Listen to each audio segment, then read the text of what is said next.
Hello, hello, hello. Hi everyone. Hello. Do re Egon.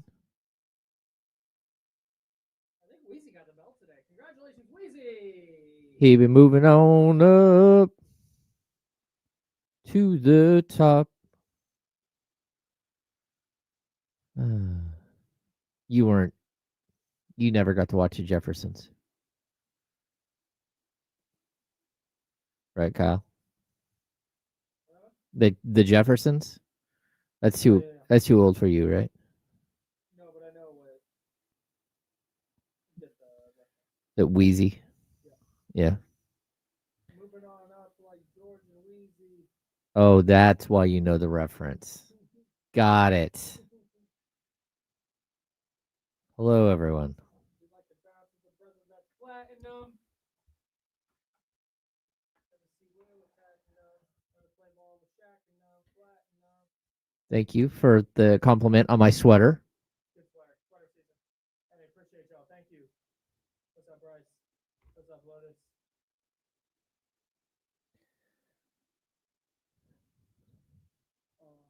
Okay, great. Let's start a show.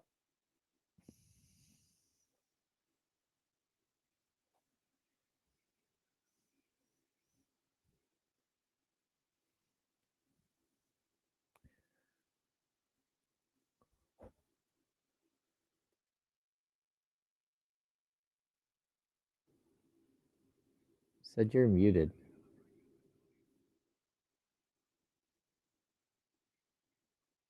Kyle, you're not hot.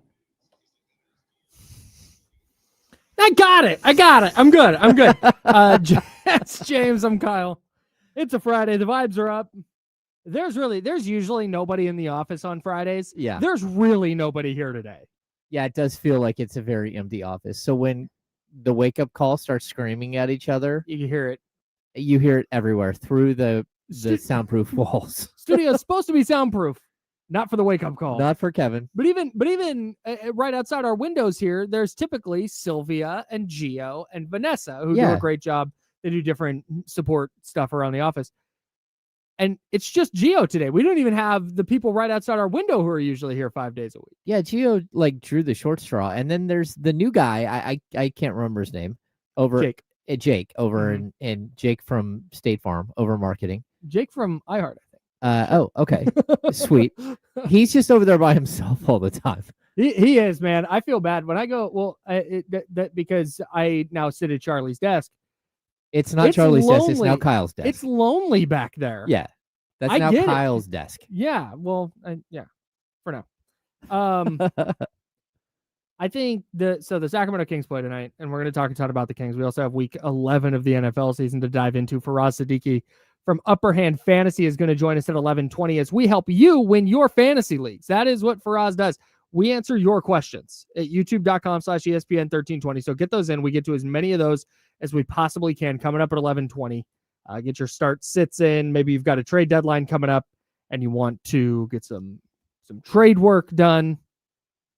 Faraz is going to answer all your questions coming up at 11:20. Going to help you win your fantasy week, your fantasy leagues. It's going to be great. Before we do any of that, though, we have a Sacramento Kings game tonight. And we've learned a lot about the Kings already through 11 games where they are 3-8, 3-9 now. I think this road trip, and particularly tonight, is the turning point because Damian yesterday on the handoff called it rock bottom for the Kings. And I think it's rock bottom for now. This road trip is going to tell us whether, that was actually rock bottom. They hit because rock bottom is that's as low as you can go. Yeah.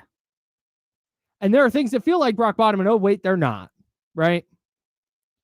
We're going to learn if Wednesday night was rock bottom for the Kings, a 133-100 loss to the Atlanta Hawks. Or if that was just the way the season is going.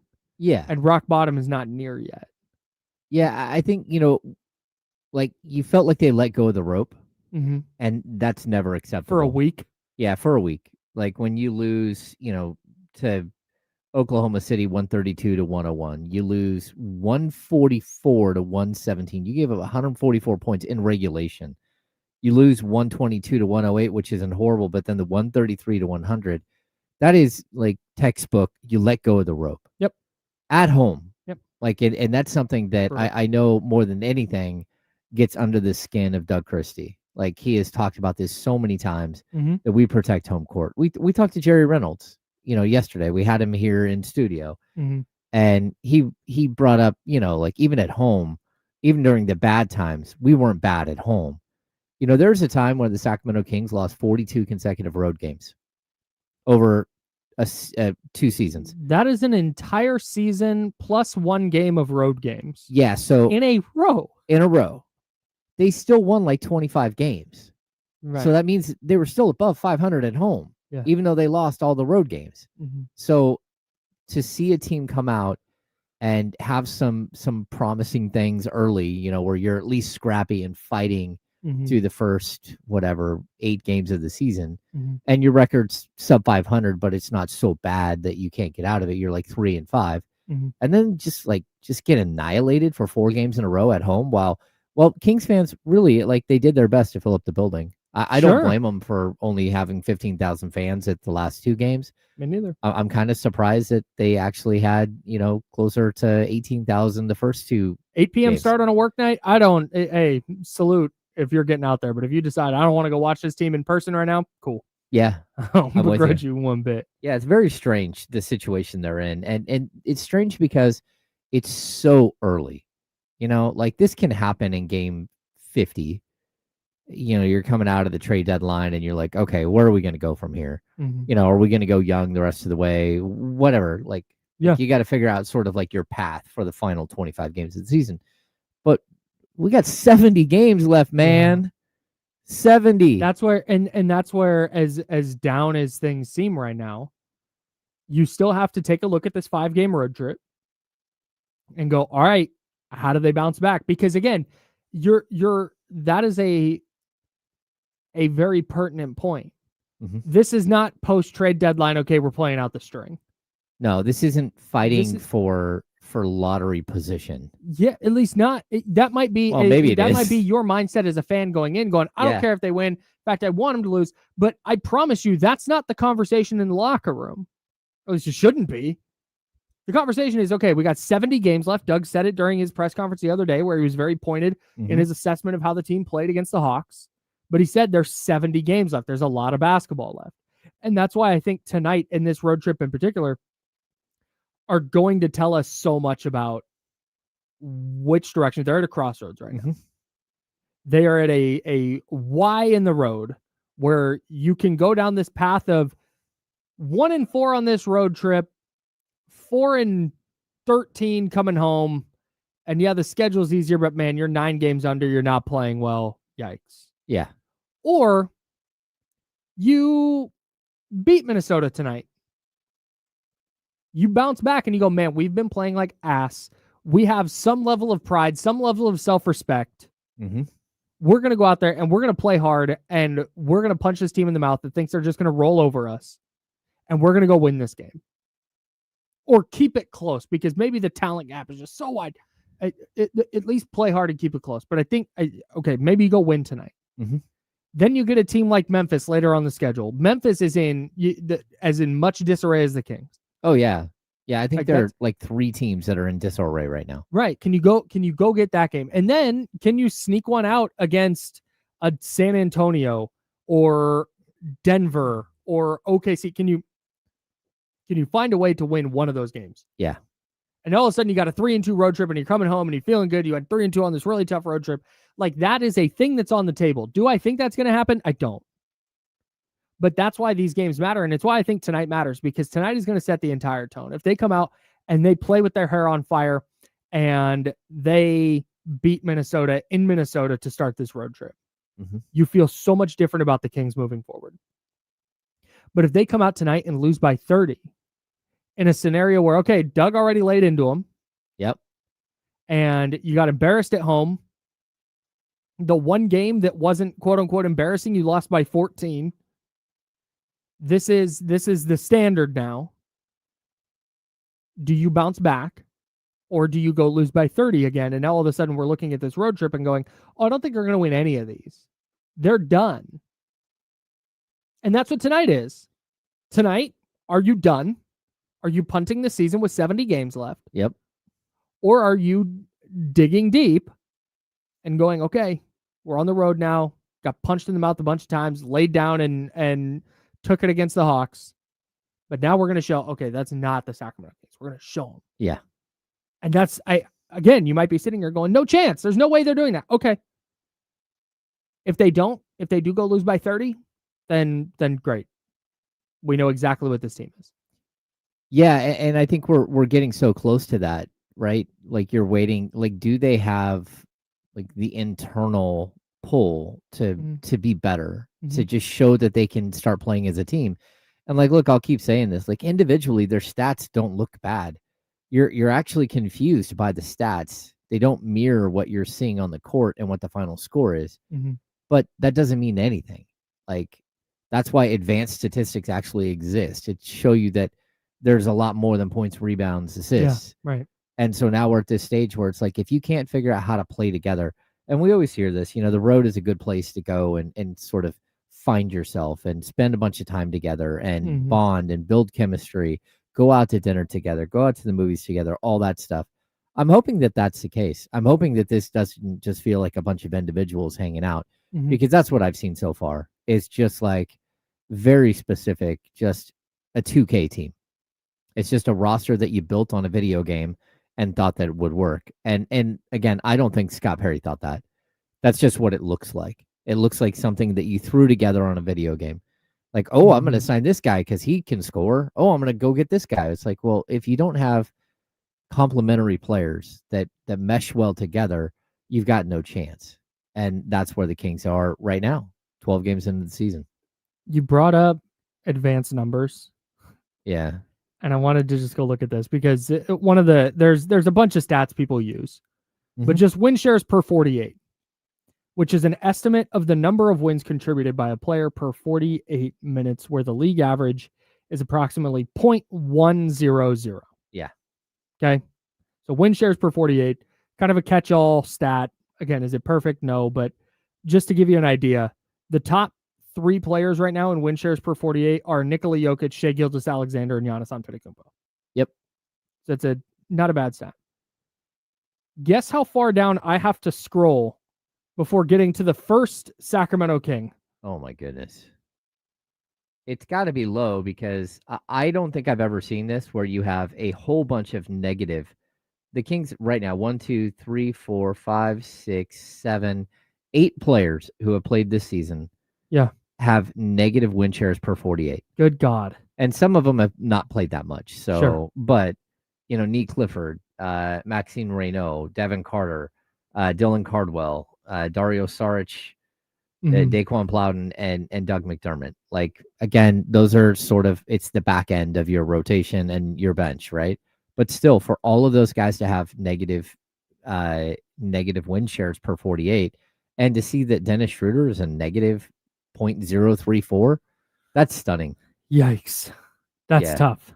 Yeah, the offensive box plus minus, he's a negative 2.9 offensively and a negative 1.6 defensively. He's a negative 4.5 in the offensive or the box plus minus. Numbers matching the eye test. You have to scroll all the way down to the Sacramento Kings qualified leader in win shares per 48.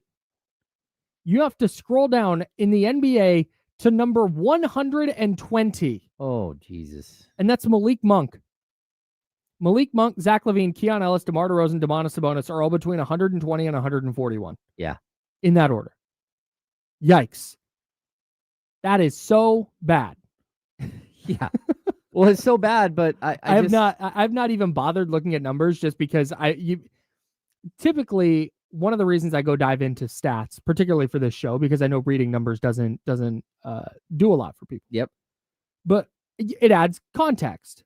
It's like, man, the Kings have lost a bunch of games by 2. Like, what's kind of happening here? What's going? And you start to get you start diving into numbers to add just some depth and some layers to what you're watching. Yep. I've not even looked at the numbers because you haven't needed to.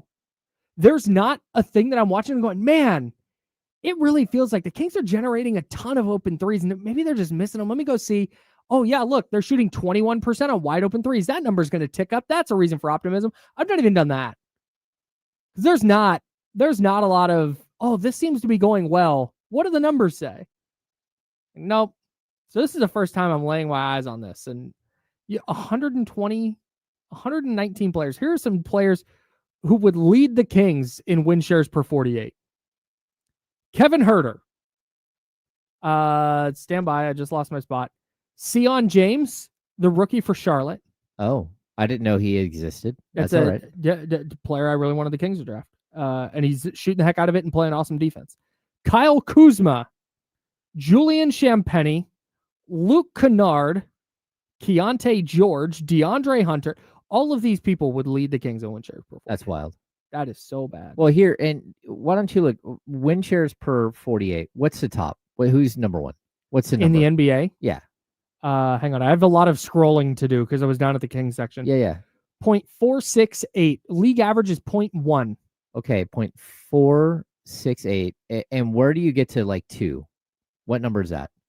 0.2. Number 19, Neemias Queta. Neemias Queta is at what? 201. Okay. And then Austin Reeves is 0.197. The reason I bring this up is, Please. I asked you for that number, is because Domantas Sabonis in 2022-23, his win shares per 48, 0.221. Which would put him at 11th. 0.206. Last year, 0.199. Like, top 20 every year. Been a top 20 player in win shares. He's been higher than that in total win shares. Yeah. He's regularly like top 5. Yeah, 12.6, and 10.1 win shares. Right now, he's at a 0.061 win shares per 48. Yikes. I mean, his offensive box plus minus, he's a -1 and a -0.7 on the defensive end. He's a -1.7 total. Like, this is like someone made a comment in the chat, and I started youtube.com/ESPN1320 if you'd like to participate. Yeah, Sacktown Tony said, I love Doug, but we need to be objective here. This coaching staff isn't putting players in the best position to succeed either. Misusing Sabonis, no consequences for stars. First of all, like, you do have to give your team more than like 10 games to figure it out, right? So consequences for stars happened last game where they yanked all of them and said, go sit down. Like, we're done. We're done watching you play 2 minutes into the third quarter. That's where you start to see the consequences. I will agree, though, the misusing of Sabonis, and I don't know if it's the players on the court or if it's the scheme. And again, Mike Miller is the offensive coordinator. That doesn't take any of the pressure off of Doug. Doug is the one who says yes. But I don't understand the misuse of Domas. Like, again, you can love Domas or you can hate him, but the fact is the dude averages, between 6 and 8 assists per game over the last 4 seasons in Sacramento, and all of a sudden he's at 3 because you're not running the ball through him at all. Well, and they don't. I'm going to go back to this because I saw it the other night. Yeah, it's also they just don't. They get him the ball, but then there's no cutting. There's no shooters to spray it to. There's no shooter to come off the high pick and roll, the DHO. There's no shooters on this team. Zach LaVine comes over, he grabs the dribble handoff, and then turns the corner. Yeah. And then the offense stops.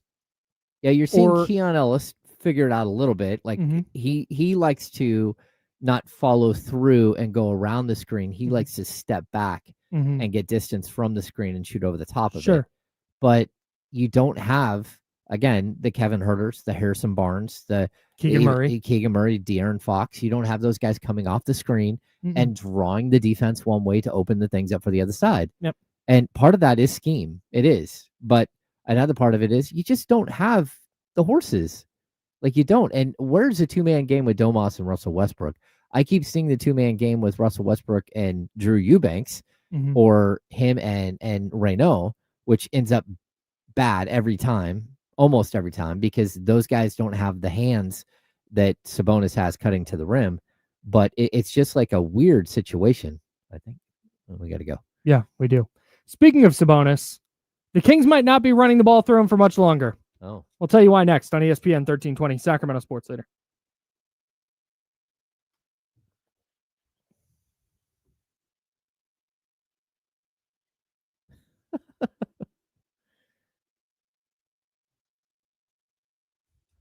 Has the issue fixed itself, or is it still same? Huh? Has the issue fixed itself, or no? I don't know, because we keep our mics on. Yeah. And I don't record, so. Got it. We're not, as far as I can check. Yeah, no, we're not. It's not on air. Okay. Cool.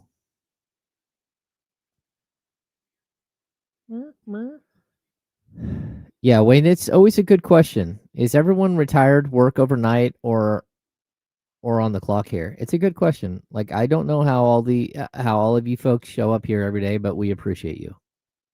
Oh, I forgot to send out a join us text. Join us. That's okay, Scooter. We'll forgive you this time. Just don't let it happen again, okay? Join us.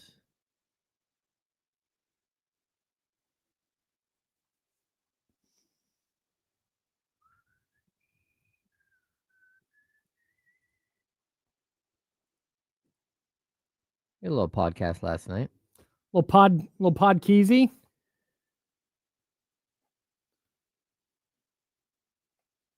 I didn't yell at Sean like I did the last podcast. Good.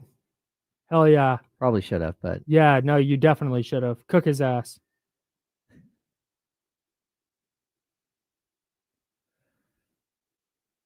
Oof. Hey, this is trash. Hey, so Tua Tagovailoa and Marcus Mariota. Tua turned the ball over. Yeah, that's him. 1 second. I want to confirm something real quick. Okay, great. Both went to high school in Hawaii and are big deals in Hawaii. Yeah. They are playing against each other this weekend. Oh. Tua v. Mariota in a Commanders or a Dolphins v. Commanders showdown. That game's happening in Madrid. It is a 9:30 a.m. Eastern time kickoff, which means kickoff in Hawaii is 3:30 in the morning. Oh, boo. That sucks. Yeah. That sucks big time. No island time on that day. Was when I was over there is one of the Madrid game, or not Madrid, one of the European games. And I woke up at 4:15 in the morning and missed the first quarter. Ugh. I was up so early and I missed part of the football game. Look at this flex, David Jackson. We appreciate you. What an icon. That's a flex right there. Hell yeah.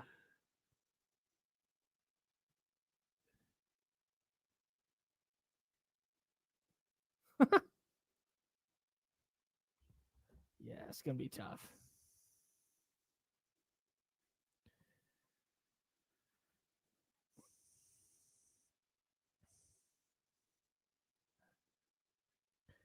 When you say dog boarding, I imagine a dog on a skateboard.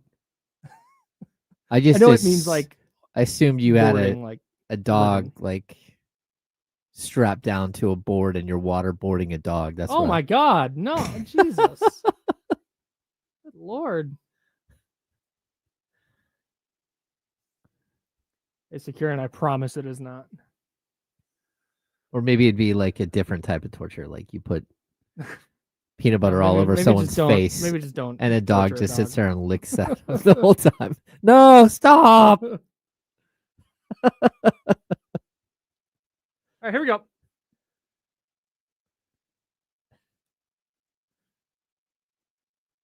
Welcome back to the Insiders with James Ham and Kyle Madsen on ESPN 1320. I'm Kyle. He's James. And Kings play tonight. Sorry. I'll be watching that game, Kyle. Thanks. Lock in, baby. I would like to talk about this Domantas Sabonis trade stuff that came up. Yep. On a different radio station with Sam Amick yesterday. And it changed yesterday. Like there were two, like initially it was like there isn't a robust market. Now, I don't know if it's robust, but there are teams. So here's what was said. And then we have a fun name for what we're going to call this. We're going to call it, We'll debut the name in a second. So Sam Amick said on another show here in town Quote, the reason they were comfortable doing the Keegan-Murray contract is because partly, at least, they not only valued him within their program, but they learned that he's got a lot of value around the league.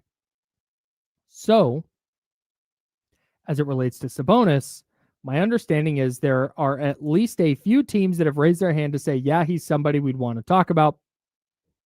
I've said it on your show before. I don't have that sort of information about Zach LaVine.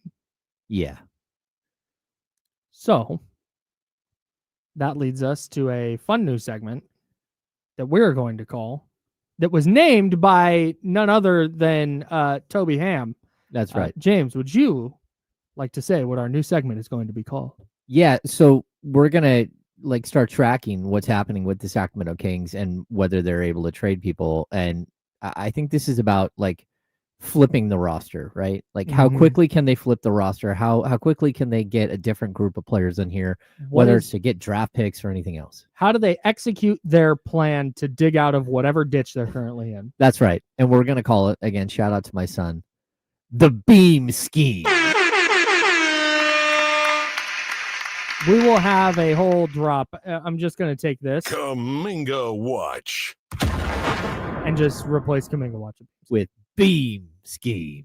Yeah, that's how it's going to go. I'm here for it. So we'll start here with a Domantas Sabonis trade then. I guess. Look,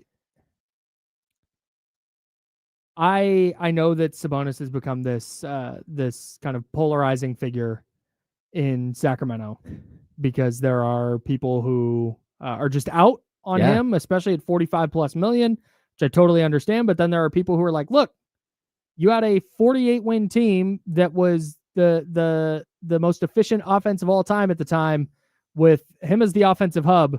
So why would you not keep that guy around? Mm-hmm. But I think this is where it gets a little, some of the nuance of the trade conversation comes in. Because to me, it's not just black and white. Thumbs up, trade him. Thumbs down, don't. It's, what are you getting for him? Mm-hmm. If there are multiple teams raising their hands and saying, yeah, we have interest, that's great. Because now you get bidding wars starting. The concern for me would be, I guess the question would be, if you're Scott Perry, Team X, I don't even want to say a team because I don't know. I genuinely have no idea. Team X calls. What are you looking for? Because Jerry Reynolds said something really interesting yesterday. You're looking for the wounded antelope. Yep. Right? So teams are looking at the Kings and going, ooh, okay, they have useful players. They're probably going to blow this thing up. They're hoping to get Domantas Sabonis on the cheap. Yeah. Which is where the conundrum comes in for the Kings. It's one of those things, you always hear this line, if you can't tell who the sucker is at the table, it's you. Yes. Right? So it feels like in this situation, the Kings are the one who are the wounded animal. They're the one. So as opposed to going out there and trying to find the wounded animal and trade for that for themselves, the John Morant or Jonathan Kuminga, the undervalued player, they are now the person who's being hunted. Teams are going to come to the Kings, and they have the undervalued players. Yeah, this first round here of phone calls, you're not going to get really good offers at all. I don't think at all. And it's a very there's a possibility that Scott Perry goes, okay, I don't really care. I don't really care what the offer is. I need to shake things up and I need to get a deal done. Now, you can't just go around trading away a top 20 player in the NBA and get nothing back. You at least have to get young players. You at least have to get some draft picks. You at least have to get off of the contract. And so Domas is owed 42.3 this year. He's owed 45.5 next year. And he's owed 48.6 the year after. I wonder how much value, as we talk about the Beam Scheme, how much value there is to Scott Perry and co. to just get rid of the contract. Yeah, because that's going to be the question. But how many times can you do that? And the Kings aren't in a position where they can give up any sort of draft capital to get rid of a guy like Domantas Sabonis. Right. So, you would hope that you'll be able to get some sort of first-round pick as part of the deal.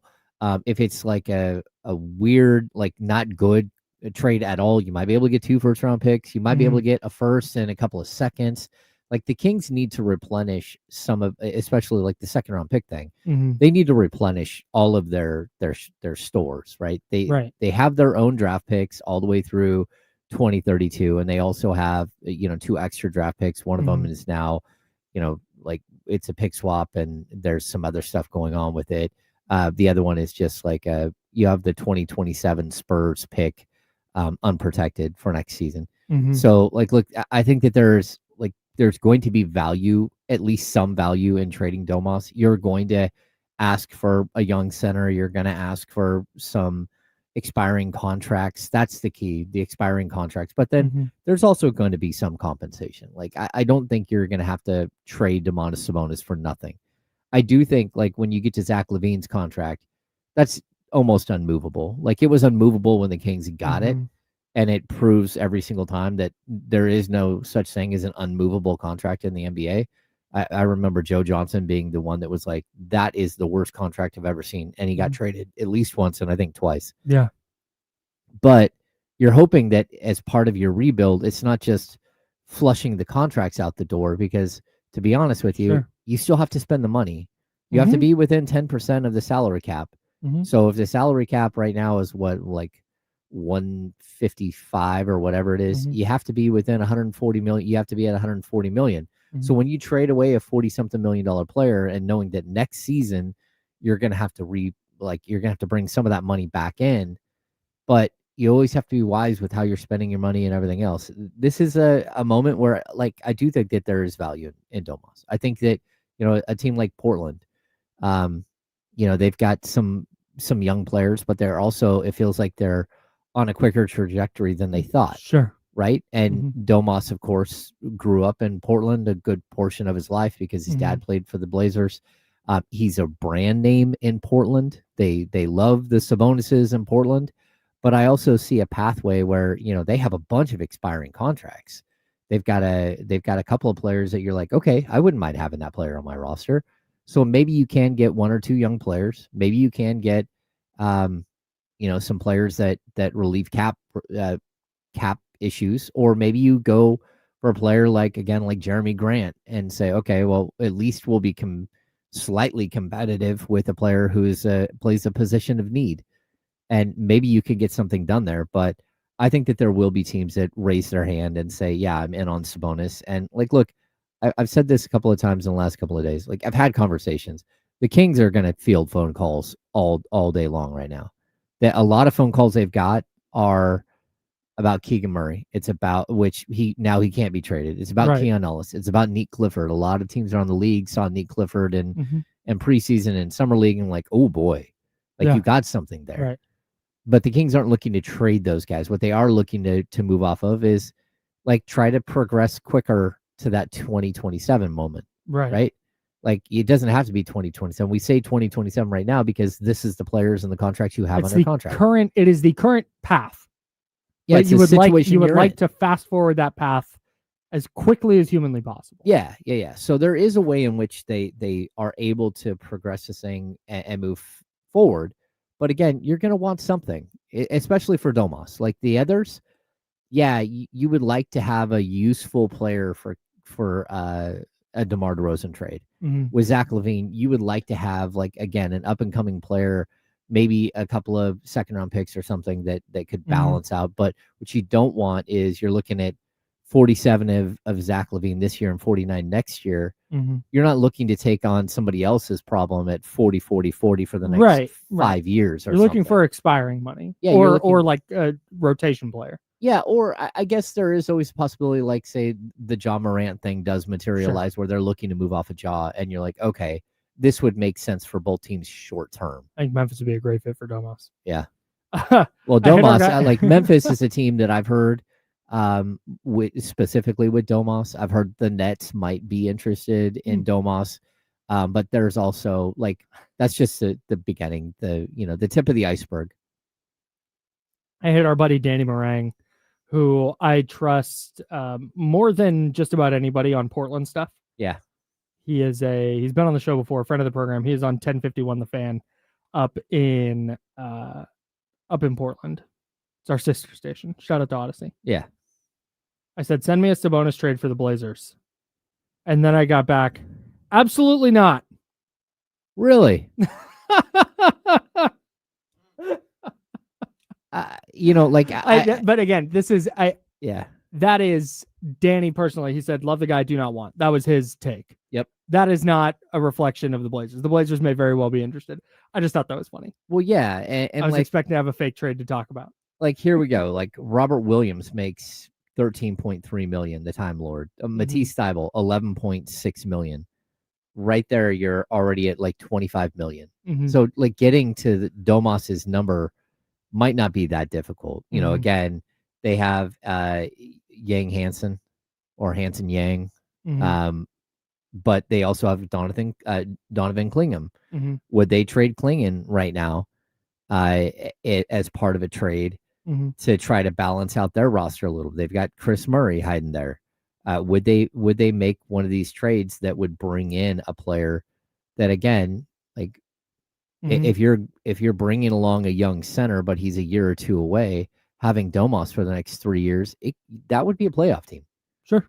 Yeah. And people, they don't want to go old. It's like, okay, well then why'd they go get Drew Holiday? Yeah, it's not that old. Yeah. It's older, but it's not like he's 35. Yeah. Or they have Jeremy Grant at $32 million, but he's 32, 34, and 36 over the next 3 years. Yeah, I don't want to take on that contract. Progressive G in the chat said, what kind of losers talk about blowing up a team 6 games under 500 with 70 games left? The house is on fire. Yeah. You can sit there and go, I think there's a fire extinguisher around here somewhere. I'm going to go find it while your entire roof is ablaze. That can be you, Progressive G. You go find that fire extinguisher and you let us know how that works getting that fire out. Well, that, and here's the rest of us are going, hey, we should probably get out of here. What's the path forward after we leave this burning house? Yeah, I think the problem too is that you walked into the season like in a house surrounded by newspapers and flammable things. And honestly, there was already a fire in the backyard. You smelled smoke. You're like, I smell smoke. And it's like, you should probably get out. I'm sure we'll be fine. Like, no, I smell. Dennis Schroeder can fix this. I know. He's CPR I hear certified. The cracking of fire, like that little popping noise it makes. We're still fine. It's a tough situation to be in because the Kings knew that this was a possibility. They did. Scott Perry knew that this was a possibility. And, he's not dumb. This might be part of the plan. Like to have a rough start. The soft tank. So you can move on from some of these players that maybe your owner didn't want to get rid of. So it's a tough situation, man. Like, when you're the team who, again, is the wounded animal, you're sifting through trade offers that are just, most of them are just garbage. Right. And then someone's going to come with a slip of paper and slide it over to you. And you're going to be like, aha, that's where I'm heading. I see the vision of this trade. Let me see if I can get a little bit more. And that's where you start a real honest conversation about making a trade. Yeah. So it's tough because, like the one thing I wanted to talk to Jerry about yesterday, which we didn't get to, is like the worst non-trade the Kings ever made. Like a trade that they had done and didn't complete. They had a trade lined up with Lionel Simmons for Detlef Schrempf. And they were going to pair Detlef Schrempf with prime Detlef Schrempf with Mitch Richmond. And ownership wouldn't sign off on the money because Detlef Schrempf was owed a new contract and he was going to want too much money and they didn't want to pay him. And so this is a like 3 previous owners, but it was like that moment where something cool could have happened. The something cool that could have happened to the Kings, it did happen. It was when you had the Pascal Siakam negotiations and you backed out and you walked away because you didn't want to spend the money. That's where this thing went off its rails, where you had a pathway forward that could have made you an elite team. And instead you backtracked to a team that was losing the momentum that they had created. Yeah.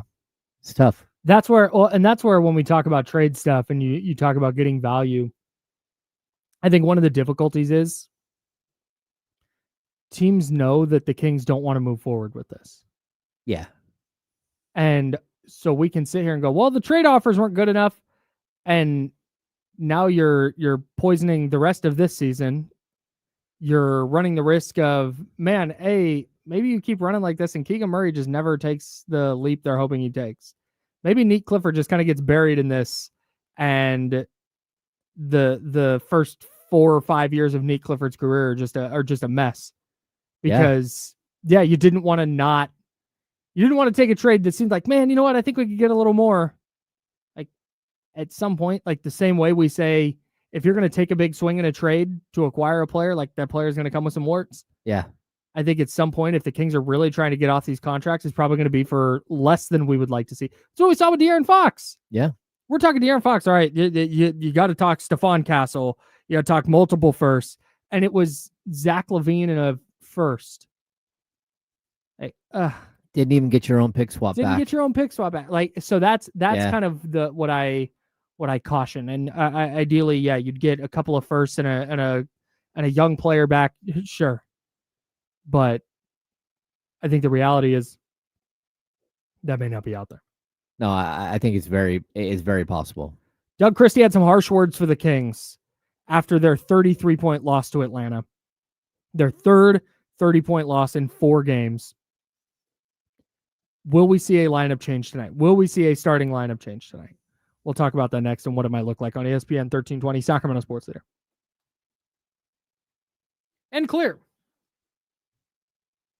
Yeah, Chris, this is the one that hurts, right? When you made the Fox trade, you got a bunch of second-round picks, and then you squandered them all. You did. You used 2 to get Jonas Valanciunas, and then you used 1 to get Jake LaRavia, and then you traded one of those guys for nothing, like realistically. And then, I mean, in a 33-point blowout, that was a 44-point blowout the other night. Dario Saric didn't step on the floor. Doug McDermott made his debut, but yeah. And then you lost Jake LaRavia, and that wasn't the Kings' fault. As much as it is like, hey, how about you don't trade for a guy who you can't pay more than $5 million a year and just went and got a contract for $6 million? That's tough. And I don't blame Jake LaRavia for reading the tea leaves too and saying, no, I probably need to go. Yeah.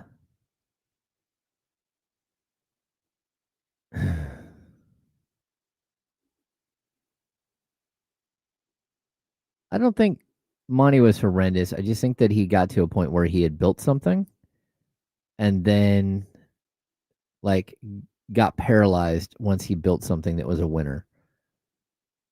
So tough. What was I looking up? Oh, I don't know.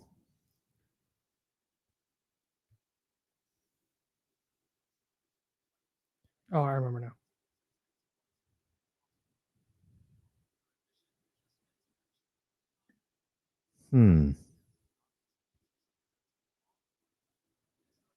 Yeah. I agree. Hang on. I agree with this. I don't think the Kings are in the mode now where they're going to try to buy to fix. I don't think that ship has sailed. At least that's what it feels like.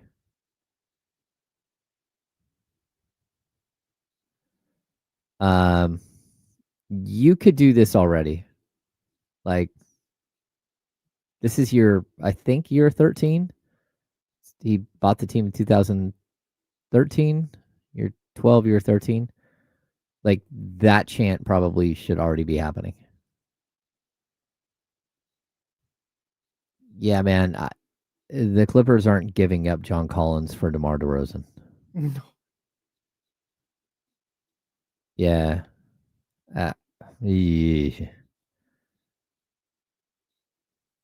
Yeah, it's tough.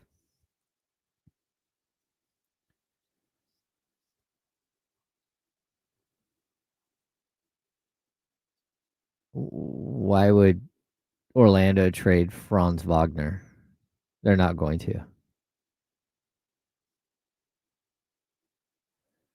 But Again, I could see Malik Monk to Orlando with a first round.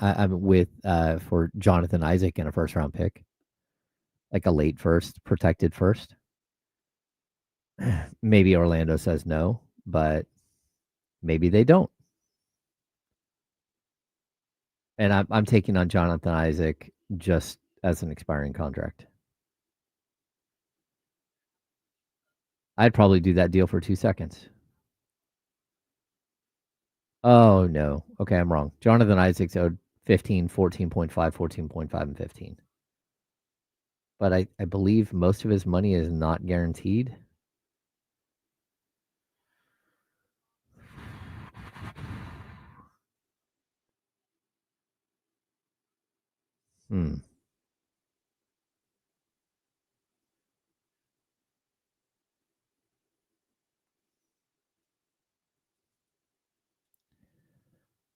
Let's see.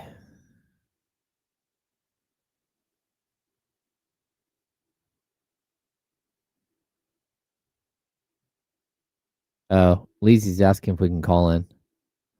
I don't know these things. I don't touch buttons. Yeah. Oh, we're back.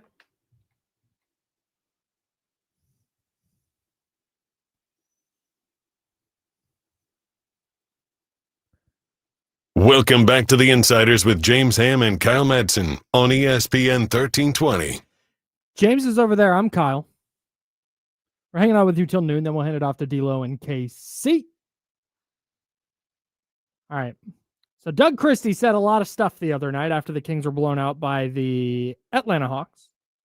And so I would like to present this question to you, James, and to you, dear listener / viewer. 916-909-1320 is the Oak Grove Kia talk line. 916-909-1320. Would love to hear from you there or in the chatty house. I see our guy Leezy on the line. We'll get to you shortly. Sports Talk on ESPN 1320 is presented by Paramount Plus. You can't count on much these days, but you can always count on Sundays with the NFL on CBS and Paramount Plus. Watch your local NFL game every Sunday on CBS and Paramount Plus all season long. Visit ParamountPlus.com/NFL to get started today. All right, here's my question. Doug Christie had a lot to say the other night. Mm-hmm. Let's assume, for the sake of the exercise, that Domantas Sabonis is going to play. He is currently questionable. Yeah, he is questionable. Let's just assume, for the sake of the exercise, he's going to play. What do you think the starting lineup looks like tonight? Let's start here. What do you think it will look like? Okay. I mean, what I think it'll look like is probably the same thing. Zach LaVine is back, so Zach LaVine back into the starting lineup. I think you're going to start Precious Achiuwa because I think Precious has actually held his own defensively against bigger players, and I think he matches up against Julius Randle. He's not going to beat Julius Randle. He might just be able to limit him slightly, and he's getting more comfortable in what you're doing. So there's at least some hope there that he can hang. But outside of that, what I would do is I would start Russell Westbrook at the 1. I would probably leave Zach LaVine as the starting 2. I would consider making a change at the small forward spot, but I don't think that they will yet. I would put Nate Clifford in the game and give yourself some defense in the starting lineup. And then Precious Achiuwa and Domantas Sabonis. So you think it's going to be Schroeder, LaVine, DeRozan, Achiuwa, Sabonis? Yes. And you would like it to be Westbrook, LaVine, Clifford, Precious, and Sabonis. I would like it to be, like Giannis Antetokounmpo and sure, Steph Curry, Giannis. Yeah, Steph Curry. Nikola Jokic. Yep. I think Jokic and Antetokounmpo would be a formidable front court. I think so too. Yeah. That's just my analysis. Yeah, give me Jalen Williams at the wing. Yeah, why not? Yeah. SGA is 6-man. Yeah. Think you can come off? Yeah, I think I can do that. Yeah, but here's the problem that I see. Like when we talk about, Doug Christie just called out his team, right? Okay, this is it. Yeah, go ahead. When you call out your team, you can't. I guess you can't. You can, but like if you call them out and you say you're not playing hard enough, and you're not doing this, and you're not doing that, and you're veterans, and like you're not holding up your end of the bargain. You kind of have to give them a game to say, Were you listening, and did you actually do what I asked? Right. Yes. Did you respond? Right. And if you don't respond, now I've got to just I'm going young. Unless yeah, those conversations had happened after they lost by 30 the first time, and then the second time, and then the third time in 4 games. If those conversations have happened behind the scenes, yeah, and this was Doug finally getting fed up publicly and being like, I don't know, man, they're just not trying. I'm 55. I could have done that. Like maybe if that, then I think you pull the trigger now. No, I'm with you. But I saw enough. I had enough. I was done. I watched the game the other night, and I've been through this so many times. I'm done. I'm done with you. I'm done with you. I'm done with you. I don't care. Start somebody else. Yeah, right. But I don't know as a head coach that you can just have that mindset that I'm correct. done with you. I'm done with you. And that's what Jerry said yesterday, because we asked Jerry Reynolds, the coach, GM in the NBA, WNBA, how do you navigate this? Like, can you just, because I can sit here, I can just be a guy with a microphone in front of my face and say, yeah, I'll call DeMar DeRozan and tell him. Yeah. Because there's no stakes for me.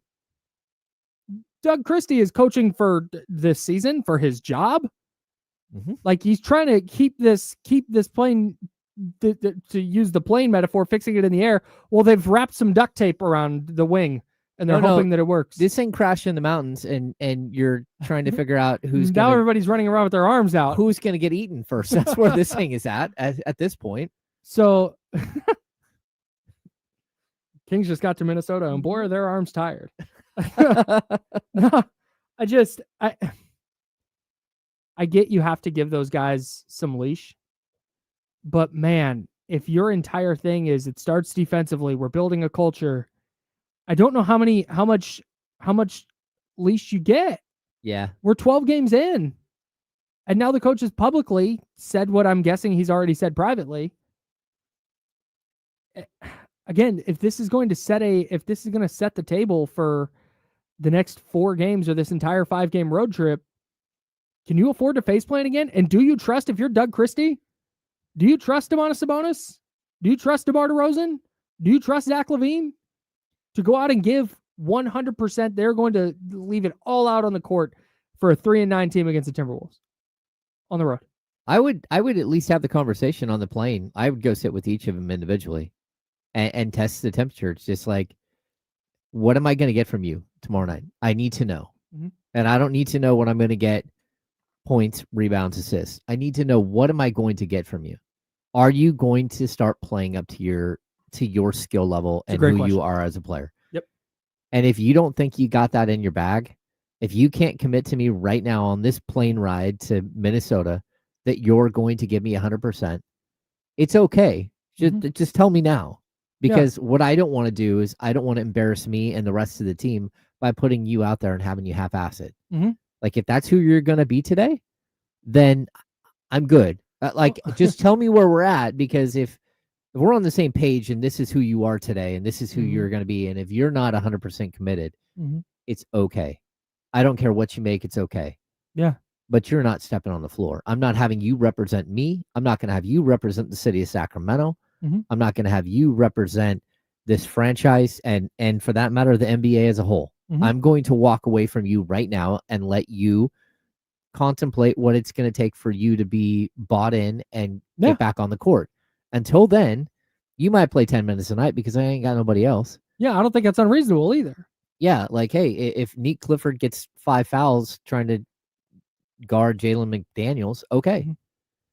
That's fine. Jaden, one of them. Jaden. Why do we always have this? I think it is Jaden McDaniels. One of them played for the Kings, and I can't even remember which one it is. Yeah, but it's like, I want to know. I want to test the temperature. If, like, you sit down next to Domas and he's like, "No, coach, I'm 100% in. I'm embarrassed about what's happening, and I'm here. Great, but I really need you to use me differently." Then it's like, okay, I'm going to listen. I'm going to sit here and have these conversations. If I get to a player and they're telling me, "Yeah, coach, I'm in, man. I'm in 100%," and I'm looking at them and I'm like, "You're just blowing smoke." Like, read the room, read the player. But even if they say that, that gives you something to stand on. Like, man, you said you were going to give me 100% and you missed these 6 assignments defensively. Yeah, man. Like that's again, it's so much easier for us to sit here and say than to do. Yep. But if you're Doug Christie, that can't like start. What's the worst that's going to happen? Yeah, I'll tell you what, man. I would be sitting there, and if I'm watching the same thing again, and I go pull a player off the court 3 minutes into the game, I look at them as they're coming off the court, and I say, my bad. That's my bad because I believed you. Yep, it's on me. You showed me who you were last game, and now you told me something different. So you fooled me once. You just fooled me twice. That's my bad. And you can go sit at the end of the bench because you're done not only for tonight, but probably for the road trip. And probably until we trade your ass. That's it. Like I'm done. I'm done dealing with the coddling of aging superstars that don't play well. If they were, and I mean this, if they were 7-5 right now, I'd feel very different because it's all of a sudden like, okay, well now you got to be a little careful because you're 7-5, you're hanging around. You got to be careful. You're 3-9. Yeah. Like I said, what are you going to do? Lose that player and start losing games? Oh no! This is the time to if you have that red button, this is the time to hit it. You bring up the 3-9 record. I don't care if they win tonight. Like I would like to see them get a win to like shake some of this up and like make it feel better, right? Because when you're losing, it feels bad, and when you keep losing, it compounds and everyone's looking at each other. So like, I would like to see them get a win to break the spell. But at the same time, like I need to see you play hard. I cannot see like there is a possibility that you're going to play an A+ game and still lose because you're not as talented as Minnesota because you don't have 7-footers all over the place or 6'9" guys with 7'3" wingspans playing out on the wing that are going to cause problems. I get it. Like, but if you lose specifically because you didn't play hard again, that's a problem. Like losing 3 times in 4 games by 30 points is a huge issue. Yeah, well, and then you start getting into we were talking about Nate Clifford and Maxime Reynaud and God, even I know he's not around, but Keegan Murray. What are you telling those guys? Who Keon Ellis? Who are ostensibly, or not ostensibly, are supposed to be part of your future, allegedly. What are you telling those guys if the standard you're setting is, well, those guys get to play because they're older and they make a lot of money?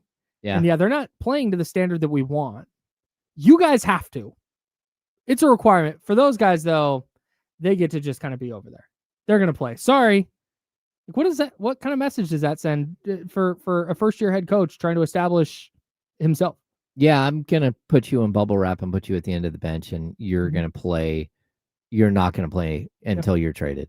Like, that's it. And if you're not traded until February something, that's fine. That's fine. Because at this point, I've got to bring along these young guys. And if I play Nate Clifford 30 minutes a game today, by middle of the season, he's going to be a ball player. I agree. That's just straight up. He is. He's going to be a ball player. Totally and if I play Keon Ellis 30 minutes a night, it's going to cost me a little bit more money on the back end because he's an unrestricted free agent. But when I get to February 9th, I've got a contract waiting for him and say, hey, this is what I'm offering you. We hope to stick around, that you stick around. What I'm not going to do is I'm not going to burn all these bridges with young players for guys who aren't playing hard and guys who aren't listening and guys who aren't like stepping up and taking a charge when they need to, or rotating on defense, or just doing the basics, or they're just out there to get their points. And the flip side of the Keon thing specifically, as we step aside momentarily, Lizzie, hang on the line. We'll get to your calls on the Oak Grove Kia talk line momentarily.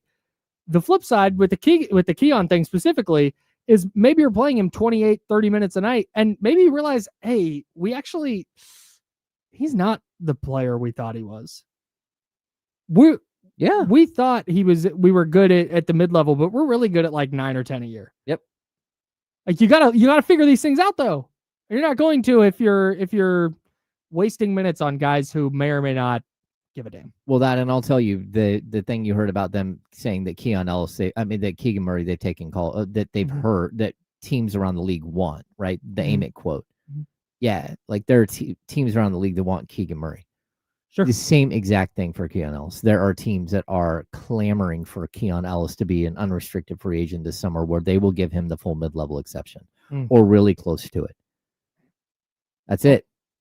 Like other teams are waiting for the Kings to make a mistake on Keon, and the Kings can't be a team that make a mistake on Keon because you've got to play, again, a Zach LaVine or a DeMar DeRozan, who is not part of your future. Yeah. All right, second hour coming up. We've got to talk about, all right, how do the Kings get a win tonight? We'll do some keys to the game. We've got some pretty major 49ers news heading into a crucial stretch for them. We'll shift gears. We'll talk a little bit of NFL. And then we've got Fantasy Friday with Faraz Siddiqi. Faraz Siddiqi going to help you. He's from Upper Hand Fantasy. He's going to help you win your game in fantasy. He's going to help you win your fantasy football leagues. We're taking your questions at youtube.com/ESPN1320. Send those in. We answer as many as we can with Faraz. That segment is for you. It's coming up at 11:20. Jam-packed second hour here on the Insiders. ESPN 1320, Sacramento Sports Center. I will be right back. Cool. I will hang out with the people. Hello, good people.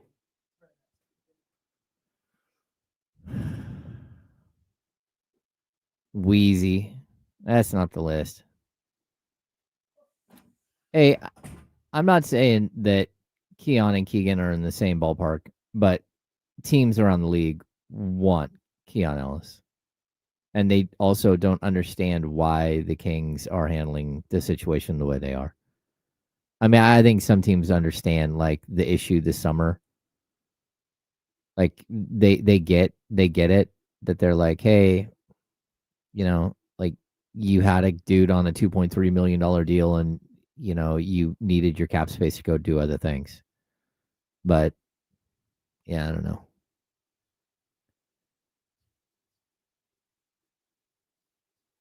Yeah, send in your Faraz questions. We will try to keep up the best we can.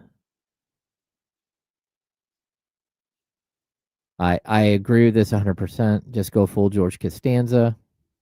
Opposite day. Yep.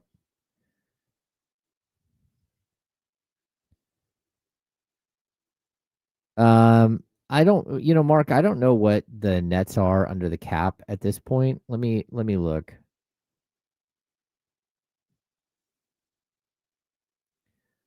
Brooklyn Nets. They're at 140 million. The caps, so you need to take back 25-30 million from the Nets. So, like again, you could take Terrence Mann. I don't think they're giving up Nick Claxton, but Nick Claxton makes $25 million.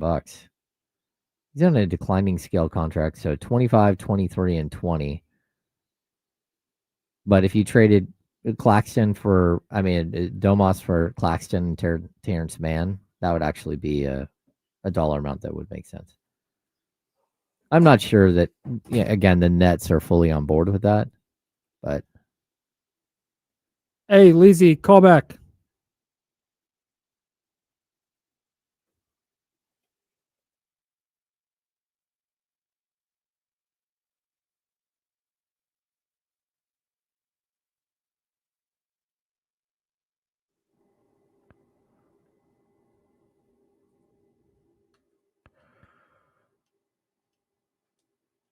Yeah, I don't think that Charlotte is a team that's given up 2 first-round picks. Charlotte's just not there. And I don't, to be honest, I don't think Domas fits in Charlotte at all. You don't think a Domas-Musa Diabate pairing is formidable? There you go. Would the Lakers pursue Sabonis? I think the Lakers probably would pursue Sabonis, and that would be a place where Sabonis would actually want to go. Yeah. I mean, because he has a house in LA, or he did have a house in LA, and his wife's family is in LA. Gabe says we're too hard on this team. We are? Honestly, I thought I've been soft as hell. They will figure it out and make this succeed when you. Oh, this is a person messing with you. Yeah. Yeah, there we go.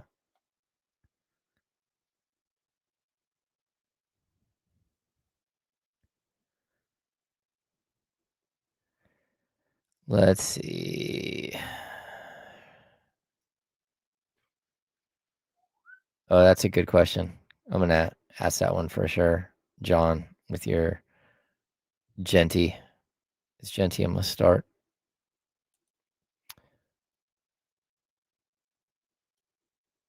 Yeah, I mean, like that works fundamentally, but I don't know what the Nets are looking to do.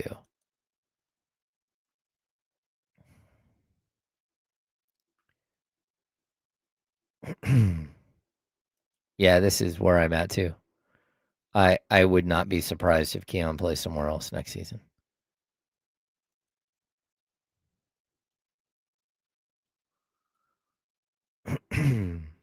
Scout, they're close to being able to do Claxton for Sabonis straight up. I don't know that the Nets would do that, but I'm just saying like financially, because the Nets are under the cap. Enjoy your burning house, Progressive.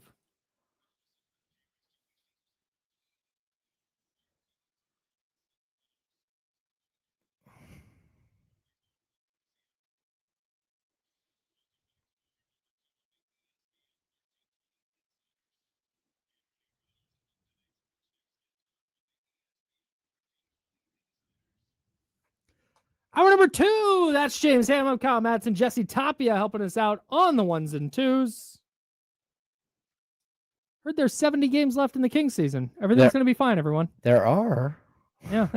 Everything's good. Out another 20, it's not going to make a difference. No, everything is fine. Everything is okay. They're going to win 10 in a row. They're going to get to 4 games over, and we're all going to look silly for assessing this team as bad, quote unquote, through 12 games. Did they lose by 33 times in 4 games? Absolutely. Have they lost to teams they have no business losing to? Well, not really. Actually, the Suns might not be bad. But are we already, is there trade chatter already talking? Yes. Oh, yeah. Have they already got eyes on 2027? Absolutely. But that doesn't mean this season is over. Nay, it's only just beginning. It's time for the beam scheme. It's time for the beam scheme. Oh, I have the buttons wrong.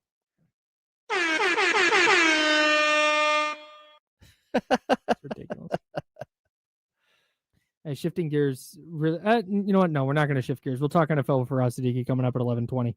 Brock Purdy's back for the 49ers. In case you missed it, he's going to play this week. Ricky Pearsall on track to play this week. The 49ers entering a crucial 4-game stretch against Arizona, Carolina, Cleveland, their bye week, and then they get Tennessee.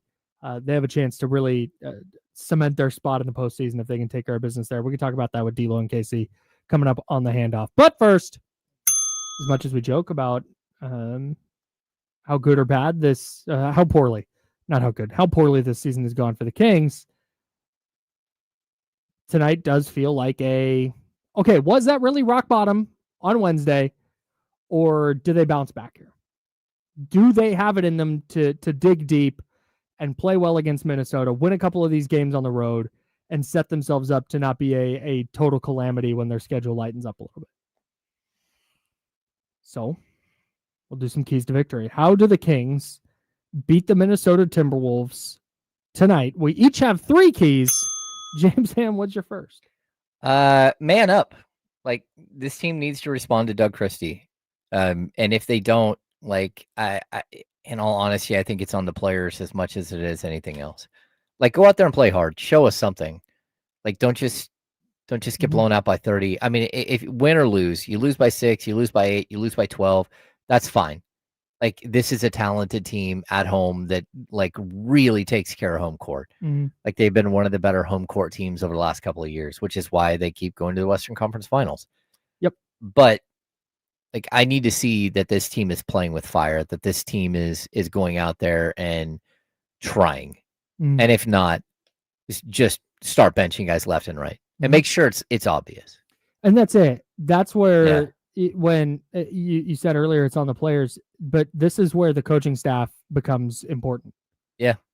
If they go out and throw their jerseys on the court again, they're not, whatever message he's putting down is not responding or is not resonating.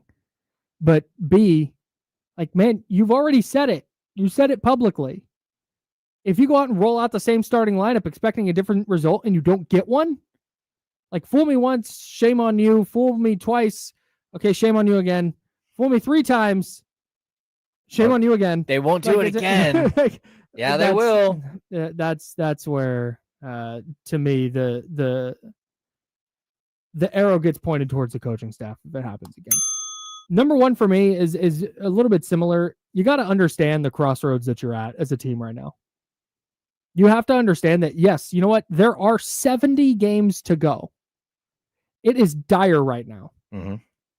But you go out, you play well tonight. You even you steal a win tonight on the road against Minnesota. Tough place to win. You start to, okay, hey, now can you build some kind of momentum? Can you win tonight and continue playing well for the rest of this road trip? Maybe you have a clunker here or there, but make that not the norm. Make that the outlier, right? If you can't in this spot look around the room or look in the mirror and say, I have to play well tonight. I have to play well on both ends of the floor for however many minutes I'm on the court. I'm going to play 100 miles an hour at 100%. Yep. If this spot isn't it for you, there's not going to be one, because this is such a classic, like bounce back. Kings play well. Everybody's saying bad things, eating their words. We're not talking trades. We're talking about, can they beat San Antonio now? Like, this is that spot. Mm-hmm. Show resiliency. That's it. Yep. Number two. Switch it up. Running the same basic lineups out there aren't working. It's time for change. Yep. It is. Again, I know someone in the chat is mentioning, it all started going downhill when you put Precious Achiuwa in the starting lineup. Show me another option. Show me that there's something else that Doug could do in that situation, that you have someone else. Like, I don't think Precious Achiuwa has been a problem. But the fact is, when you start a starting lineup like he did the other night, where you have 5 non-shooters, like, game over. The game's over. Like, Russell Westbrook, again, has been phenomenal for the Kings, but he was out punching his weight behind the 3-point line by a ton. And he was going to come back down to earth. And that's what happened. That's what's happened over the last 2 games, where his 3-point shot has just been gone. Right? That was always going to be what was going to happen. Like, he's a 30% shooter for his career from behind the arc. He's not going to sustain 44%. Okay.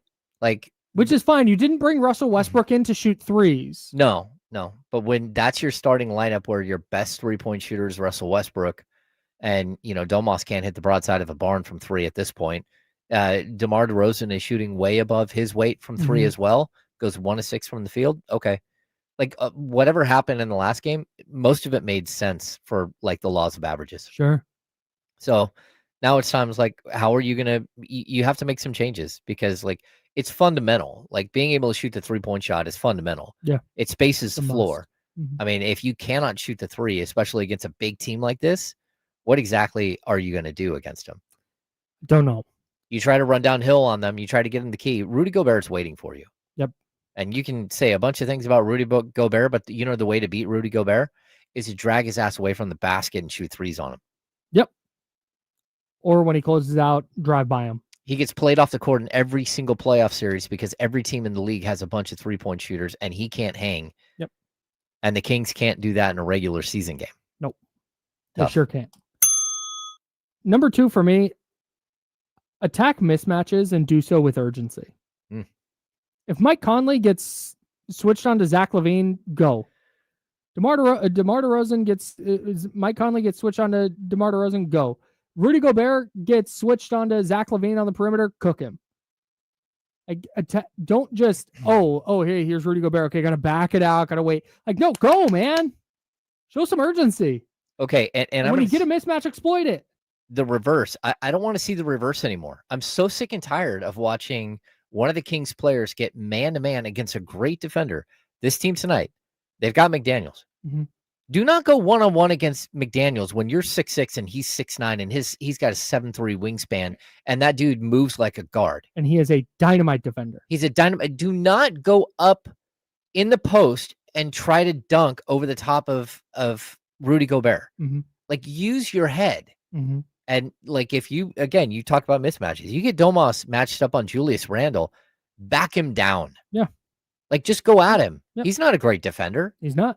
He's a big body, not a great defender. What I keep seeing in this season specifically is guys deciding to go one-on-one against Dyson Daniels. Like, I just throw my hands up like, what are you doing? It does not. The dude averaged over 3 steals a game last year. He's an outstanding defender.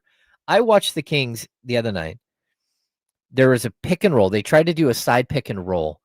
Dyson Daniels and Kristaps Porzingis trapped the ball handler on the sideline. What were you thinking is going to happen there? No clue. A 7'3" dude who can move in space and the best steal guy in the league, and you get yourself pinned against the sideline? The only option you have right there is to try to bounce the ball off like Porzingis' leg and out of bounds, so you might be able to reset the play. Which is not a play. Use your head.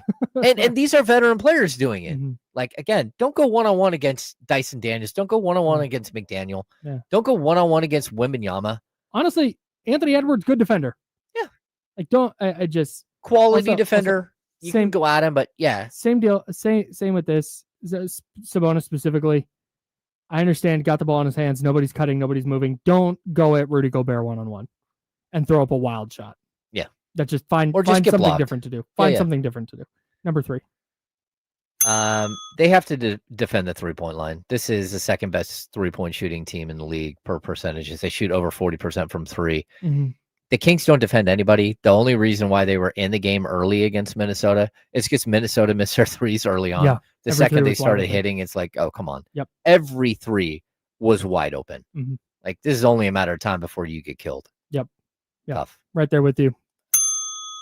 Number 3 for me. Can someone drop 40? Can just Zach LaVine, DeMar DeRozan, Domas, Neek, Keon? I don't... Can one person just carry the offense in a way where it's not like, oh, Zach LaVine had 26 and DeMar had 18 and Russell Westbrook had 14 and Domas had 15? Like, no, can one person force Minnesota to scramble and move their defense? And can one person just get hot and carry the Kings one night? Yeah, and you know what happens when you do have that happen? It becomes easier for everybody else. Yes. Everyone else's shots are a little more wide open. Yep. Yeah, that's a good key. They got the players to do it. They do. Somebody just go do it. Zach, specifically. Or Russ. Like somebody. Anyways, that's James Ham. I'm Kyle Madsen. If the Kings do all those things, they'll go steal a win tonight in Minnesota. And we're going to help you steal a win in fantasy football next. We haven't talked a ton of NFL today, but we're going to get into it with Faraz Siddiqi, Upper Hand Fantasy. UpperhandFantasy.com is the website. One of the best fantasy analysts in the game. We are taking your questions. This segment's for you. It's not for me. It's not for James. It's not for Jesse. This is for you. YouTube.com/ESPN1320. Fire off your question in the chat. We save as many as we can. We get to as many as we can. Faraz Siddiqi, Upper Hand Fantasy, going to help you win your fantasy this week, fantasy game this week, and your fantasy league this season. That's next on ESPN 1320, Sacramento Sports Leader.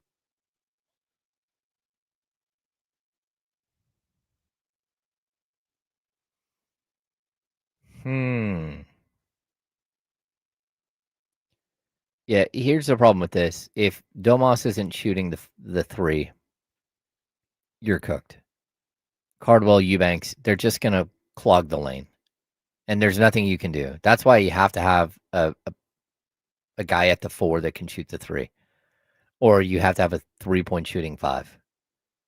Like, the modern NBA isn't that difficult to figure out. It's like basic like math and geometry. It's not that hard.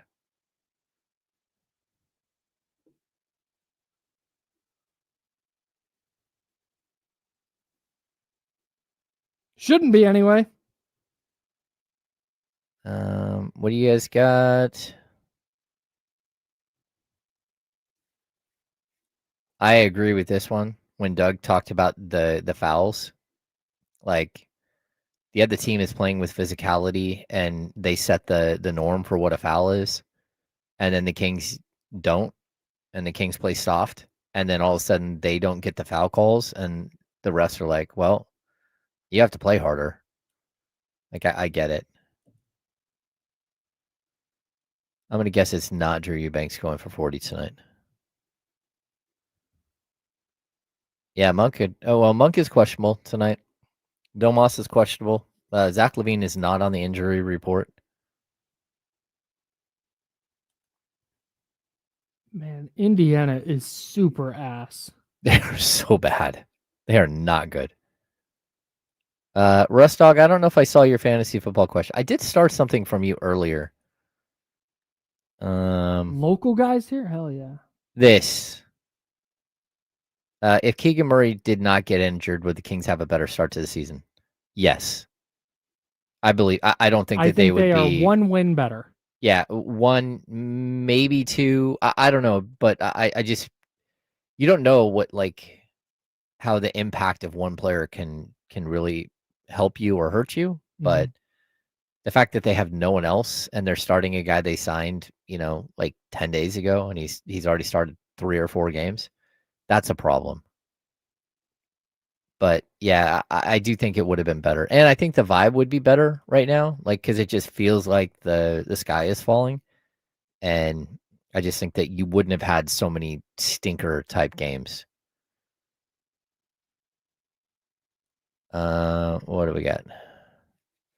I'm looking for more Faraz Siddiqi questions. There's one. Hey, speaking of Indiana getting a top 3 pick, here's what the first round would be. Here's what the lottery would be if the season ended today and everything stayed the same. Washington 1, Indiana 2, Brooklyn 3, the Hawks 4, Atlanta on track to have a top 5 pick via the Pelicans, Kings 5, Dallas 6, OKC 7, because OKC still has the Clippers pick from the Paul George trade. Oh, yeah. Memphis at 8. At number 9, Oklahoma City. 2? No, they get it from Utah. They have 2 top 10 picks. 2, yes. Are you kidding me? The Oklahoma City, as of today, now I think this changes, but as of today, Oklahoma City has 2 top 10 picks and Atlanta has a top 5 pick. Oh, Atlanta also has Cleveland's pick at 19. Yeah, we know it's a lottery, special ed. Special ed, I said, if the season ended today and everything stayed this way. Yeah. Or stayed the same or whatever. If the lottery went chalk, here's how it would look. Does that help? Here, I'm simulating the lottery. Utah's top 8 protected. Interesting. Currently,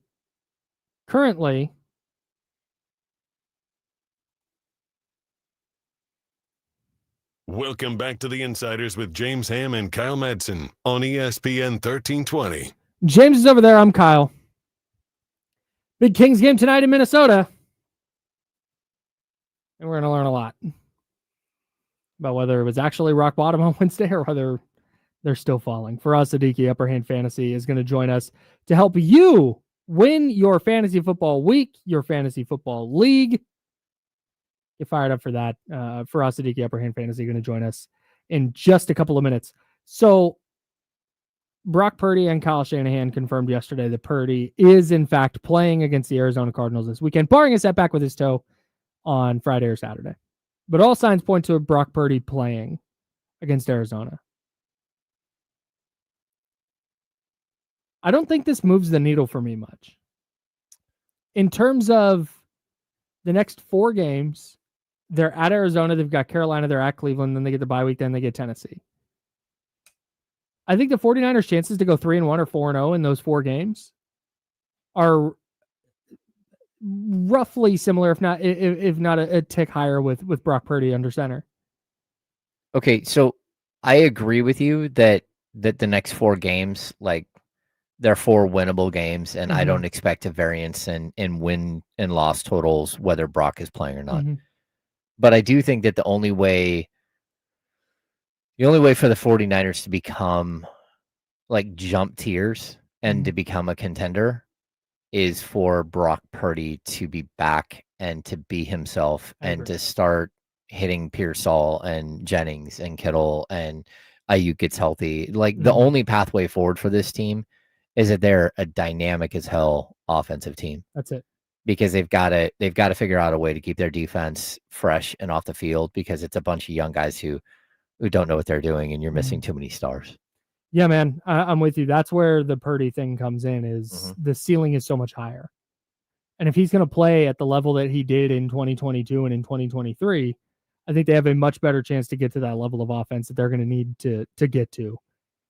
If they lose a couple of these games, they're going to have to upset either Seattle or Indianapolis, and they're going to have to beat the Bears. Yeah. Because that's our final 3 games: at Indianapolis, home against the Bears, home against Seattle. You win these 4 games, you're 10 wins. You're at 10. You want, that should get you in, but you win one of your final 3. Yep. You go 7-1. No, that's wrong. 7-2. How many games do they have left? 4 and then 3. They have 7. 7. There we go. If you go 5-2, yeah, you're in. Yeah. That gets you to 11-6. You're in the playoffs. 10-7 should get you there. But Brock Purdy being back this week has so much less to do with this week and more about, can they go on the road and upset somebody in the playoffs? Because to do that, you're going to need, because Purdy's going to push the ball down the field. Certainly he will with Ricky Pearsall back in the lineup, who's an actual like vertical field stretcher. But to me, I'm trying to not get bogged down with details, but their inability to stretch the field right now is making it a lot easier to defend the run. And we know that the 49ers aren't going to do anything in the postseason if they're not able to run the ball. Yeah. And I think Brock Purdy being back will help in that way too. And Faraz Siddiqi being here is going to help us as we get into Fantasy Friday here on the Insiders with Faraz Siddiqi. Upper Hand Fantasy, upperhandfantasy.com is the website. It's an Odyssey podcast. You can follow him on Instagram at Upper Hand Fantasy. Faraz, how's it going, man? What's up, guys? Week 12. Brock Purdy back, that. huh? Week 12 already? No, it's not. It's week 11. Week 11. Okay, that's I've been saying week 11 on Niners Wire all week. Guys, I have been. I was going to say I'm knees deep in looking at all of the rest of the season, playoff schedules, all that kind of stuff for who to trade for and all that kind of stuff. So week 12 is a lot of people's trade deadlines, and if you're going to make moves, now's the time to do it. What if you don't have any players that are worth trading? Great question. Hey, man, then you're screwed, huh? I mean, listen, you got to get creative with your starting lineup. And a lot of people look at their benches and they say, okay, well, I wish I could, use my bench to trade, because then you could leave your starting lineup somewhat intact or make it better. But sometimes it's you can combine somebody from your starting lineup with somebody from your bench, upgrade that spot in your starting lineup. There's a few options. Okay. Get creative. I'm going to start with listener questions today because I have nothing for myself. Oh, okay. I've got a couple for myself. All right, great. Perfect. Johnny G, we'll get started with our guy Johnny G at youtube.com/ESPN1320. Needs to start 2 of Kamani Vidal, Troy Franklin, and Rashad White.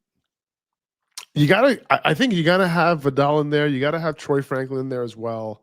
A lot of too high coverage, by the Chiefs there. So it's a tough matchup overall.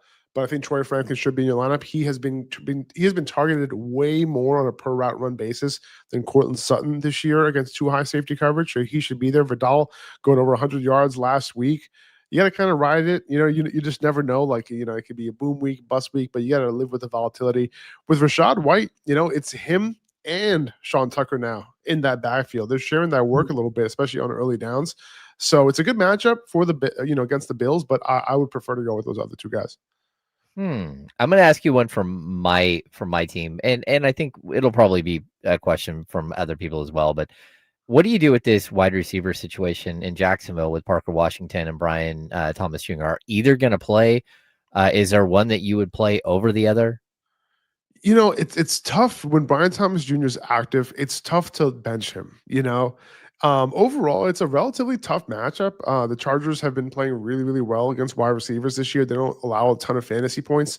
But you would imagine that, with a team that plays a lot of too high safety coverage, they'll be looking a lot more underneath. And that's really what Parker Washington has been doing out of the slot. It seems like he's going to maintain that slot role. And Jacoby Myers is going to kind of be that flanker, play that Z spot, while Brian Thomas Jr. is the X receiver. So yeah, I think I have them ranked right now. Brian Thomas Jr. number 1, Parker Washington as number 2, Jacoby Myers as number 3.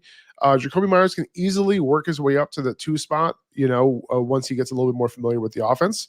And you never know, man. Like, would you be surprised if he starts out targeting Brian Thomas Jr. At some point? I wouldn't be surprised, given the start that Brian Thomas Jr. has had to the season. So, but that's how I have it going into this week. Okay. Faraz Siddiqi, Upper Hand Fantasy, joining us for Fantasy Friday, answering your fantasy football questions. Our guy Soren at youtube.com/ESPN1320 wants to know, Kelsey against Denver, that's Travis Kelsey against Denver, or Arondé Gadsden against Jacksonville? I'm going Gadsden, dude. Like, I'm all on the Arondé Gadsden train. The dude is just a beast. First read targets galore. They're basing their passing offense around Arondé Gadsden right now, which is absolutely bonkers. It's amazing to see. So if you have him, start him. Right. Okay, we got a pick 2. It is from John. Oh, sorry. Oh, where'd it go? There we go. Rashee Rice, Derrick Henry, McConkey, and is Genty a must start this week? This is a good question. I mean, Rashee Rice is in your lineup no matter what. I think if I had to choose one between Derrick Henry and McConkey, I'm probably going to go Derrick Henry here. It's really tough to bench McConkey because he's been like a top 12 wide receiver. I'm not sure if Genty's part of this question, but the question of whether Genty is a must start this week, I would say he is.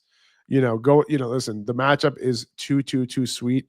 Going up against Dallas this week, you can't avoid that. He's been relatively good, even in tough matchups. Last week against Denver, tough matchup, ended up coming through for you with 15 fantasy points in PPR. I think you just got to go with Genty this week, no matter what. Talking about Faraz Siddiqi, upperhandfantasy.com, one of the finest fantasy analysts in the game, answering your questions now. Russ Dog 316 in the chat needs 2 out of George Kittle, Brock Bowers, Troy Franklin, and DK Metcalf. This one is a little bit tough, but Brock Bowers is in, though. Okay, I'll just say that off the bat. Brock Bowers is in. Brock Bowers won. It's really between Troy Franklin and George Kittle for me. I'm sorry, Metcalf is just all over the place. Like, you just kind of never know what you're going to get from DK Metcalf. So I'm going to go George Kittle here, surprisingly. Troy Franklin against the Chiefs, really, really tough matchup. You got Brock Purdy back. So I think Kittle's the move here. Kittle and Bowers start the 2 tight ends. To stick with the 49ers, it's not a question from the chat, but who is it that, like, because Pearsall's back, Jennings has had a good couple of weeks, Kittle, you got, again, Brock Purdy's back, but how would you handle sort of the 3 wide receivers? Yeah, it's tough now, right? Like, it's I would say this is a pretty ambiguous situation going into this week. Early on, you had Juwan Jennings kind of playing second fiddle.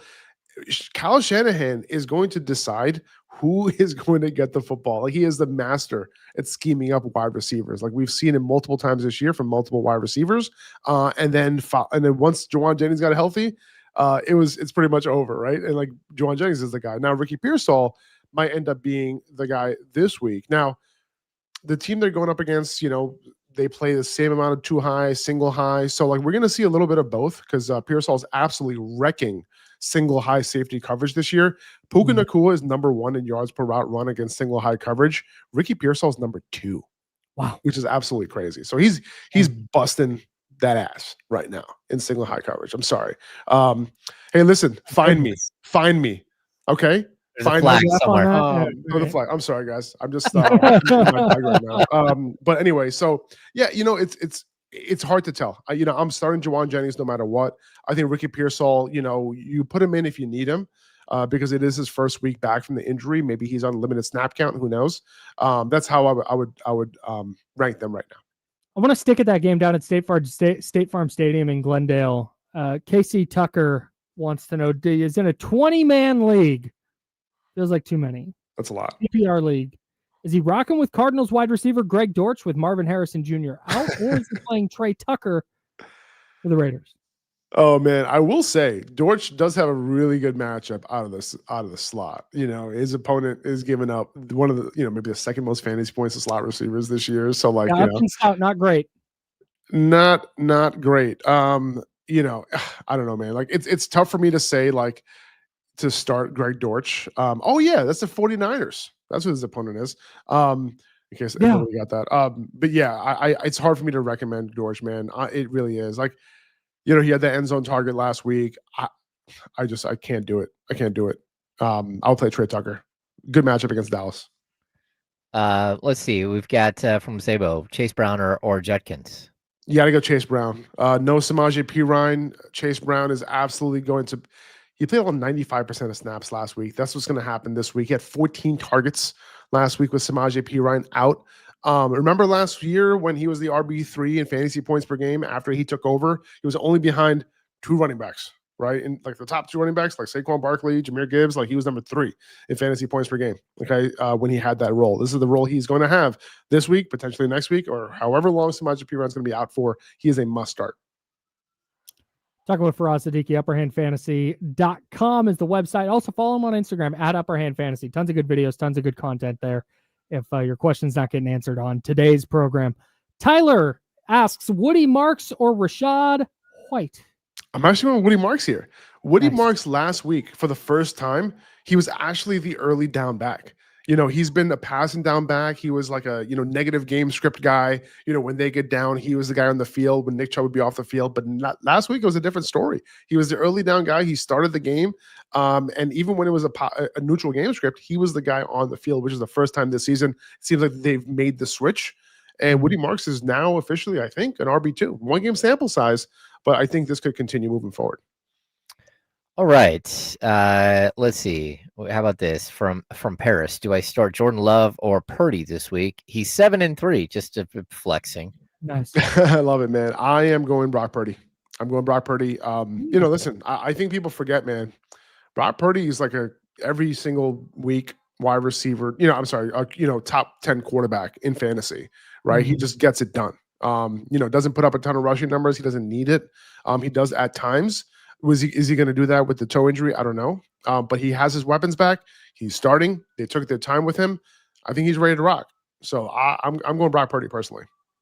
Got about 3 minutes left. We're going to try and go rapid fire through the rest of these. We've got 14 questions left.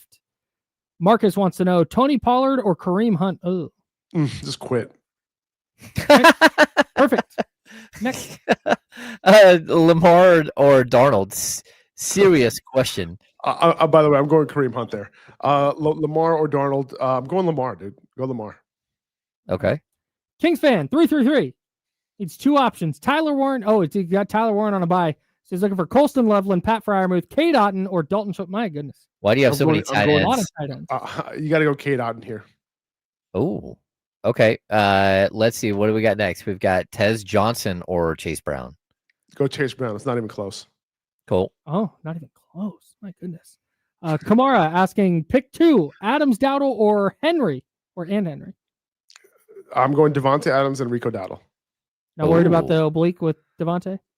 Not worried about no. That was we didn't talk about that. Devontae Adams getting a little nicked up against the Niners. That was the most relatable football injury I've ever seen. It really was. He just went to do his little move off the line. It was like, my back. That's exactly what I do. Man, that's the same exact move.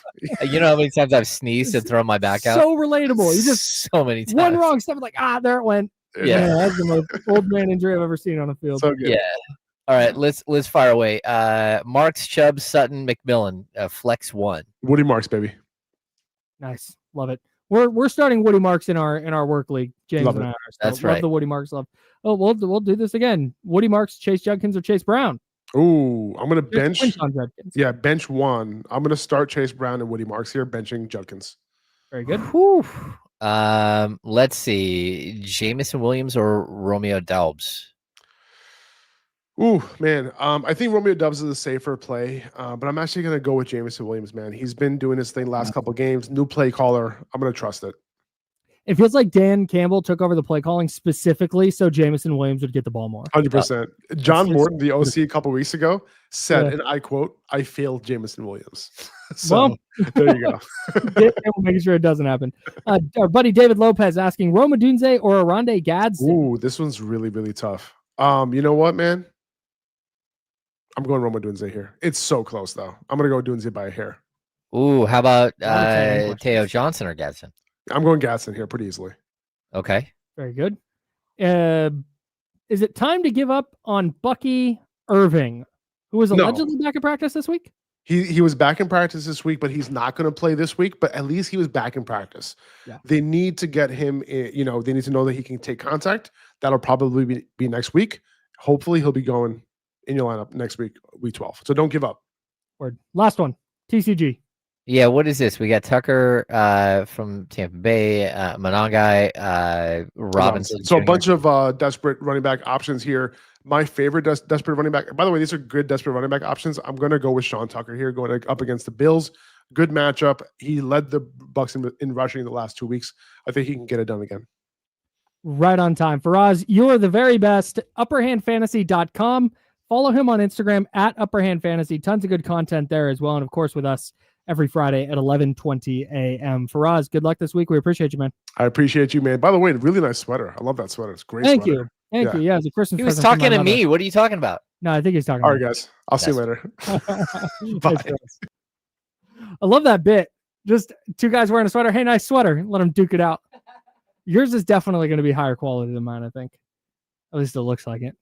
Anyways, that's James Ham. I'm Kyle Matson. Jesse Tapia helping us out on the ones and twos. The handoff is next. D'Lo and Casey going to hop in with us. We'll talk some NFL Week 11, but we'll also talk about this road trip coming up for the Kings. It's a big one if they have any chance of turning the season around. We'll talk about that on ESPN 1320, Sacramento Sports Leader. Hey, is there anything worse than the Cleveland thing where they have the diff? What are you talking about? What is that? On their scoreboard, they have the point differential in case you can't do the quick math of 78 minus 67. Yeah. They've got a thing up there that says the diff minus 11. That's the worst thing I've ever seen. We need to allow people to do math on their own.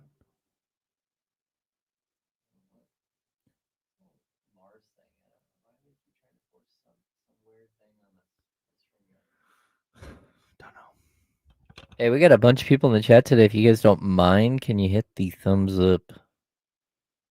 I'm turning on other thumbs up. I don't think this is suspicious at all. It's just kind of how it worked out.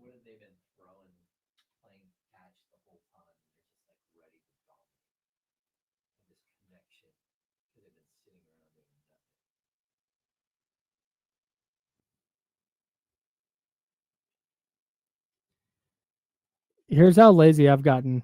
If I'm on my work computer, I don't even use the calculator on the computer. I will Google the math question I have. What is 24.6 times 17?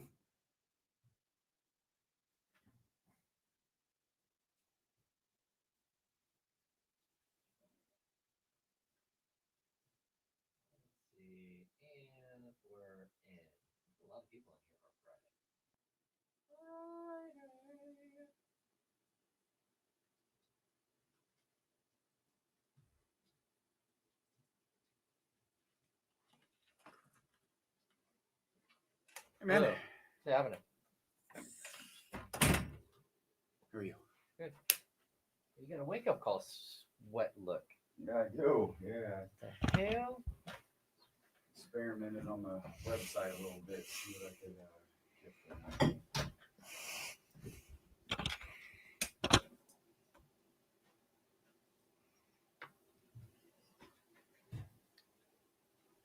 Yep.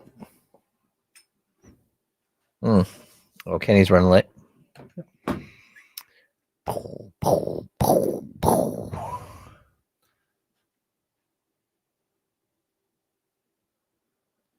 Me.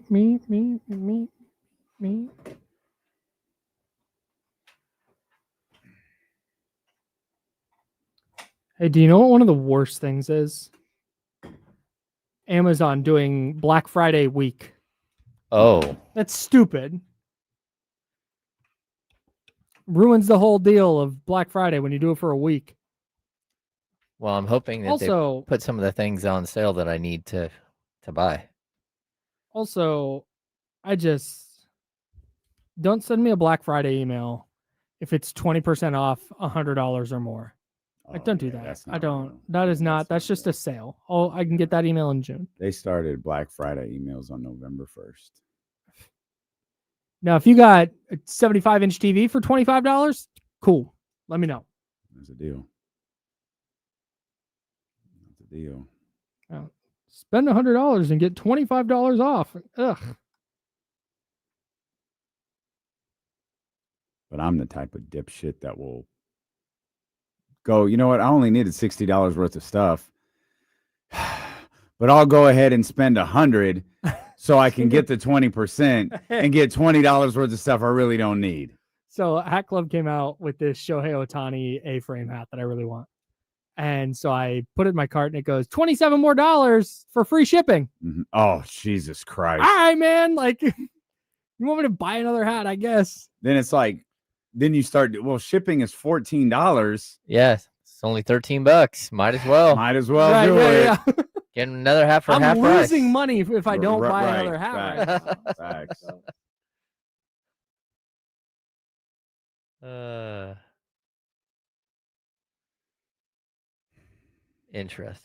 Interesting wording by Kurt Highland. Reports other teams eyeing Dallas to see if it tries to trade Anthony Davis, but his market is small.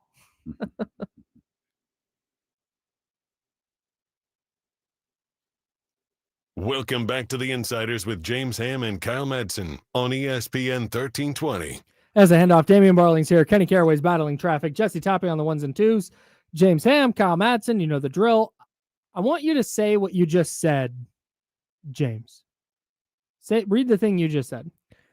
Now I got to find it again. Oh, okay. It was about there not being a trade market for Anthony Davis. Yeah. His market is small for Anthony. The market is small for Anthony Davis. There's a belief Dallas could turn to the approach of moving on from Anthony Davis and Kyrie Irving, which would just be yikes. Well, I mean, you owe $54 million this year, 58.5, and then 62.8 on Anthony Davis. Yeah, player option. Respond to your reaction though. Mm-hmm.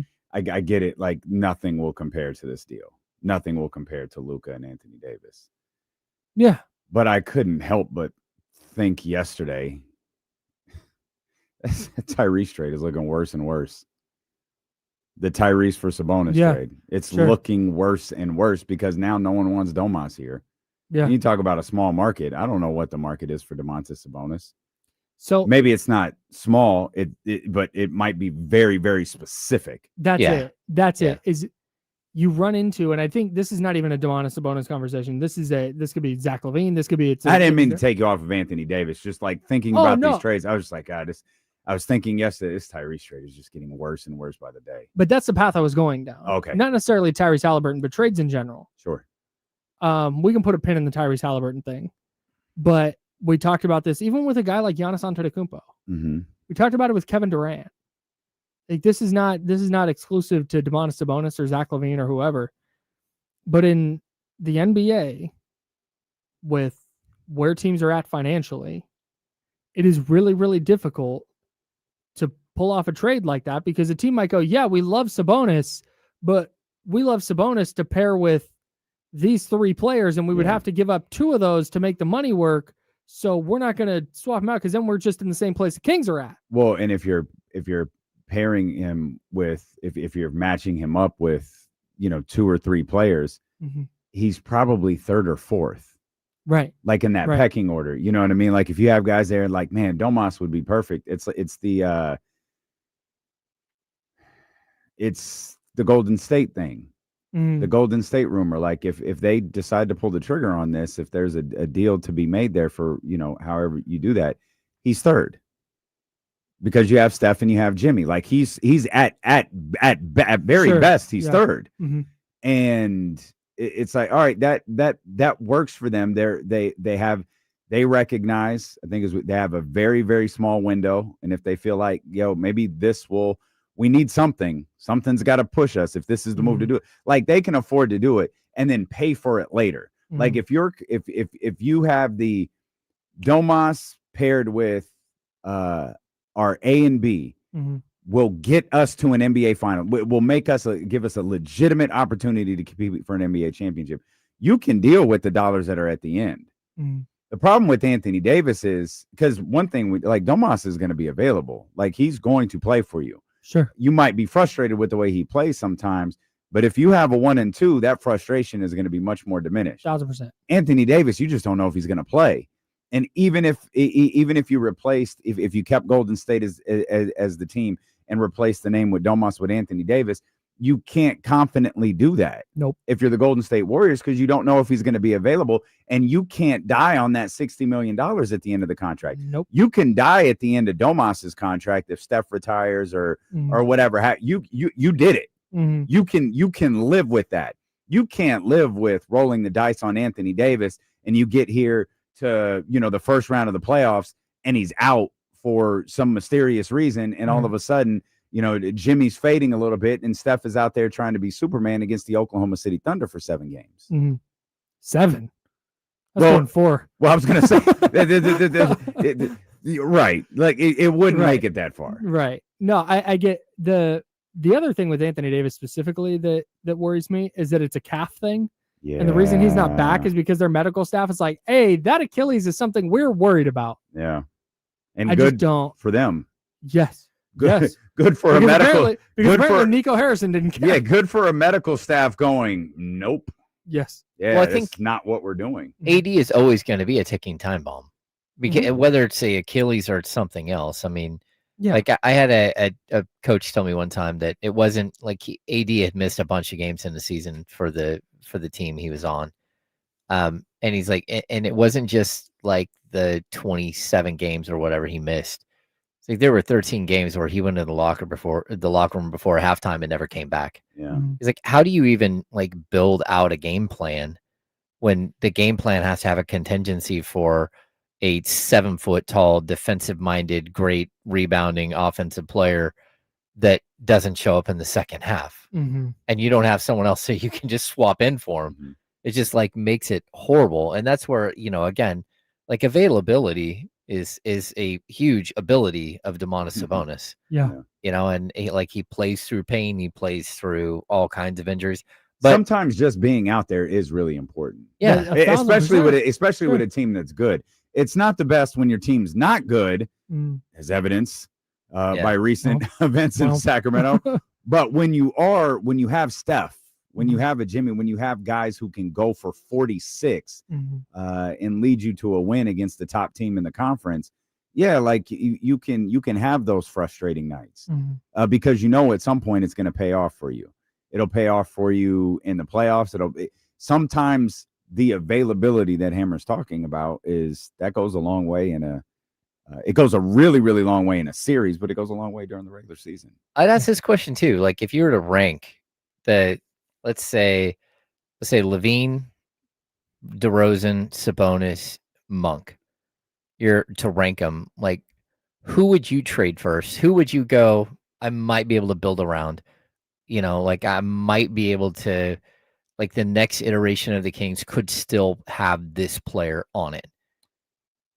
Of the three of the four, who would go first and who would go second? You said Monk, Levine, DeRozan, and Sabonis. Yeah. It's Monk. But I'm not building around Monk. I'd happily have Malik Monk on this basketball team. The other three, I just don't think you can. And I like Zach LaVine. I don't think you can build around him. I agree. I don't think you can build around Domantas Sabonis. And DeMar's 37 years old. Yeah, 36. Yeah. I mean, the problem with building around, I love Russell Westbrook. I'm not building my basketball team around him either. You know what I mean? Sure. The problem with building around a guy like Sabonis, because that's the first that was the first one. I'm like, oh, obviously Sabonis, but I think it has to be so specific. Yeah, and he can't be your best guy. So you have to not only so you have him, but now you need at least one, probably two guys better, and you have to have a. But is that really a player awesome you can build around though? No, like if it it has to be that specific, right, is that someone you can build around? No one goes, man, with Wemby, even with Anthony Davis. Wemby's not even a fair example. Right. With Anthony Davis, you don't need a specific player to build around him. Yeah. Anthony Davis is very, very good. Casey brought up the other day, Anthony Davis, or maybe Jesse did, he'll go down as one of the great what ifs. Yeah, like Anthony totally, Davis is probably had a Hall of Fame career. Yeah, no, he's gonna make the Hall. I mean, you just look okay. at So Anthony Davis is at a Hall of Fame career. We could be talking about a top 10 player in NBA history if he had been healthy. Yeah, I'm totally with you. I think it's interesting though, because I would also I'd make the argument that if you're looking at what Doug Christie wants to do with this team, which I think we're all confused because we don't really see an outline of an offense or anything. But when he talks about the beautiful game and he talks about everybody passing and he talks about the ball moving through, and then you go back and you look at the early 2000 Kings and you look at Vlade and Weber and their ability to pass from the high post, like Domas does fit what they're doing. He does fit the idea that they have, but you have to rewind and try to replace so many of the pieces. So if you go to makes it tough. If you go to the 2000s, then who is Domas in that group? He's either Vlade or he's Weber. He's not Weber because he's not going to score 25 a game. So that's what I thought. That exactly. He's Vlade. Vlade was very, very important, but he wasn't the one. Yeah, but I also think that Domas, just offensively, is higher up on the scale. I agree than Vlade, but he's below Weber. I think Domas is just thinking about it. I think Domas is a really, really good offensive. He's not Chris. I do think he's better than Vlade, though. I don't know. I don't know if he's as skilled offensively as Vlade. Vlade was a better creator for himself. Vlade had more to be able to score. He had a guts. More of a bag. Yeah, but he averaged 11 points a game during his time in Sacramento. Vlade did. Different game. Yeah, it's a different game, but the numbers. What was his 3-point percentage, James? 24.6. The numbers don't taking one a year. Domas has the numbers on him, like scoring the points and stuff like that. But Vlade, I think Vlade was more of he was definitely a more offensive skill player than Domas. Vlade, you couldn't do, and I hate to go back to this because we've talked about it for years, but you couldn't do what Kevin Looney did to Vlade. Vlade would make you pay. Vlade was in. Oh, I agree with that. Vlade was in the finals, getting buckets and stuff like that. But is that on the offensive end or the defensive end? Offensive end. Looney was I'm gonna just sit here. Oh, the way he was guarding. You're talking about the way Looney was guarding. I'm gonna just sit here and because a lot went on with Looney. Yeah, they just sacked off. Yeah, right. Yeah. Vlade, you couldn't do that with, and he's equal of a passer with Sabonis. Oh, he was a magical passer. He didn't have the sheer volume of assists that Domas did, but I still if you're looking at the way that you think that Doug Christie probably wants to build his team, I do think there is a world in which Zach LaVine fits into that. It's just a salary. And I do think that there's a way that Domantas Sabonis fits into that scheme. Is the problem with Zach and DeMar can't work? Yeah, I'm gonna guess that that's a problem. We talked about it the other day, but when you roll out a starting lineup and not one guy is a good 3-point shooter, you've got no shot. You can't do that again. And that's where you add in Zach LaVine and his ability to shoot the three, and at least there is a little bit of pull his way. But the rest of them, you can't start a starting five with Domantas Sabonis and Precious Achiuwa and DeMar DeRozan and Dennis Schroeder and Russell Westbrook that nobody respects their 3-point shot at all. And so they just clog the lane and sink back. You have to actually build a team. I don't think you can take Domantas Sabonis in and out of this thing, out of the discussion. What exactly are you trying to build? Because right now you don't have enough shooters, you don't have enough length and athleticism, no matter who is playing center.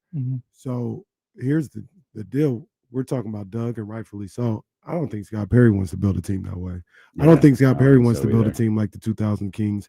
He wants, and I agree with him, this is how I would build a team. I need my point guard. I need a scoring, distributing point guard. That's who the offense is going to run through. Second would probably be a wing, not today, but more of a Paul George type guy. But who's that scorer? He's not here. No, but what I mean is, does he like Donovan? And I don't know the answer. I don't think he likes Jalen, and Brunson is a scoring point guard. Yeah. We don't think he likes Trae Young. Trae Young I think he led the league in assists last year. If he wasn't, he was top 3. He's a scoring point guard. Yeah, but he's small. Both of those guys are smaller and don't defend. I think he's looking for, I believe Scott Perry's looking for a guy that gets after it on the defensive end, can score by stretching the floor and creating for others, and actually create for others. Like, I think he wants to start the team with the point guard. Chris Finch in Minnesota doesn't use the term point guard. He uses the term lead guard. Mm. And I think that's an important distinction, because I think people think point guard and they think like, oh, distributor, and he's going to, but like, that's just not the NBA, the modern NBA. Like, Steph Curry is a point guard, but like, is he? Like, he's right. not. Right. Chris Finch also said Anthony Edwards that, is ostensibly Minnesota's point guard, but he's not. Like, he's not that. So, anyways, Chris Finch said that Rudy Gobert was a top 5 defense by himself, and that made me question everything I know about basketball. I was like, man. Well, he is in the regular season. I gotta watch. He is till you get to the final 4 minutes of a game. Boy, I don't know if it's just a regular. I don't know if it's just a regular season. Like he struggles in big games. Mm-hmm. I think he struggles with elite coaches who aren't buying Chris Finch's line about a top 5 defense in and of himself. Well, okay, and that's this is a super side conversation, but I think he's right in the regular season where, like, game in and game out, you're not like watching film and game planning for every game. As I understand it, Greg Popovich and the Spurs watch their own stuff. Like, we're gonna go execute our stuff in the regular season and forget what the other team's doing. I think in the postseason, though, when you get down like, okay, we're playing this team 7 times, and you start scheming specifically around Rudy Gobert, I think it's easy to do so. I think if that makes sense. I think there's a lot of truth to Greg Popovich watching his stuff. Mm-hmm. Somebody's in charge of the opponent. Sure. Like, someone has and maybe they're not watching film.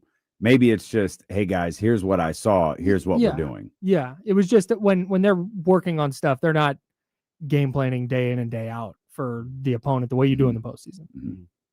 And I kind of wonder if that's where Rudy Gobert becomes less effective. Well, they've also watched the NBA for the past 10 years. Well, and they're like, this is what you do. You draw him out of the paint. Mm-hmm. You get him on the guard. And he's useless. Or you do like Dallas did that one year in the playoffs when he got played off the floor, and you have 5 perimeter guys, and the guy that Rudy's guarding is in the corner shooting threes, shooting fish in a barrel. Yeah. And they'll have to get him off. Well, he can't, right? Because he can't punish him offensively. That's like the opponent of the Sacramento Kings. Just run. They won't chase us. That's not far off. Damn. It's like a little badass like kid shoplifting. Like, no, just grab the candy bar. No one's gonna chase us. That's every team who plays the Kings. Just run. They're not gonna follow us. Not far off at all. You're listening to KIFM West Sacramento, KRXQ HD2 Sacramento, ESPN 1320. Sacramento Sports Leader, always free on the Odyssey app. You're in charge of those now. You gotta get fluid. If you fail, they're gonna call you. Be like, hey man, got to get that read tight.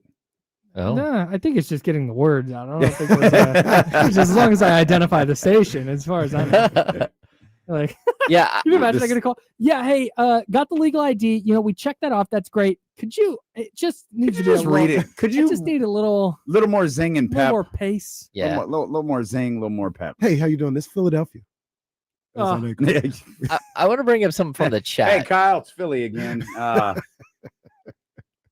It's fall fun and games till that call comes. Go ahead, Hammer. Yeah, Jacob P says Scott Perry does whatever Papa V says, and I'm going to tell you, Jacob, and other Kings fans that are listening, this is not, in fact, the case at all. Like, Scott Perry walked in the door and literally started interviewing every single person in the building. He is creating his own culture that is separate from anything that I've seen before. And I'm talking like every aspect of the franchise. Almost to the point of like, settle down. Yeah, like ticket takers, like locker room attendants, not like getting hit with dress code violations. Like, it's like, hey man, we're a professional organization. Clean it up. Mm-hmm. Like, they've even done as much as like they put the mantra, the Scott Perry mantra, above in the upper ring of in the locker room. The 6 words, the pillars. They've gone down the hallway. Does anyone know the pillars? No. Okay. It's because I gotta be honest, I've tuned them out. Work hard, be dedicated, hustle, loyalty, and respect. Yeah, like there's the wall going into the locker room. They've done all kinds of artwork there. The practice facility, they've started Like he's got his fingers in like everything, and he is not like he is sitting here trying to convince Vivek Ranadive what has to happen next. That's what he's doing. That when you see him sitting on the sideline and the game is completely out of control and Vivek Ranadive eventually gets up and walks out, the entire time Scott is explaining to him why it is that things are going south and what they have to do next. And it's going to be painful. And the only way to move forward is to do this, and this. He's not sitting there going, Vivek, is it okay if no, that's not happening. This is Scott Perry's show right now. 100%. Like whether he decided that Doug Christie was his guy or not, like Doug Christie went 27-23 at the end of last season. He probably deserved a shot at to be the head coach. He'd been an assistant for 3.5 years. Like he's a Sacramento guy. You understand the passion that he has. Like the problem isn't so much that like they had a conversation. They have the same type of morals and the same type of vision for basketball. Scott Perry's like, okay, well, I can do this. Like Doug can be the head coach and maybe he's on a short leash. Maybe he's not. But again, it's Scott's show. If Scott wasn't comfortable with Doug being the head coach, he wouldn't have been hired. You said Doug went 27-23 last year. What changed? Why are they so awful this year? When they traded for and signed a point guard to a $14 million a year deal? I don't know, but one of my speculations, and Jesse was hit the nail on the head when he would always ask this question over the summer, is you got a bunch of people that aren't invested in the outcome, in the result, and they're all looking at their next destination, and they're more focused on that as opposed to trying to see this succeed. That's what it feels like, and it's crazy that like we continue to say we've gotten to this point this quick, but last week that's what it looked like. It looked like, they had maybe heard some rumors or whatever, and they're like, I ain't really locked into this. Ain't my problem. I'm just trying to buy time till I get out of here. And man, it's just really crazy how quick that happened. Like I said, and I wasn't just throwing anything up against a wall. Literally the week before, I was like, yo, these guys, they get after it. Like they play hard. Like they may not be good enough, but they compete. I love seeing that, whatever. Then a week later, they look the complete opposite. Yeah. It's crazy. Brutal. I think, again, like losing Keegan Murray, I think both like the player, but also like the idea of him and having the young player you're building around and the young guy that can play defense and sort of mask some of the other deficiencies. It like not only physically, but psychologically had a huge hit on this team early on. It was like, oh boy, man, we're going to be without our best defender for 6 weeks, 4 to 6 weeks. You are soft. So I was going to say, so they turtle up? That's crazy. That's crazy. Like your right hammer, it sucks, man, but this? Yeah, no, I didn't expect it to be this bad. This. No, I did not expect this to be the way the season. I expected them to not be very good, but I thought they would lose against bad teams. They would beat good teams, and then it would be a coin flip against the other teams. And it's not a coin flip. It doesn't feel like that at all. It feels like the Kings are one of the worst 3 teams in the league or 4 teams. I was just watching highlights of Utah competing with Atlanta, thinking that one must have been nice. Like all they did was compete. Like, have been great. I sent Kyle he said, do you see Jalen Johnson's stat line? I'm like, yeah, Precious Achua has got to be one of the top 5 defenders in the league. If that's what he's going to do the next night. Like, what in the world? Jalen Johnson last night, if you missed it, played 41 minutes in Atlanta's 132, 122 win over Utah. 31 points, 18 boards, 14 assists, 7 steals. Goodness gracious, man. Like, 7 steals is just obnoxious. That's another one you look back on. It's like, why didn't you take him? Well, there was some red flags. There was some red flags. He fell. There was some red flags personality-wise. I think there was some red flags injury-wise as well. Injury history stuff, but yeah. The talent's always been there, but it always felt like there were moments where the lights are on, but nobody's home. And I think that's why, like, a lot of teams passed on him and he fell in the draft. What do you go, 19? Yeah, he went late. I mean, he was a Yeah. top 5, top 10 talent 20. coming out of Duke. Yeah. You know, he was that guy talent wise. But like you said, there were some red flags going into that draft, and he fell all the way to 20. He's averaging 21.5 points, 9.5 boards, 6.3 assists, 1.8 steals. He's shooting 57.9% from the field, 35.5% from three, and 80% from the line. Man. What if Keegan came back and they just went on a run? I'd be happy. It would coincide with so the great. schedule getting soft. That'd be so great. It would be like, oh, what is Keegan. I would love that. I want to see it like tonight. I was saying earlier, it feels like tonight's a Those guys are like, we didn't quit. We were just missing our buddy. That's all. I was talking about. Oh my God! Yeah, Oh, night one.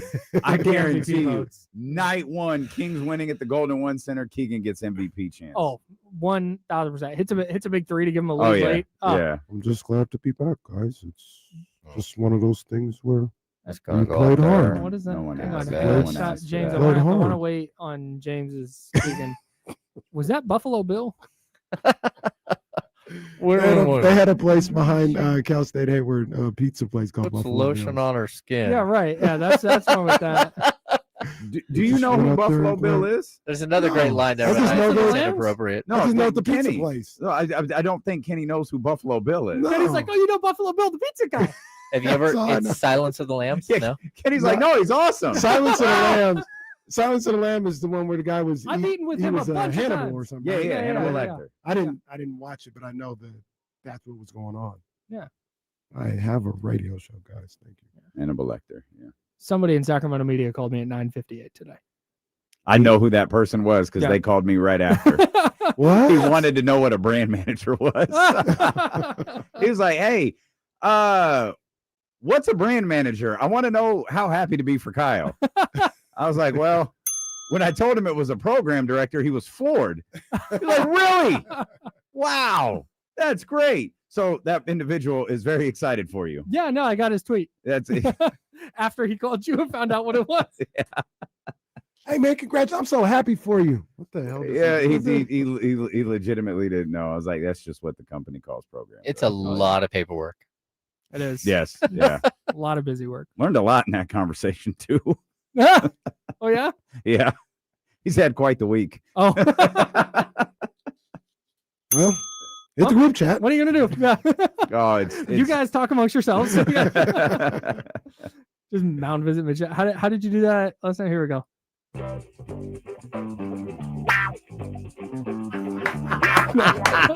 Oh, that's terrific. That's terrific. Well, I don't know, Goon.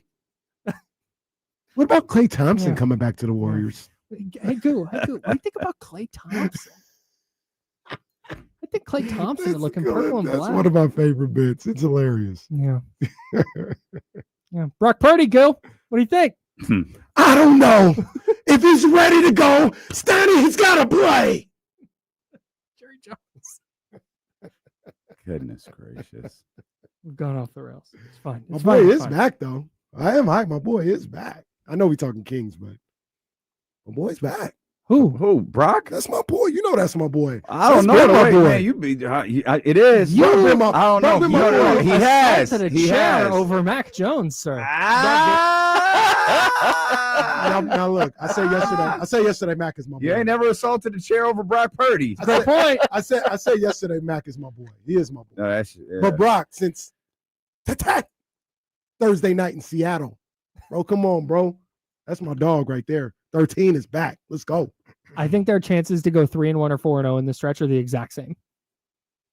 Sure. Say that sentence again.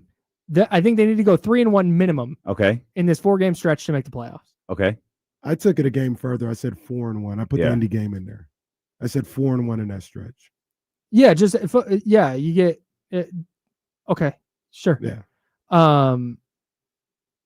Which could be I the think 4-0 I that think you're they're talking about.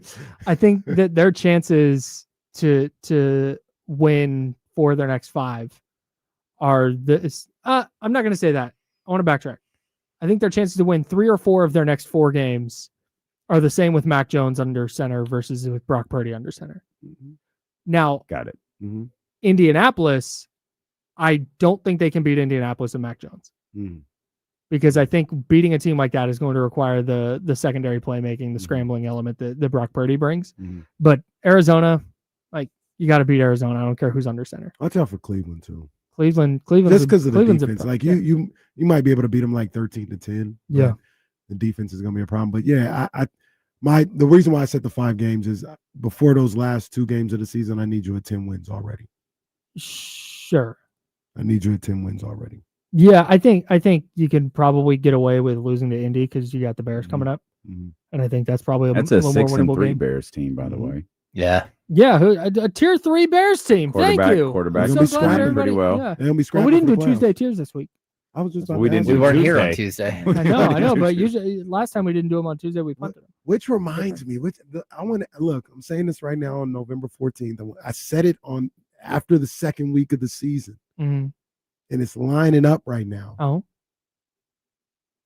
Bears Lions to end the season in Chicago. Remember, I said if I was Ben Johnson, I'm going to remember what you did in week 2. I'm going to remember what you did in week 2, big dog. You tried to run that score up, big dog. I remember our handshake. I remember that. Just imagine if he remembers it and that team remembers it, and it's for a spot in the playoffs for both teams. Win or go home.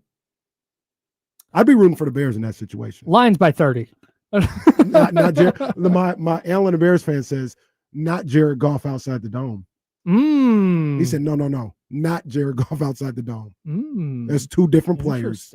He said he come to Soldier, and history has backed him up. He's had problems in Chicago in the winter. I want that to be the case. Me too. I want that to be the case. Win or go home. The Bears remembering what you did in week 2. The Bears prior to that play the 49ers in week 17 in a game that might decide both teams' playoff fates. We'll see. That game against Detroit might not matter. No, they're going to lose that game, and then they're going to need the Detroit win. But here's what Chicago's got coming up. They're at Minnesota. Should win. Sneaky, though. Should win? Yeah, I mean, Minnesota just got handled by a good Ravens team. Thank you. Tier 2 Ravens team, some say. Yeah. Then they're home against the Steelers, at Philly, at Green Bay, home against the Browns, home Green Bay, then at San Francisco, and then the Lions. That's tough. There's a real chance that San Francisco game doesn't matter for the Bears. Yeah, that's tough. That's tough. You think so? Yeah. I don't not guaranteeing it. That's a tough second stretch to of last. games. Yeah. They're That's a tough stretch of only games. not that they can't win, but they're only favored in one of those games, the Browns game. You Maybe think? the Vikings game. Steelers at home? They're favored over the Steelers. I think they'd be fit right now today. When's that game? November 23rd, next Sunday. Yeah, I don't know. Maybe. It might be like a Might depend on what the Steelers do. Bears this by weekend. 1.5 or something like that. Or Yeah. Have you guys looked? Hawks were speaking favored by 3.5 on Wednesday, so who knows? No, we know how that ended. We so kicked their ass yesterday. They deserved it though. They got their ass beat. they did. Yeah. We're gonna kick their ass again today. Like what you want? Like that's it. So that's a. I was going to talk about the Carolina Panthers. We'll talk about the Sacramento Kings instead. That feels like a better choice. So is it though? Really needed that. Is it? Yeah, I don't know. Maybe she. The Panthers, just real quick on the Panthers. On? The Panthers lost to the Bills by 31. They beat the Jets by 7. Lose to the Bills by 31. Beat the Packers in Green Bay by 3. Lose at home to the Saints by 10. That's awful. the weirdest team in football. Yeah. To hell with the Panthers. All right, the Sacramento Kings.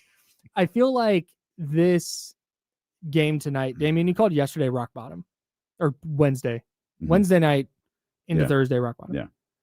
But I don't you're not rock bottom means it doesn't get worse than this. If you lose by 30 tonight, it gets worse. I don't think it does. I think the bottom's been established. Now but if you win tonight, you go play well, you pull out a win in Minnesota, it's like, oh, okay. All right, maybe they've stabilized. Maybe they got something here. I don't think that's what happens though. And I'm not talking about winning or losing. I'm talking about I don't think that's the reaction if they win. Now, unless you're talking about their reaction. If you're talking about an internal reaction, I have no idea. Maybe you're right. The external reaction, if the Kings win tonight, I think a large portion of the fan base will be like, "Great, Kings won. What's for dinner tomorrow? What are we doing this weekend?" Like, I don't think there's they've stabilized. It's going to be more like these son of bitches. I swear. That's fair. And I think people That's would just probably shake right. their head. Like I don't, and this was a topic of Mhm. conversation yesterday. I think we're We've reached a 3, point of 4 in apathy. a row. We're like 8 of 9 before you've really gotten this fan base's attention again. Yeah. I know me Interesting. personally, I Okay. don't trust this group. I At think all. That's and fair. to that That's same fair. point, rock bottom, if they lose by 30 tonight, the outrage that was here yesterday isn't going to be there tomorrow. They've reached rock bottom in Like, terms of they've reached that point of apathy. Fans, no, I don't think this fan base will ever be apathetic towards this team. I think they'll just be like, I'm not going to get mad again. I was mad 48 hours ago. Is that not apathy? I think No, because you're still following the Apathy. team. I might You're have still apathy is the state of not caring, isn't it? Do I not know That's what the what word? Oh, I feel so vindicated right now. Lack of interest, enthusiasm, or concern. Okay, then I'll give you We're describing enthusiasm. apathy. But I don't think lack of interest fits. Words. So if you want to take the other part of it, then that's Mhm. fine. I don't think they're going to continue to watch the basketball team. They're going to continue to tap in Sure. to the shows and the podcasts and Mhm. all of that different thing. Of course. I just don't think they're going to be outraged a second time in 48 hours because they lost to the Timberwolves That's by fair. I whatever agree amount. with you. So I think the interest is there. The other two, that's fine. 2 out of 3, so you win. Slightly Nitpicking- apathetic. There you go. picking nits a little bit. Yeah. I do think people will and are starting to lose interest in this group, not the Kings as a franchise. Yes, that's it. and, That's it. You know what they do moving forward. This group of players, they Oh, could care less. I about think them. that happened before the season started. Yeah, I think Russ energized them a little bit, Mhm. but Yeah. like I think the other guy, I do not. I think Russ won the city over. Yeah. They still do not like this collection of basketball players, People are, but they love Keegan. yeah. So And Keegan's Keon. well, I have no idea if Keon's ever Allegedly. going to play basketball, but I know Keegan is. Mhm. And there, it'll be interesting to see what happens when he comes back. Also, there is the contract component for Keegan, excuse me. Mhm. You start to get looked at differently when your paycheck changes. Mhm. And I don't know if fans are going to start. I don't know when that starts for him, given the unfortunate circumstances he's going to return to. Well, I would go say ahead. this too. Like for me, one of the keys that has to happen right now is it's not just like dumping players to dump players. It's you understand that this version of the Kings is over. And do you have another version that's coming right behind that? And the only way to know that is to not only play Keegan Murray, but give Keegan Murray the opportunity to show you whether he is one of those guys. We have to know if he's a 4th best player or 7th best player or 3rd best player. What is he?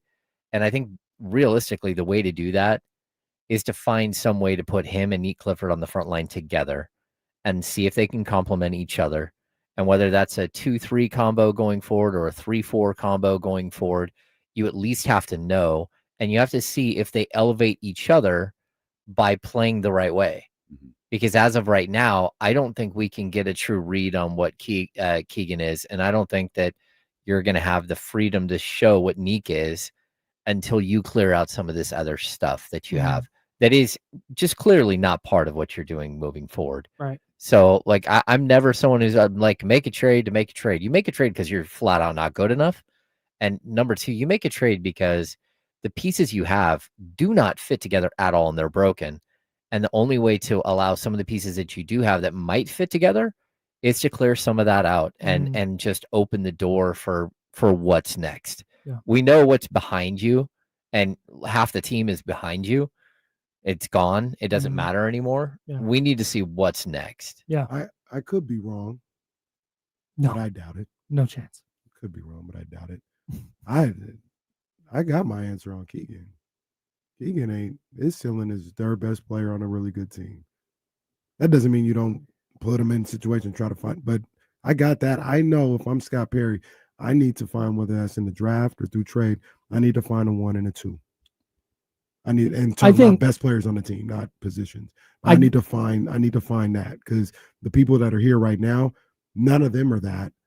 I got Keegan, who's probably third best player on the team. Need around that area, maybe a little lower. Like if I have him as my fourth or fifth best player, I got a good team. Sure. But I know what I got with those two for the most part.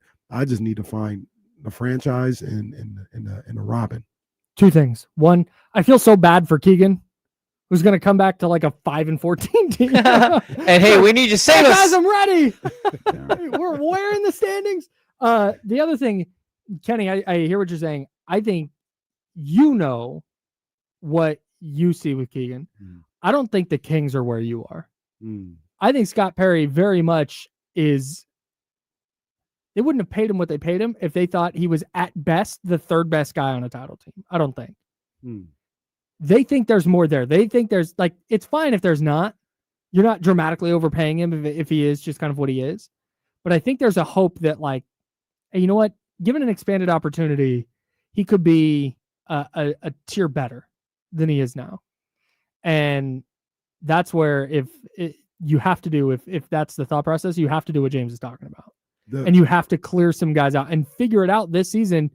All right, you're going to have 60-ish games left when Keegan gets back, 55, 60 games. See what it looks like with him as a second option. The money kind of matches up with like the third best player, right? Like I know there's only so much he can make because he's on another contract. Yeah. Right.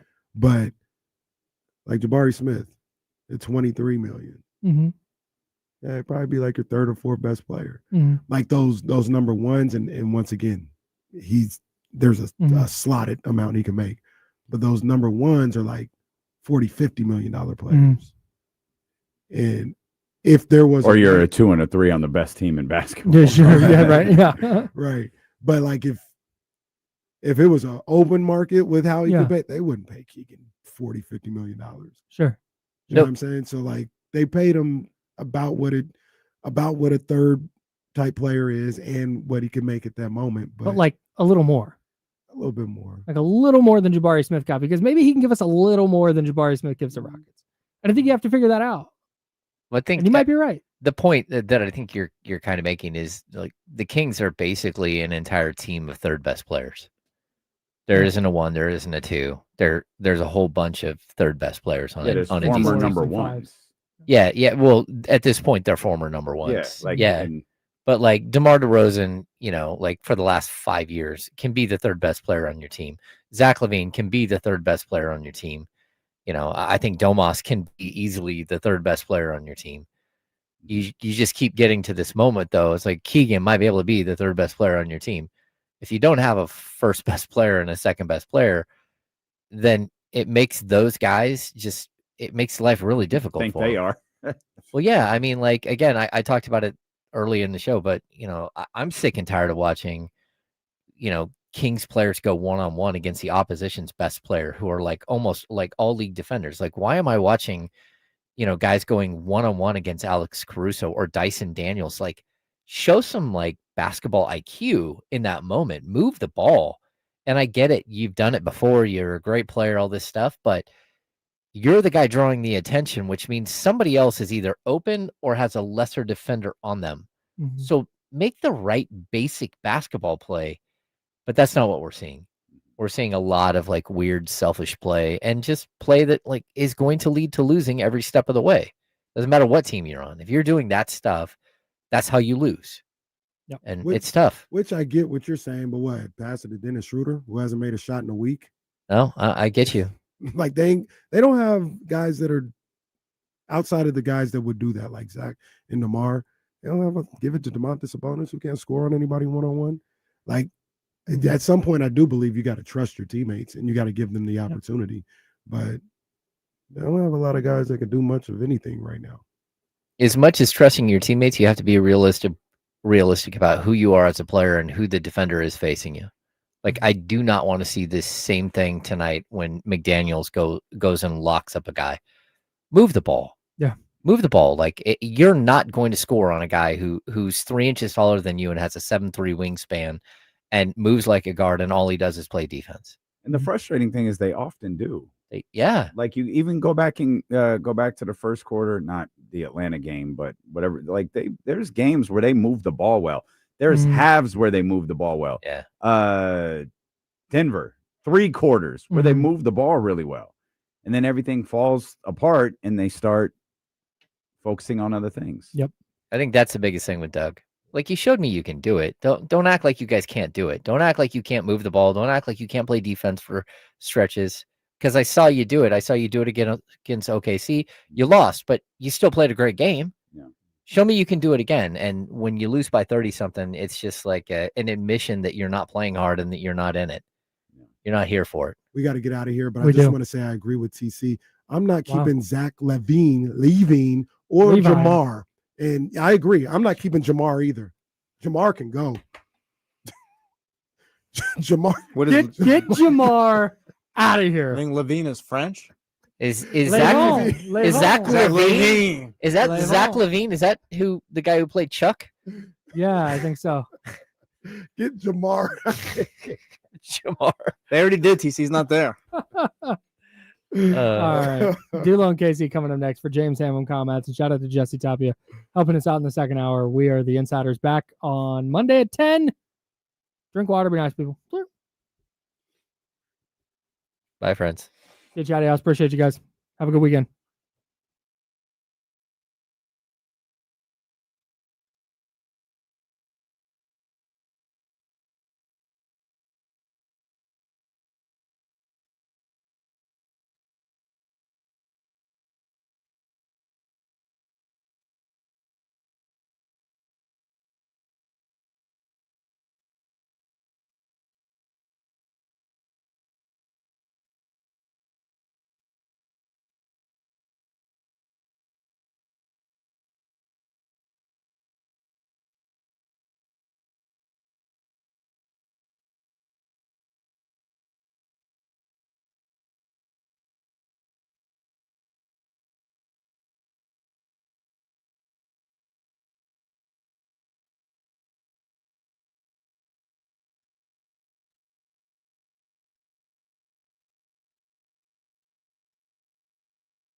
Ben's here.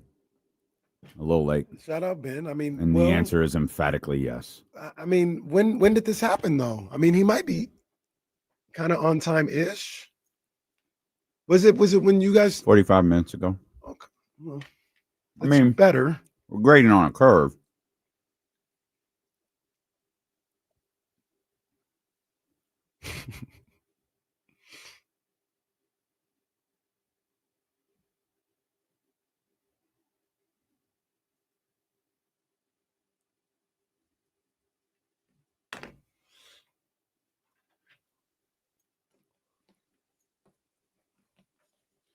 Oh my gosh, CJ. I mean, I was so heartbroken and disgusted when I saw that. I don't know. There's is he like, yeah, I'm about to say, I've heard that he passed. I heard that he's still fighting. That is just That's disgusting, man. If you're still with us, man, get well soon, man. Fight through, Coach Bean.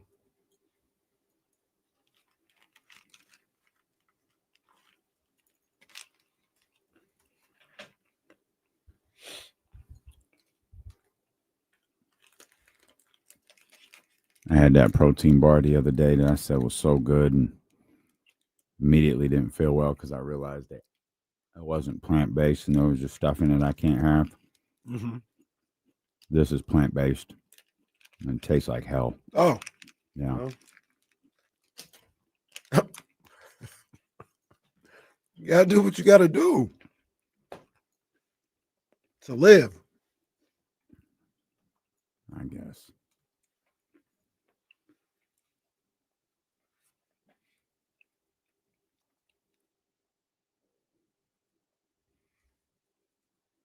To live. You live to fight another day. Shout out, Pops. Yeah. We got them screaming D-Lo, KC, D-Lo, KC, D-Lo, KC, D-Lo. We got them screaming D-Lo, KC, D-Lo, KC, D-Lo, D-Lo. We your number one spot. We your number one spot for some sports, huh? Got the city going crazy when we work, huh? We top two, but we ain't two, we in first, huh? And when you need the real, we is who you search, huh? D-Lo, KC, D-Lo, KC, D-Lo, KC, D-Lo. We your number one spot. Let's go, baby. Where them air horns at? Hey. Let's let them roll one more time because it's Friday. Hella holiday is jumping off tonight. It is up. Man, we are. We need to check his ears. This thing be up to the max.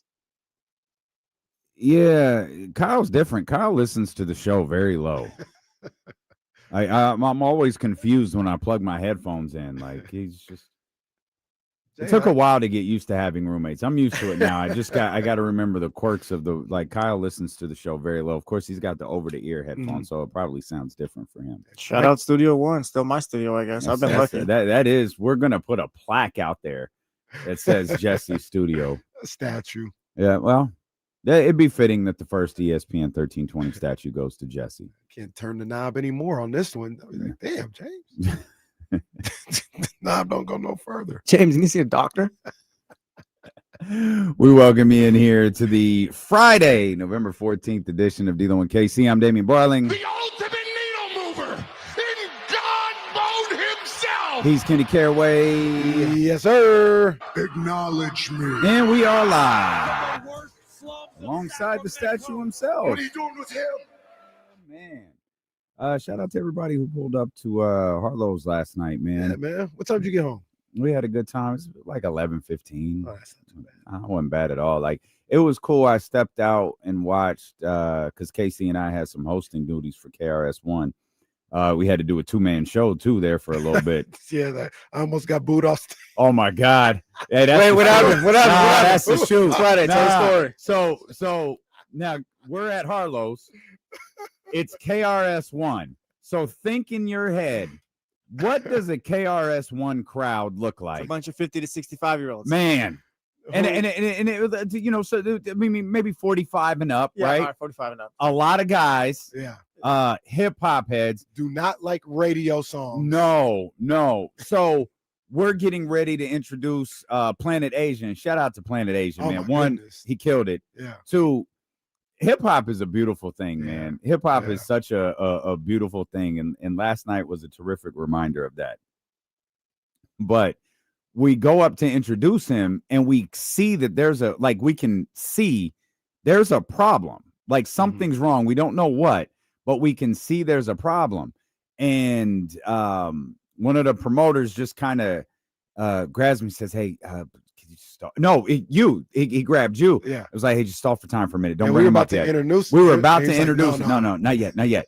So we're kind of looking around and we look over and they're like, "It's okay. Just keep going." So Kenny and I, we're doing like a 2-person show up there in the conversation about hip hop and the greatest hip hop artist. And, you know, I'm trying to, you know, we're trying to keep everybody engaged because everything has stopped and we don't know exactly why yet.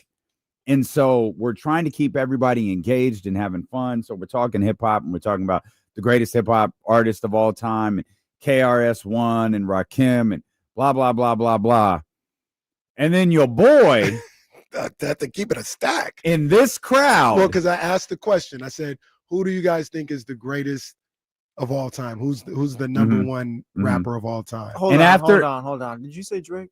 Oh God, no. He wasn't he wasn't suicidal. No. Well, he's not. But he said Jay-Z. He said Hov. Man, they lit his ass up. If they could have had bottles in their hand to throw at him, like the collective groan from that crowd when he said Hov was hilarious. I almost left. I was like, I'm just gonna let it. Hey, good luck, buddy. Now look, it's been a great 5 years. You figure this one out. This will tell you guys the crowd that was there. Like I said, I know where I'm at. I'm like Snoop at the Source Awards. I know where I'm at. I know we on the East Coast. You got the same response Snoop did. Yeah, I mean, they booed Snoop's ass that day too. Then I asked the question, and the 3 of the like 5 names I heard was like, who's the greatest rapper of all time? Rakim. Yeah, well, yeah, what you knew.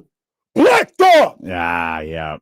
What about Lupe Fiasco? Yeah. All right, man. Look, you guys are being ridiculous. It's Jay-Z. No, someone said.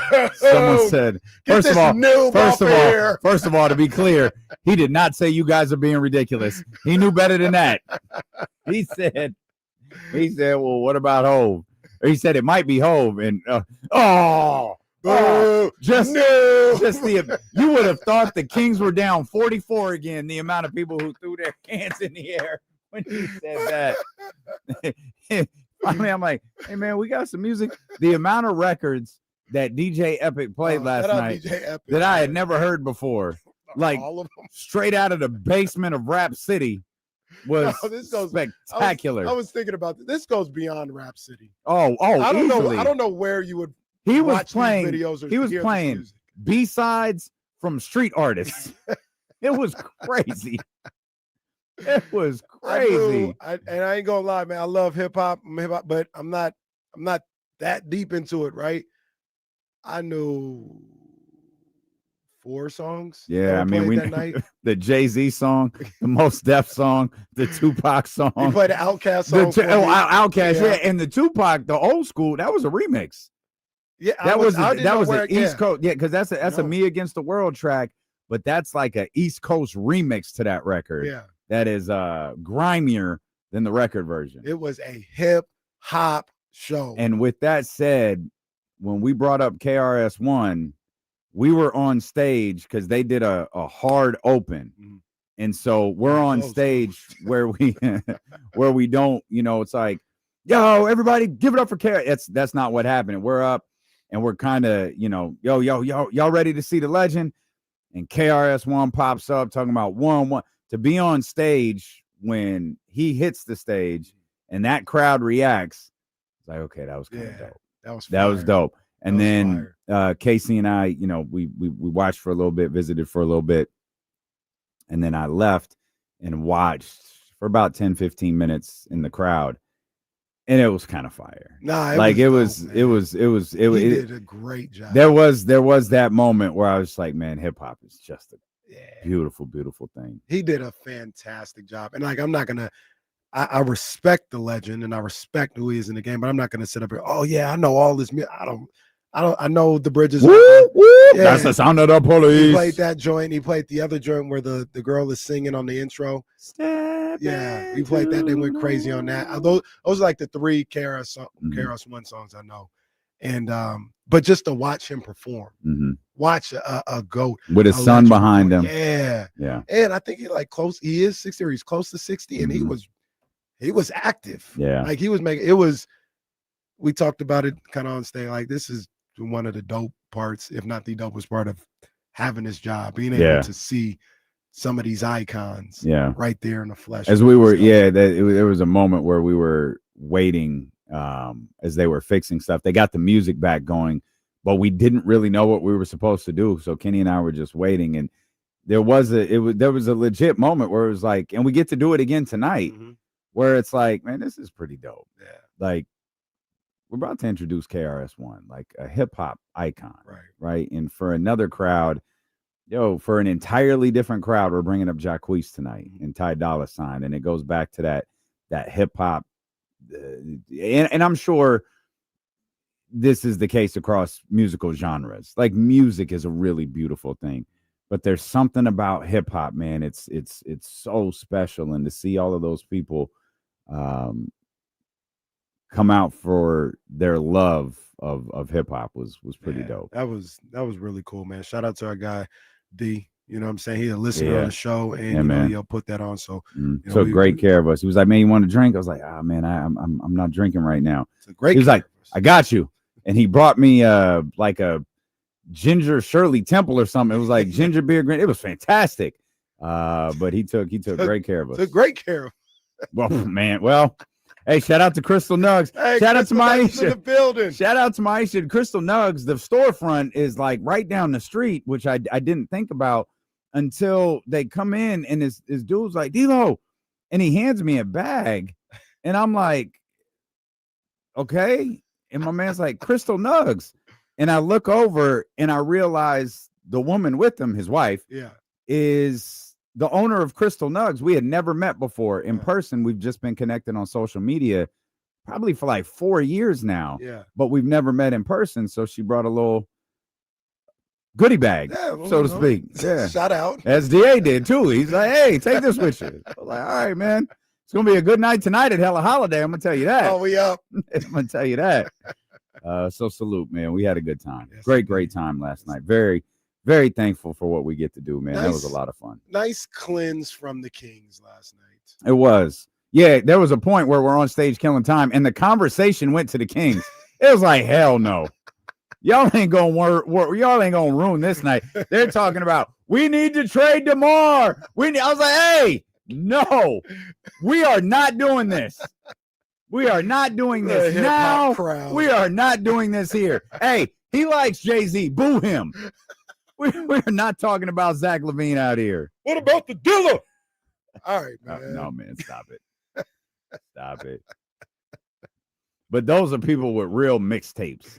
Yeah. Like, they got mixtapes on the street. Yeah. Goodness. But you're right, man. It was a nice little cleanse from the Sacramento Kings. And the great part about tonight's game is we can decide whether we're going to watch it or not. We have a concert to host that like it's our show that we have to host in Rockland, or I don't know. Actually, I think it's Lincoln. With Ty Dolla $ign, G-Eazy, Jacquees. We have to be at the venue at 5:00. Yeah. So that coincides with start time. So we'll be doing what we've done at many shows in the past, and it's just taking a look at the phone and like, oh, there's something going on here. All right, let me ask you a question. Mm-hmm. It's about 7:30, 7:45. Mm-hmm. We're on there in between the G-Eazy, Ty Dolla Probably $ign Ty, set. yeah. We find out the Kings won. Uh-huh. Do we start or light the Yeah, bitch? we do. We do. I don't know. We did that once before. It was a different time. It was a different time. It was a different time. It was literally ages ago that we were doing. I don't even remember that. Oh, it's T-Pain and Flow Rider. Yeah, we were doing T-Pain and Flow Rider. The Kings had won. They cursed out some Warriors fans. Yeah. You think the city's really worried about the Kings right now, besides the Kings fans, I guess? I don't even know. The Kings fans ain't even worried. Well, that's what I mean. So this was, this was November, December-ish. Mm-hmm. That show, the Flow Rider T-Pain show. It was December because so it was still early in the season. Yeah, I remember specifically it was one of the added games from the NBA Cup. It was against Phoenix, and it was one of the added games. So it was like mid-December. Okay. Yeah. I don't know if that. So it was still early that first year. Mm-hmm. Well, but see, it was the second year. Oh, was it the second NBA year? Cup is the second year. Oh, okay. So we had So it had already been established. yeah, Okay. yeah. Okay. Because they responded. That's why we were so mad at Warriors. That's fans right. when they Yeah. had the playoffs. Yeah, they responded. That crowd responded. I don't know if they'll respond tonight.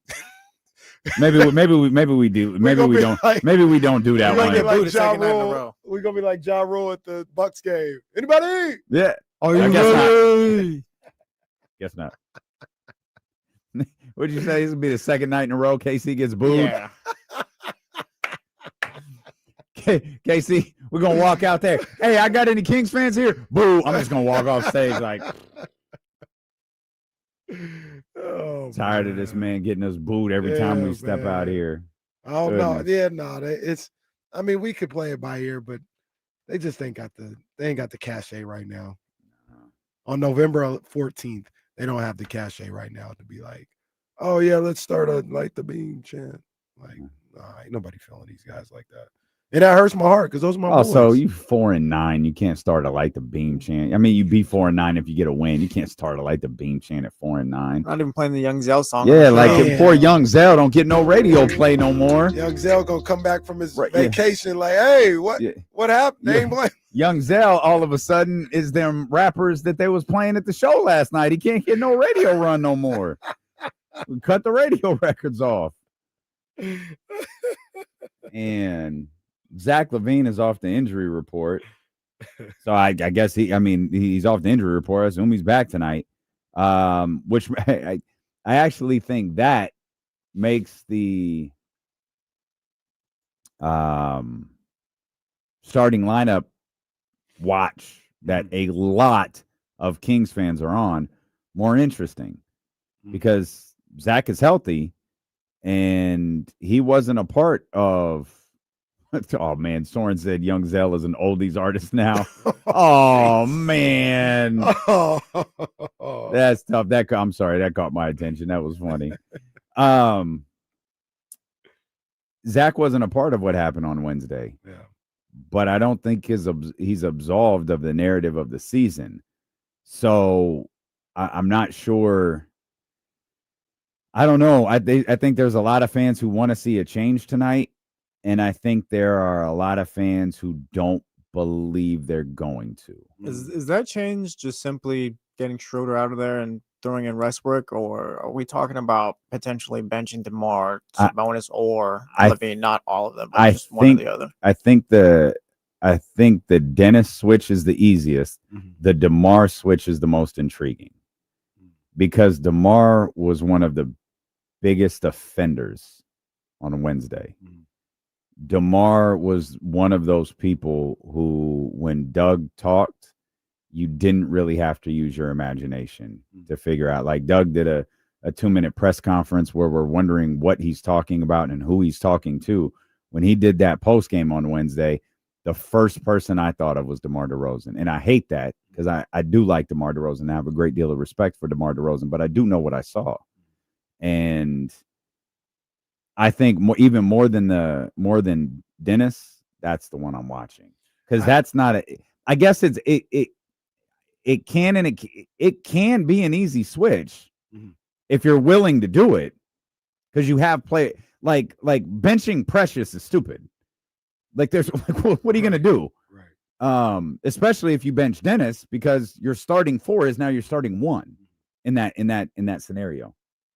But you have Neek and you have Keon and Malik. Like you have a variety of things that you could do there should you choose to do it. Right.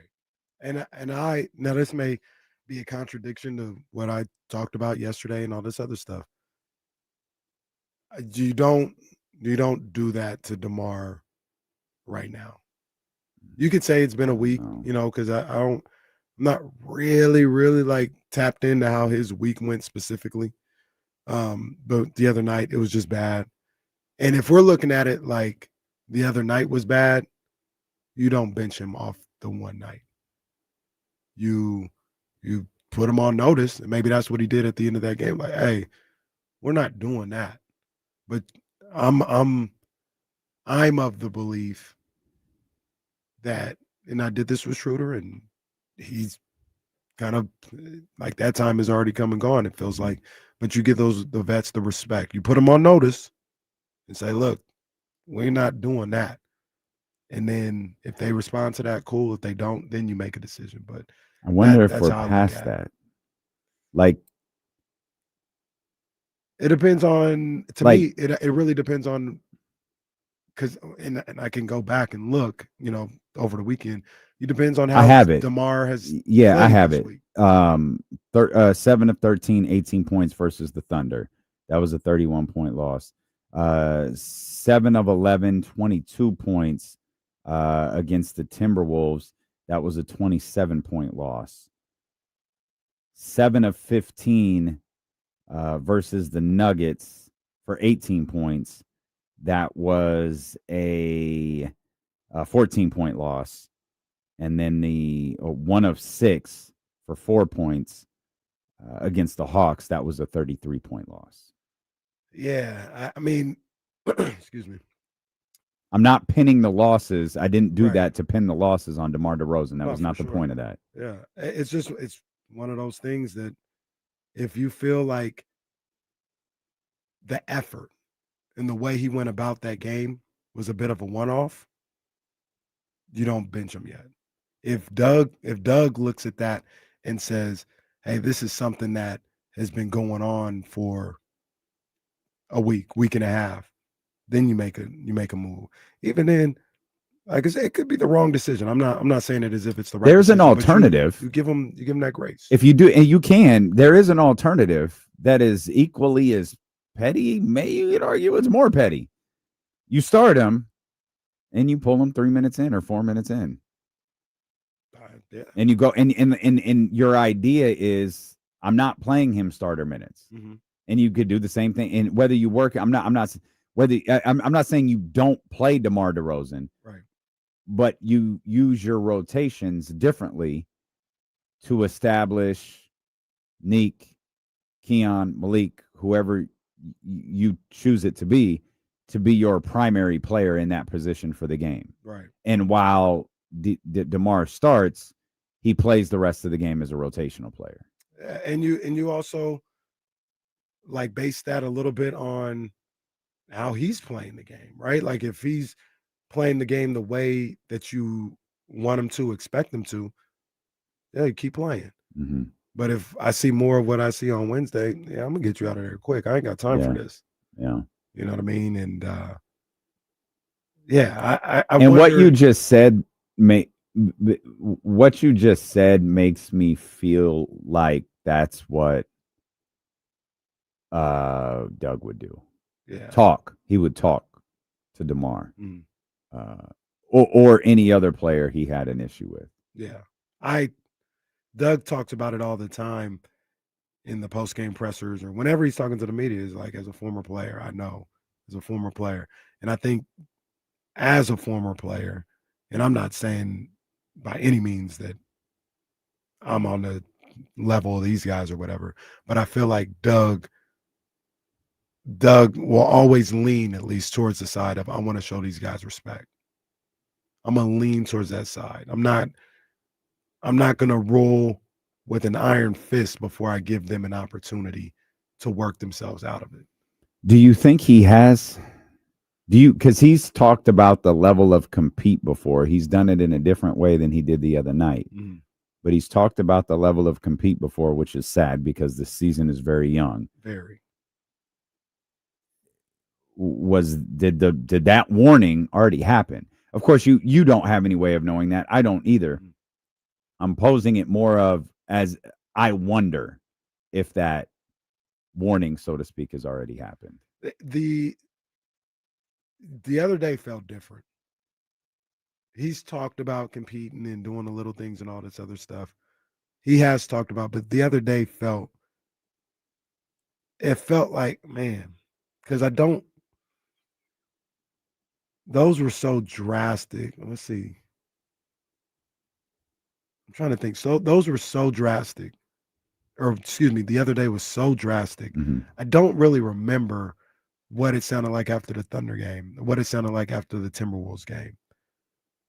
The game against the Hawks, that was the first time it feels like he was disgusted with what he saw. And I say that to say that would be the first time. That'd be the first warning shot. He's been, the Atlanta game was different. It was very, very different. He's been frustrated in previous games. obviously, given the way that they've played, it had to have been within the last week. I don't know if it was the Oklahoma City game or the Minnesota game. I want to believe it was the Minnesota game, but I'm not sure. Like his tone was like in those other two games. It was like, yo, this isn't good enough. Like we have to have a standard. Yada yada yada. Mm-hmm. He was disgusted. Yeah. No, for sure. Yeah. That was the only time that so far this season he's been disgusted by this basketball team. We got the Elk Grove Kia talk line open for you, 916-909-1320.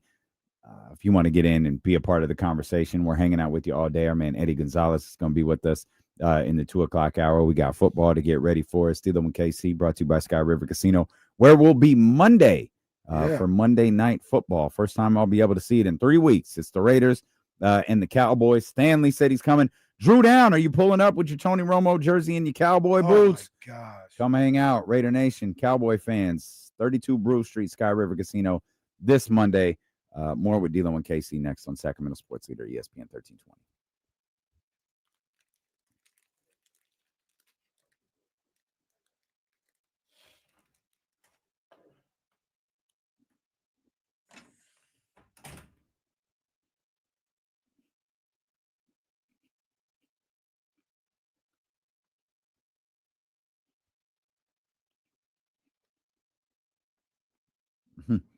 Right on, Leezy.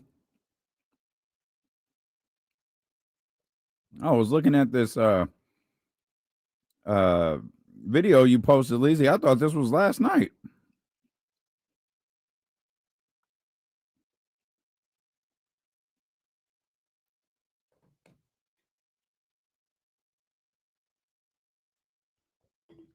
What's up, Cole? Man, protein bars suck.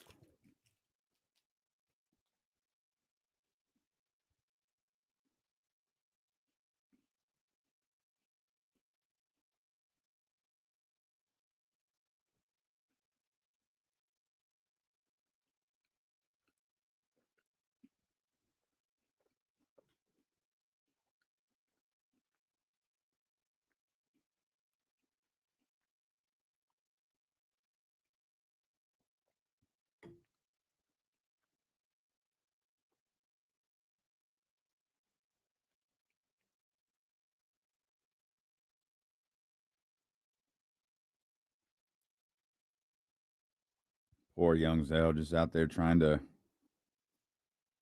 enjoy his anniversary, and we killing his radio career out here.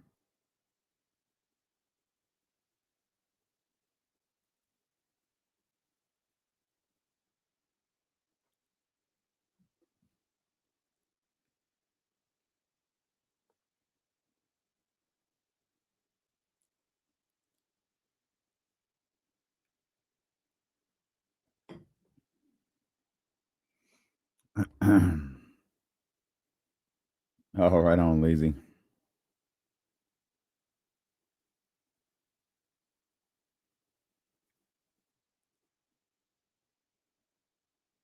No more young. He's just about to be Zale. We just got to go back to calling him Denzel. Give him the Mark Jones treatment. Denzel Joyce. Is this still active? Is your boss in there?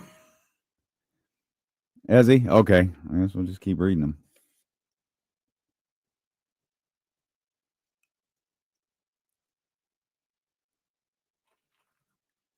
That's right, Soren. The Kings hate independent music artists, and they hate mothers. How was KRS-One? Oh, it was great, Cole. We had a really, really good time. It was very cool. Good time. Still performs with a ton of energy. That was my first time seeing him, too, that I can think of.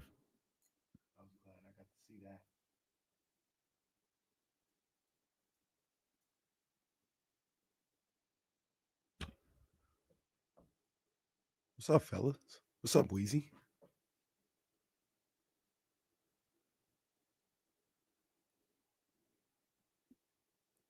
Man. going to Baylor and Kansas, huh? Okay. All right.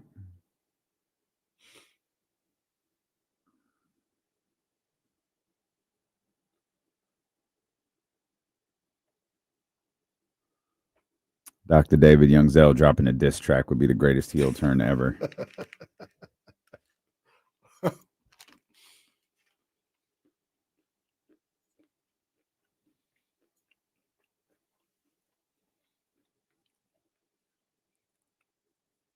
Thought you was my friends.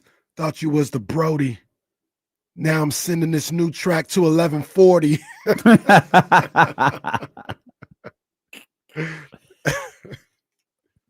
Man, this man really just got shot on a college campus, huh? That's just disgusting. That's awful. Sports Talk on ESPN 1320 is presented by Paramount Plus. You can't count on much these days, but you can always count on Sundays with the NFL on CBS and Paramount Plus. Watch your local NFL game every Sunday on CBS and Paramount Plus all season long. Visit ParamountPlus.com/NFL to get started today. Jesse, they had me playing without the controller plugged in for a second. I didn't have this part plugged in. Oh, you couldn't hear anything? So you got to talking. I was like, well, we back on? Did nobody tell me? Almost had me doing the radio show without the controller plugged in. Man. The amount of times we've done that to you is it wasn't even on air. Jesse. I was doing a rock impression, wasn't even on air. You step out, Jesse goes, hey, I'm going to tell them we're back. We're not going to be back. Just let him get this stupid impression out.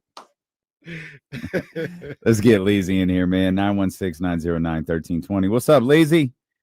Yo, D-Lo, Casey, Jesse, happy Friday. I'm Yes, ready sir. for Dollar Sign tonight. Let's go. Yes, Yeah, man, sir. it's going to be a good time tonight. Good time tonight. Ty Dollar Sign, G-Easy, Jacquees. Yeah, it's going down, guys. But, hey, I was just calling in with some basketball talk. Hey, it's rumor season. I'm not going to pull a TC. This is not my trade, but I was just curious what you guys think about maybe if the Kings, where they do a trade, if they worked with the Pistons. There's rumor out there, you get Tobias Harris, eat up his contract. I know he's not that great. Maybe get a pick and maybe Ivy. And you can also send back Dennis Schroeder since he did good there. Just curious what you guys are thinking about some of the rumors that are out there and potential teams. Lazy, whose contract did you say to eat up? Okay, so I'll go slow. I know I'm talking fast. So the Kings would send out Domantas Sabonis, maybe Schroeder because he did good with Detroit. Uh-huh. You get back Tobias Harris and you eat up. Oh, his money. got you. Okay, I got you. Yeah, and okay. then potentially a pick and maybe Jaden Ivey. But remember, Jaden didn't want to be here last time, but could be different now. I guess the only question I'd have would be why. Detroit's 10-2. Yeah, the best team in the East. What am I going to do that for? Yeah, no. Hey, if I'm Detroit, I'm not necessarily making any moves to begin with, but I'm not giving up anybody that could potentially help me just to kind of add somebody just to add. Yeah, I don't like that. I mean, I don't like that from a Detroit perspective. I'm not doing that. Right. I'm not doing that. Yeah, Detroit 10-2 right now, as Jesse pointed out, best record in the Eastern Conference right now, just ahead of the New York Knicks and the Philadelphia 76ers, like we all predicted. On the board. Yeah, Jesse. Got them better than the Bulls, Yeah. guaranteed. Yeah. Bulls. We're going to need some of you guys' predictions on there, by the way. Slightly tumbled after a 4-game losing streak. They'll find themselves right back in the play-in. 6-5. 6-5. I predict the Kings start 3-10. Can I write that on the board? No. That'd be hella funny if they won today.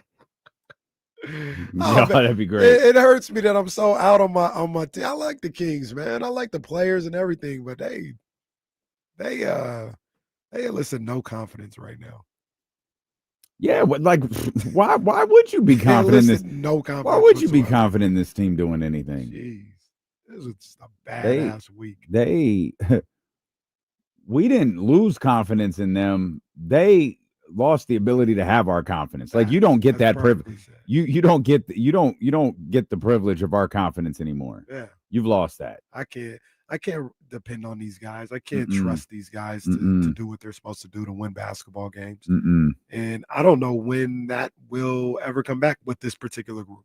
I was going to say, yeah, like say they win today. It's like, what's that doing for anyone? Nothing. Absolutely nothing. Yeah, exactly. That's exactly what it is. Do they play Sunday or Monday? Sunday against the Spurs. So, yeah. 1 o'clock start for that one too. Right in the middle. They of gonna get football day. Niners game. I think I might be going to a Sac State basketball game too. She Um, was in Sac State basketball overall that my Niners are playing, but they should handle business. It's the Cardinals. Famous last words. Monday. We'll revisit that one on Monday. I'm not writing that on the board. Here's your prediction. Here's my prediction for the weekend. Kings beat the Timberwolves by 1 tonight, lose by 30 to the Spurs on Sunday. And they go, I don't usually do. I'll be trying to like find a way for the teams and stuff like that. I'm always like, it's not like pie in the sky. I'm trying to think of like how you can win. I don't see any way they win on Sunday. I feel like they're going to get waxed on Sunday. They're going to be the first team to lose the rebounding battle 60-0. Victor Wembanyama quadruple double. Like they're not going to get a single rebound, and Fox is going to go for 40. Oh yeah, I forgot about that. Yeah, you see, De'Aaron. The NBA just pushed this out a minute ago. De'Aaron is he has the most points per game in the NBA Cup. Oh wow, That 60 will help. Yeah, 33 and some change, I think was the number. 33 point something was the number. De'Aaron got some nice little accolades, man, for his career. Like, you got something like that. His playoff average, even though it's one series, is probably somewhere around like 26. You know what I mean? You can say in that series he was doing what he was doing. So he got some nice little things on his resume so far. We'll see. It'll all be on display in this April. They got going to the playoffs. Oh, he absolutely is, and they got Golden State again tonight in their Cup game. So they gave us a pretty good one earlier in the week. We'll see what it looks like. Spurs, but also, by the way, Philly and Detroit's tonight. NBA Cup. Let's go. This is exciting. We're gonna miss all of this. It's just like I'm looking at this schedule, man. This is good stuff. Oh, I'm not going to get to see a single second of it. Just gonna have to go back and watch. That's it. Oh, and in a game in the complete opposite spectrum, the Clippers and the Mavericks is tonight also. Goodness gracious. We'll discuss those two teams later in a more roundabout way. Did you know, and I don't think this will like really come into play. Still in Kevin's segment again. I don't think it'll really come into play, but OKC has the Clippers #1 pick or first round pick. Currently, it would be 7. Yeah, right now the Thunder hold the 7th and lottery, of course, but they hold the 7th and 9th picks right now. Who's the 9th? Oh my Utah. God. Utah. Thunder gonna mess around and draft Koa Pete.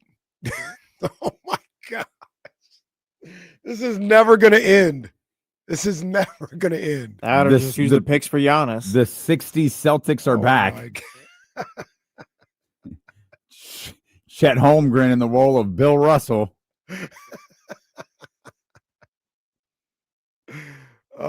He's not going to have to face the racial discrimination that Bill Russell faced, but Chet is as black as Bill Russell. Shout out Chet. When I saw Chet do his first sit-down interview, I was like, brother, I apologize. We're going to find out in 5 years he's like Isaiah Hartenstein. Like, oh, brother Chet. Yeah, brother Chet. We were familiar with your game, but we didn't know it was official. It is Chet's official. lineup is cold. The beard is trimmed perfect.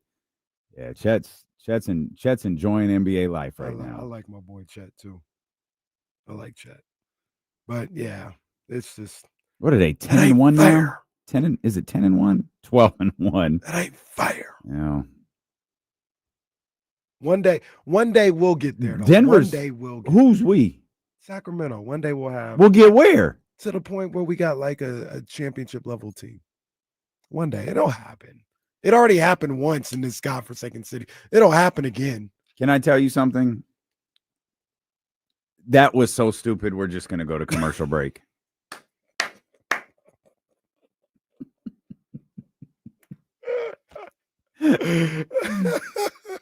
That doesn't mean anything on the chat, but I feel like it's so funny on the radio.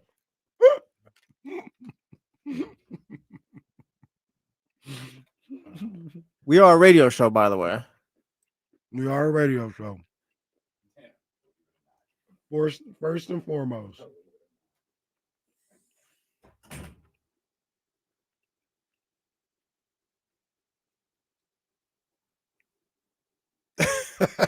Yeah, get him when we come back. Yeah.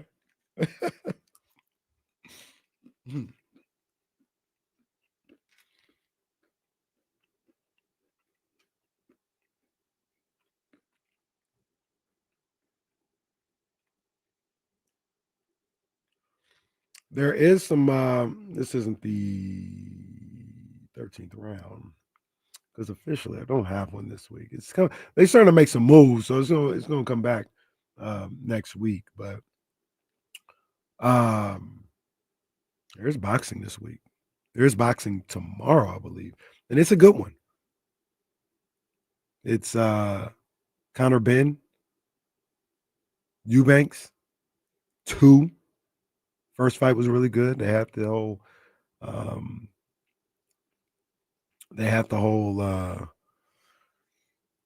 What you call it, the history, the lineage of it all. So that was cool. And they're fighting again on Saturday. So that'll be dope. On the Zone. I think it's the Zone pay-per-view too.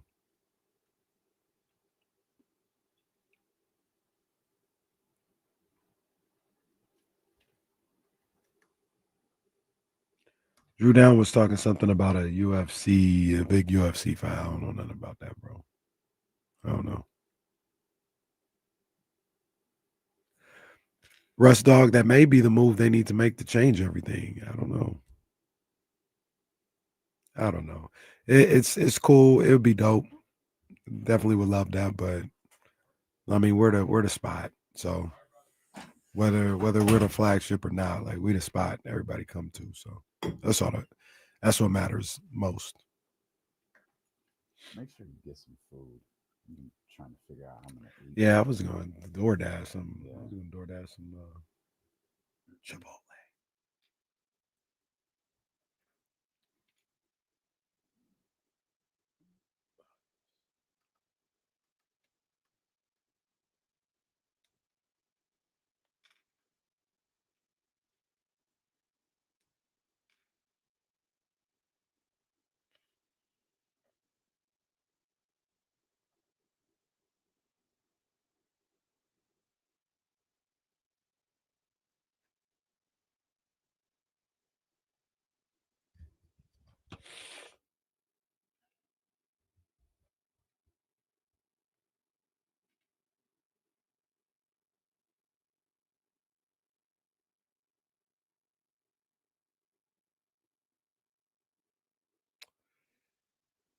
Yeah, I mean, depending on what the price is, yeah, I'm for John Morant.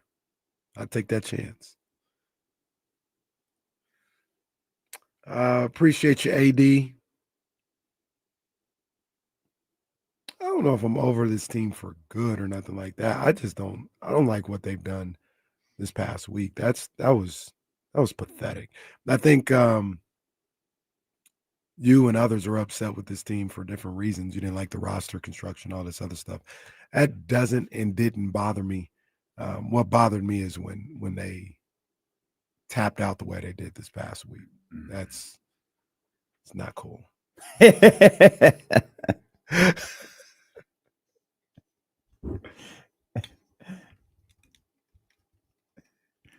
You all right in there? No, we're good. It's just I say a lot of words, cues, and stuff. Sometimes I get them mixed up. Jesse, you ain't fun with $sign tonight, man? You ain't coming to the venue? I'm not. Can't. Jesse's like, no. Yeah. Come on, man. Crazy ass question. Jesse's literally never been to one of our shows before. Realistically, because I know we can say Kendrick, but Kendrick's not going to be on tour anytime soon. And we won't be introducing him if he is. Who realistically would get you to come out to our show? I don't know, to be honest. Like, I don't know. Like, You're not. Are you a concert person? Not really. Like No? I saw Okay. 50 Cent in Mountain View once. That was cool. That wasn't the recent one though, was it? Yeah, that was his last. That was the last one one. like not that long ago. He was in Golden One the last time. So No, he did Mountain View too. He came back and did Mountain View. He did. That was his Mountain View's the Bay, isn't it? Yeah. Oh, this is a good call. I almost went to a Ghetto Boys concert with my dad, but I think something happened to Bushwick Billy passed. I think. Oh, there's a reason to not go. But other than that, I'm not a concert guy.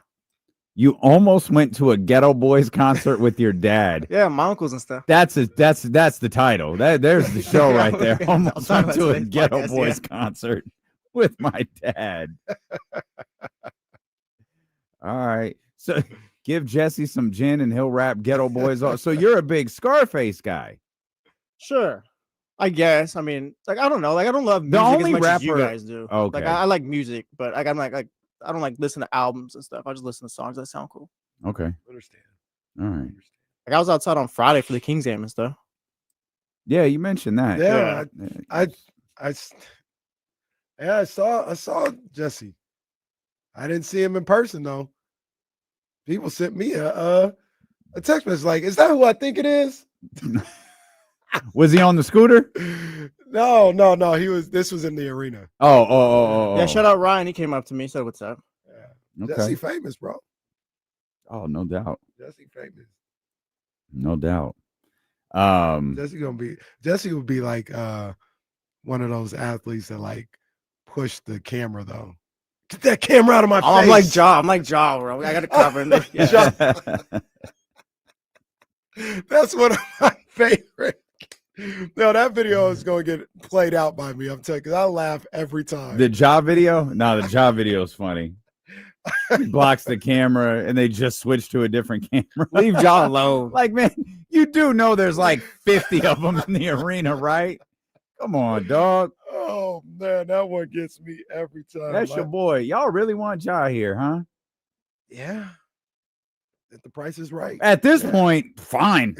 Yeah, when the conversation first started, it was like, I don't know, man. Today, sure. I'll try. Go ahead. Whatever y'all want. Let's try it. See what happens. Who knows? Who knows? I haven't been following. I mean, there was only a handful of games last night. I don't think Memphis played. They ain't been doing nothing Toronto good. beat Cleveland. Nah. They might be on a losing streak still. Hey, were we wrong about Phoenix? No. James said something the other day that makes me have an answer that quick. Okay. They've had the easiest strength of schedule in the NBA. Well, they just beat a team that's now 1-11. I think Jalen Green's gonna miss some time coming up too. Damn, Their he last, just got back. I gotta double check. I'm pretty sure I saw something yesterday. their last 5 games were Clippers, Pelicans, Mavericks, and Pacers. No, They did beat the Spurs. Nah, that was surprising. That was good. That was good. If it wasn't, this is crazy. This is nuts. If it wasn't for the Spurs, their highest quality win would be against the Kings. Oh man, that's now, their schedule. Saying something. And And they've lost to Utah. I had breakfast with Dana and Automatic on Sunday. Okay. Otto is that's the morning show over on KSFM, and Otto he flies to Phoenix as one of their in-house DJs, and he kept telling me, "Oh man, we're back. We're good."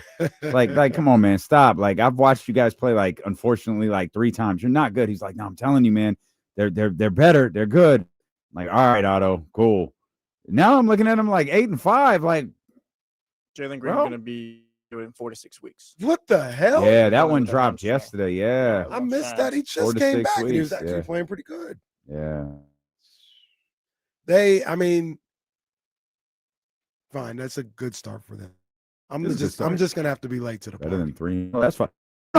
Party. Yeah, I'm not going to this party. I was just asking a question. Yeah, Yeah. they're not. They'll come back Not- down.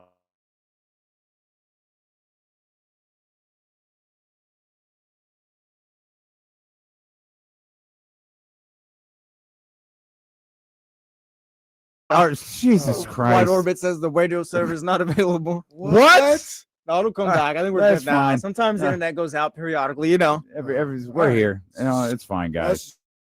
We're playing Kings basketball here at Odyssey. There's no one here today either. There's never anyone here on a Friday. And when the funny thing is, the bosses are always here. Complex, they're always here.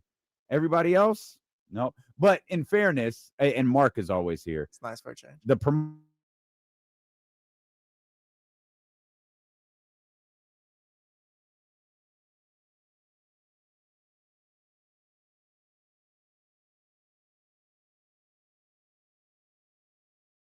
Over again last.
Only lost our entire audience. That's fine. Oh yeah, that number's way down.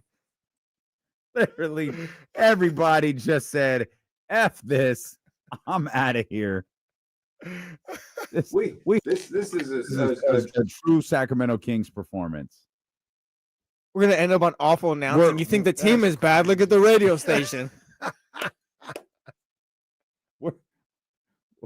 Yeah, Awful announcing said something the other day.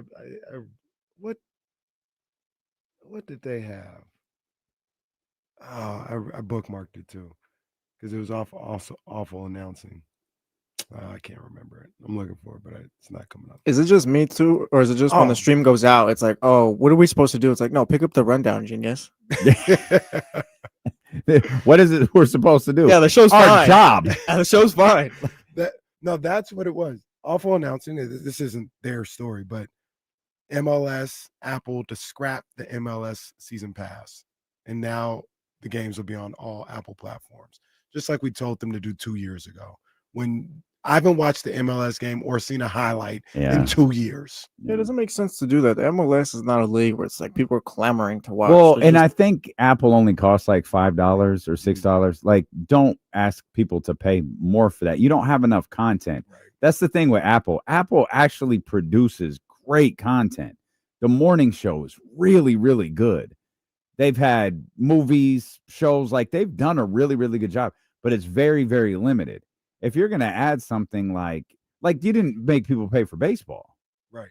Yeah. It was just part of what you did. Yeah. Like, don't make people pay for MLS. Like this is where I disagree with you, but it partly is because everything I use, I don't use like the home apps on like a TV. Mm-hmm. I have Apple TVs connected, so everything is synced throughout the house. And our, like, when you use like the Apple TV box, whether you have the Apple TV service or not, the channel, you get those ads for you get the the backsplash of MLS.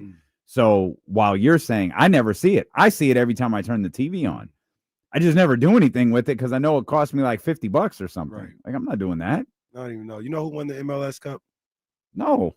Miami. I know who didn't. Miami did. Was Messi playing? Yeah, Messi. I'm pretty sure. Yeah. If not, then I don't know. Maybe they paid Messi off to Apple because that was his. But I'm the wrong person to ask. I would never know. Messi was getting part of the revenue. Unless we did. Yeah, right. Unless it was the Republic. Other than that, I wouldn't know. MLS also switching to the regular season of all the other leagues. So they'll be fall to spring, which I don't know if that's a good idea in America. Oh, they're changing the timing of their season. Huh. Jesse, you've talked about. You said it makes sense when they're talking about the rest of the world. I get it. Yeah, because you line up with everyone else, like international windows and stuff like that. Also, like it's time for them to kind of just keep up. Like it's weird that they don't have promotion and relegation and stuff. Anybody lock into Patriots Jets last night? I didn't. I mean, I saw the score and I saw did a for couple a highlights, bit, but and then it's like, oh yeah, the Jets are gonna lose, and then I changed it. Let me remind everybody before we dive into the NFL that you can head over to ESPN1320.com and nominate a high school player of the week. We're taking submissions all the way up until 11:59 p.m. on Sunday night, and we're going to name our first ESPN 1320's first high school player of the week on Tuesday at 3:00. So get your submissions in. All of the rules are right there on the page. Everything we need from you is right there on the page, ESPN1320.com. If there is someone you want to nominate, head over there right now. We're going to be doing this every week moving forward. Our high school player of the week. Head over to ESPN1320.com and get your submissions in now. And it doesn't have to be, but my guess is that player of the week might come from football. We got some big time playoff games tonight, man. So I know Division I is going crazy with Folsom and Downey, Monterey Trail, Indercom. I think Russ Dog is doing that game. I think Russ Dog said he's reffing Monterey Trail and Indercom. So that's a good one. Everybody go heckle him. What are you, blind? It's a flag. Did you see, and this would be great cinema, did you see we may potentially have a Grant Folsom rematch in the championship game? Oh, okay. The bracket is lined up for that. Okay. They've now both teams got a long way to go. They got to win like 2 games to get there. But that would be, I'd like to see that. I think Grant will play better this time around. Yeah. No. Hopefully ESPN 1320's internet's playing better this time around. Shout out to everybody who came back. Thank you. After being unceremoniously dismissed for a stretch there. So the Patriots win, I think, their 8th game in a row. Started the season at 1-2, sitting at 9-2 now. Yeah, they're 9-2. Who's coming out the AFC? I don't know. I don't know who's coming out of either conference. Yeah. Well, like at least in the NFC, like the Rams, you feel good about. The Seahawks, you feel good about. The Eagles and the Lions, right there. Like there's 4 teams. Like these are like legit contenders. AFC, it's kind of like maybe the Bills will kind of fall into it. Is it because they're new? The Ravens. Is it because the AFC teams are new? The the Broncos' offense has Colts. looked pretty weak the last few weeks. It's like they're not strong. The Patriots, I'm pretty high-ish on them. I think. But if you want to question them, you look at their schedule. They haven't really beat too many great teams. The Bucs was a good win. I still like the Colts. The Colts, I don't trust yet. I understand. I don't trust still them like yet. the Colts. I thought they had a great trade deadline. And after that, it's just kind of a toss-up. So AFC, like, there's no real, like, unless you pick the Patriots, no real true strong contenders. I think the thing is Buffalo, like, is still lingering, and I think, and until they're not, I'm going to believe that Kansas City is in the conversation. So it's less Buffalo and Kansas City and more Josh Allen and Patrick Mahomes. They're just going to linger over that conference until they're eliminated. And shout out to Kyle Madsen. Yeah. Ravens, they're on the way. Lurking. Yeah, they absolutely are. Lamar's here. It's kind of shaping up that way, I feel. I think they're winning that division. Yeah, I think so too. Part of that is I think Pittsburgh stinks. Pittsburgh's missing the playoffs, I think. Yeah, that's a 1-bid league. Yeah. 1-bid division, Facts. excuse me. Yeah, facts. So they would, man, let me pull it up real quick. I think off the top of my head, they would take on, it'd probably be 4 or 5. Who? The Ravens. So they probably right now that's the Chargers in the 5th spot. Yeah, they'd probably be 4 because I think they're going to be the worst division winner. So they'll always be 4. 4 or 5, which would happen. So check this out. The Ravens, say the Ravens win the North. Yeah. 4 or 5, you take on your boy the Chargers. Yep. And then Harbaugh wild card doesn't have the same ring to it as Harbaugh Bowl does. Yeah. Oh, I thought that's what you were going towards. Yeah, that's the Harbaugh game. The path for Lamar. no disrespect to these teams, but then you would get the Colts or the Patriots. Well, that's the thing. The Colts are losing first round. If I think it lines up. Okay, let me ask you this. Are you taking the Colts or the Chiefs in the wild card game? Right now they play Jacksonville. I know, but Jacksonville's going to miss. Yeah, Jacksonville's not making the playoffs. Yeah, I'm moving the Chiefs up. What'd you call them? A one bid? It's the same thing for the South. Yeah, I'm taking Jacksonville not making. Like I'd take the Chiefs over the Colts. I don't know. I'm really disrespecting Indianapolis. I don't know. But I just You don't are buy it right now. But that's it's a Daniel Jones thing. I need to see it in the playoffs, I guess. That's okay. I don't think anyone's ever seen it in the playoffs. Yeah. Okay, so now I'm thinking more on Baltimore here. Say that does happen. That means it's probably Chiefs, Bills in the second. Oh, they reseed too. No, they don't reseed. I don't think. Do they? No, they do. Well, they don't reseed, but the one seed would take on the Chiefs, not the Ravens, because the one seed has the bye. Yeah, and they would take on they're the waiting lowest to take on the lower seed. So yeah, it wouldn't exactly. Yeah, they do reseed actually. So what you're trying to do is work your Ravens Super Bowl prediction, Ravens Niners, into reality. Did I say Ravens? I said Ravens. I don't think you said Ravens Niners. I don't know who you said. I think you said Ravens. Did you say Philadelphia? Yeah, I think I said Eagles. Ravens Eagles. Feels wrong. I know. I kind of does. Yeah.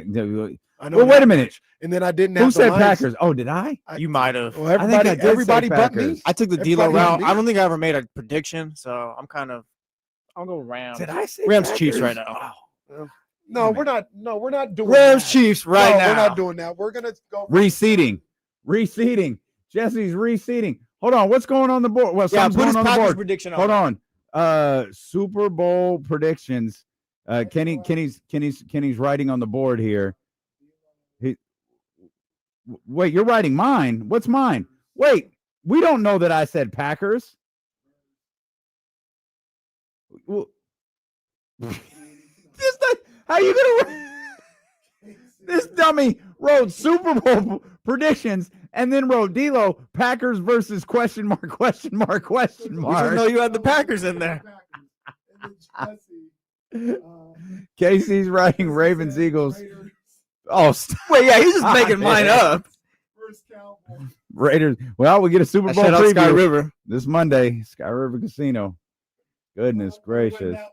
I'll win that one. You have bastardized this board with this behavior. Packers versus question mark. I truly can't remember what my prediction was. Zabo will find out what it was. Maybe I don't think Jesse did. I might have had Packers versus. Did you say Bills? Yeah, you probably had Packers Bills. Gross. Yeah, write the Bills on there. Write the Bills on there. There we go. So now we're just speculating on what's no Packers Bills. I said it and it felt right. That's fine. Yours says Raiders Cowboys, and that's staying up.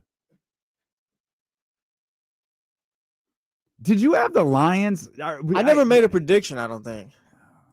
Are we positive? No, because remember I had the Lions as one of my. I had the Lions as one of my 4 out teams. I don't think you had. I didn't have the Lions. I didn't have the Eagles either. Did you have the Rams? You didn't have the Rams. I must have had the Packers. Jesse, did you believe in the Lions, or were no? You like me? We did 4 and 4. I had them 4 out. I did too. I didn't even love that, but it just kind of took it. Had the Lions out. Yeah. I'll put my bold prediction up there. Well, you had Kansas City out, didn't you? Yeah, I had Kansas City and Detroit both missing it. Well, Kansas City is out. Detroit's not. You don't have to take that to the board either. It's up to you. Just whatever you want to stand on. So I'm gonna stand on business. I'll put it up there. I didn't take. I don't remember who I took out. I can go back through our notes. I should do that. I walked that back actually, after week 2. Yeah, we were wrong about the Lions. It was easy. Although I don't think it was week 2 that you walked it back. I mean, I think we eventually did, but I don't think it was. No, week the 2. Lions was really quick. The Chiefs was not. The Chiefs, I was like, yeah, I still got that in my back. I don't even think you walked the Chiefs still back. Might be right. The Lions might be right. I'm telling you, the Lions. I'm irrationally missing out. I'm irrationally looking forward to the possibility of that final game of the season. Lions Bears for a spot in the playoffs. Yeah. I don't know if I can say the Bears got that yet. I mean, they're both 6-3, but Lions just handed play calling duties to Dan Campbell, and they kind of lit up on offense on Sunday. So we'll see what it's looking like.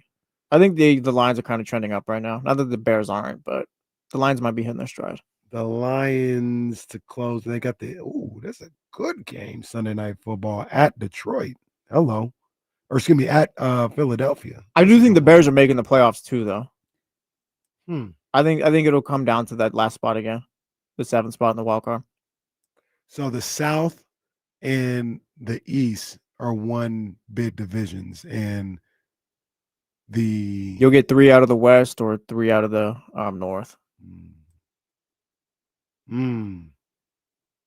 Yeah. Carolina, they're not ready yet, so it's just between San Francisco, Green Bay, I think. Oh, I would love. Okay, here we go. Miss everything. Okay, that would be great. Anyone got the standings in front of them? Yeah, I got them. All right. Let's see. Jesse, I don't think yours are in here. I had the Steelers out. I had the Commanders out, and I had the Chargers out. Say one more time. Oh man! You said you had the Commanders out. Yes. Okay. Steelers out. Steelers out. Commanders out. Chargers out. In Bengals. Well, okay. 49ers. Flacco guy. I had the 49ers in and the Jaguars in. KC had the Steelers out, the Bucks out, and the Packers out. Well, the Packers might happen. Had the Falcons in, well, the 49ers in, and the Bengals in. Jeez, you guys' playoff teams in might just all miss out. So you guys might get 6 out, none in. I was on the fence about Minnesota. KC was on the fence about his beloved Los Angeles Chargers. Oh, they gonna make it. Chargers gonna make it. Let's go. You put your Super Bowl prediction in here. For some reason, I didn't. But there's something in here that says, got it. I think the Eagles will have a great regular season, but I can't put them back in. So that it must have been Packers versus Bills. That's what we'll go with. Because the next line I wrote as a talking point is someone in the AFC has to break through. Otherwise, Kansas City's looking at their 6th appearance in 7 years. That leads me to believe I was setting up Packers Bills. There it is. You wrote it up. Packers D'Lo did not predict Packers Bills Super Bowl, but he did say, I think the Packers are going to win the championship. Come on, I remember it. I think the Packers, there's a real chance Packers don't make the playoffs. You think so? Chance. Yeah. Because I think they have, by some of these losses and the way they've looked, they've now gotten themselves into but you know what? Wild card territory. Yeah, but you know what? That stupid tie. That tie could help them, and it's not a loss, and they could get bailed out by it. Check out the schedule. Check it out here. I got it right here. Okay. You've got the Giants this week. That should be a dub. Well, they might be rejuvenated with their new interim head coach. Playing for a job. Oh. Well, and they're at MetLife. Wait, I'm sorry. Isn't Jameis Winston the quarterback? Yes. Okay. All right. Hey, Jameis good for one, though. That's true. It might not be this one, but Jameis is good for one. The Packers trying to avoid losing 3 straight games. That's crazy. Yeah. But they got the Giants. Then it gets a little dicey. Okay. You got Vikings at Lions. Wait a minute. Why is the divisional game?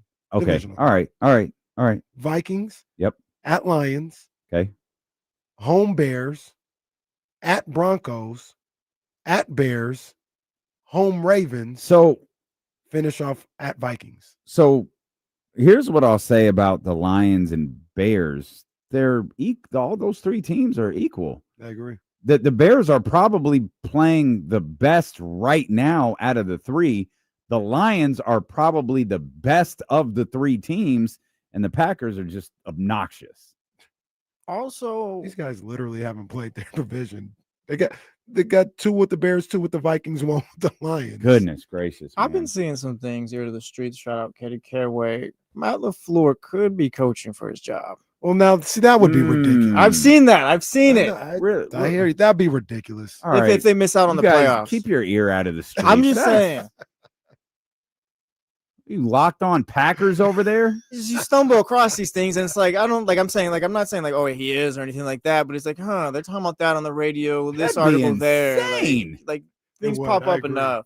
Coaches would fire their coach to hire Matt LaFleur. I agree. The Packers. Hopefully the Raiders would. Yeah. Someone much better than the Raiders would fire their coach to hire Matt LaFleur. I always look at, and the tie does make things a little wonky, but I look at 10 wins. Packers got 5 more wins in them. Also, they've lost one of the best tight ends in the game. Yeah. They might miss it. They might. Yeah, they might.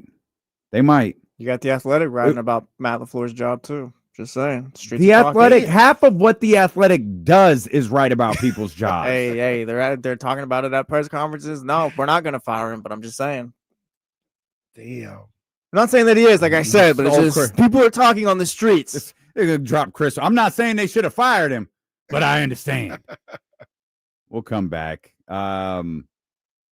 Okay, this is a mess. This is why we can't talk football. It just turns into this.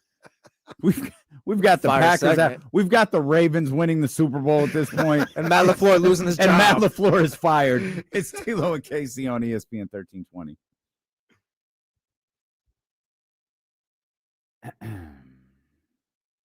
Jesse in Green Bay.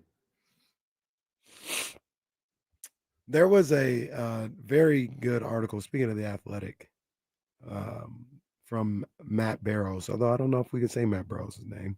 No, he's been on Kyle's show before.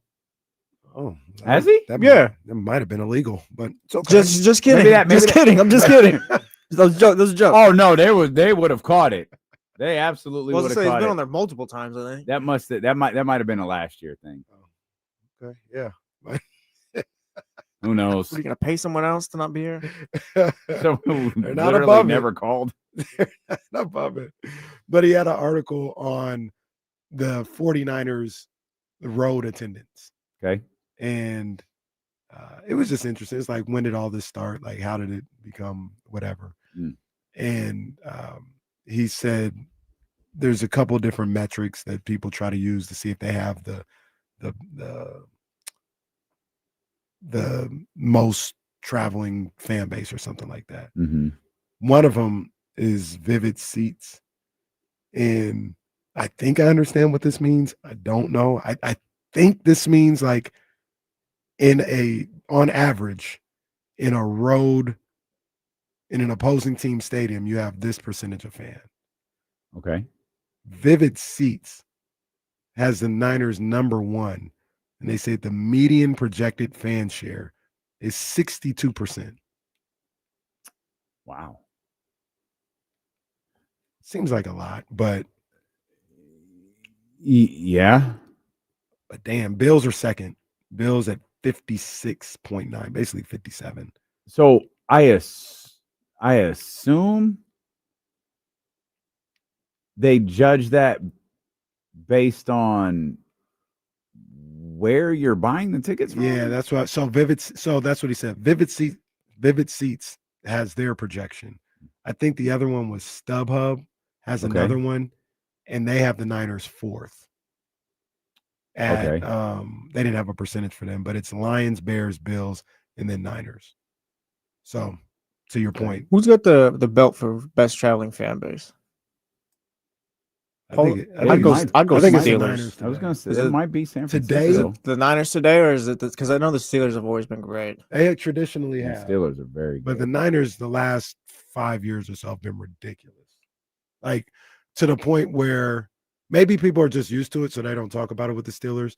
But the opposing players are like, yeah, this is kind of crazy. They're causing false starts in New York and stuff. Like, I don't know what happened, but yeah, last 5 years, it's.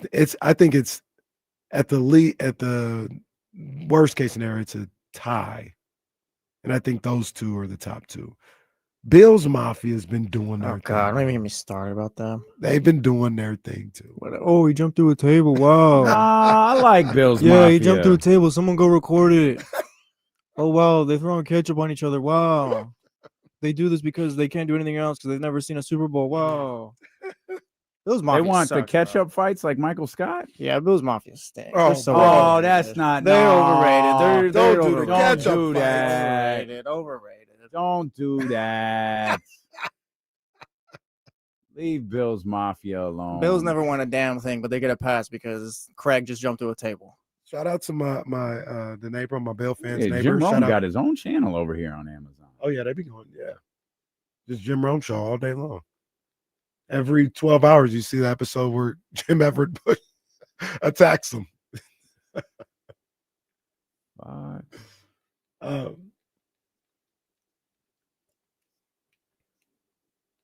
Amazon low-key got a lot of channels. It's fire. Oh, bro. look at they got the R&B and chill channel. Bro. Hold up, what's up It's here? fire, bro. Hold on, man. Yeah. Where this remote barely works, so I'm just Oh, it's her YG. Hey, her dropped a new album today. Oh, you know where I was. Girl, You know where no, I was not her. Summer Walker dropped you a new know I album was today. tapped in on that. That's Yeah, my girl right there. Yeah. Shout out I had Summer. no idea What that a- was on the way. What a fantastic rollout by Summer Walker. Do you remember when she went to the award show with the old white man? I do. Yes. And everybody was like, "What the hell?" Yeah. It was all part, It's of, the all part of the rollout. Yeah. Great job. One of the best rollouts I've seen in Which any means genre. if you caught the album cover or the award show individually without the other, you're confused as hell. Great job by my girl Summer. Absolutely fantastic job. So yeah, I gotta tap into that, see what's going on there. The Wale only got a new thing, album out too. I want to tap yeah. Well, R.I.P. Wale at the show tonight. Should have been debuting. we like, the timing sure works. We thought Wale was going to be performing that new album at our show tonight. Damn it. But no, not so much. Only thing worse than Odyssey's internet is Odyssey's remote control. I got tired of watching the same basketball. You want to watch UFC? You're a big UFC guy. Oh, there's boxing. What do you think is on boxing right now? It's just a channel that said, "Oh, that says the zone." It's the zone boxing. So it's probably, my guess is like Anthony Joshua or something like It's that. Floyd Mayweather from 2014. Oh, Marcos Maidana. Which one is this? The first one or the second one? I don't know, but I think it's the second one. Yeah. I'm trying Floyd to turn beat it there, that ass. but you know this doesn't work. You know, in this fight, I think it was in the second one. Maidana clipped the hell out of Floyd right at the end of the round. Mm-hmm. He hit him as flush as Floyd's ever been hit. And Floyd kind of does a walk going back to the corner. And that's like a what if in boxing. Like, what if The round was still. what if that was with a minute and a half left? Mm-hmm. But like Floyd they always slow it down. And Floyd he does a little walk going back to the corner. Well, that's Buster. Wasn't Buster saved by the bell in that fight against Tyson? Didn't Mike get him and Buster got up and the round ended? Yeah, it was. Yeah, he didn't get a chance to really go to work. Was it the 6th round? I think it was. Honestly, I believe it was right before the knockout. Oh, was Or it? might have been 2 rounds before. Okay. Because he got him late. Well, in the fight. the knockout was in the 10th? Yeah. And okay, he so might maybe it have was got the him in 8th. or 9th. Okay. Because he did that right before he got knocked out. Okay.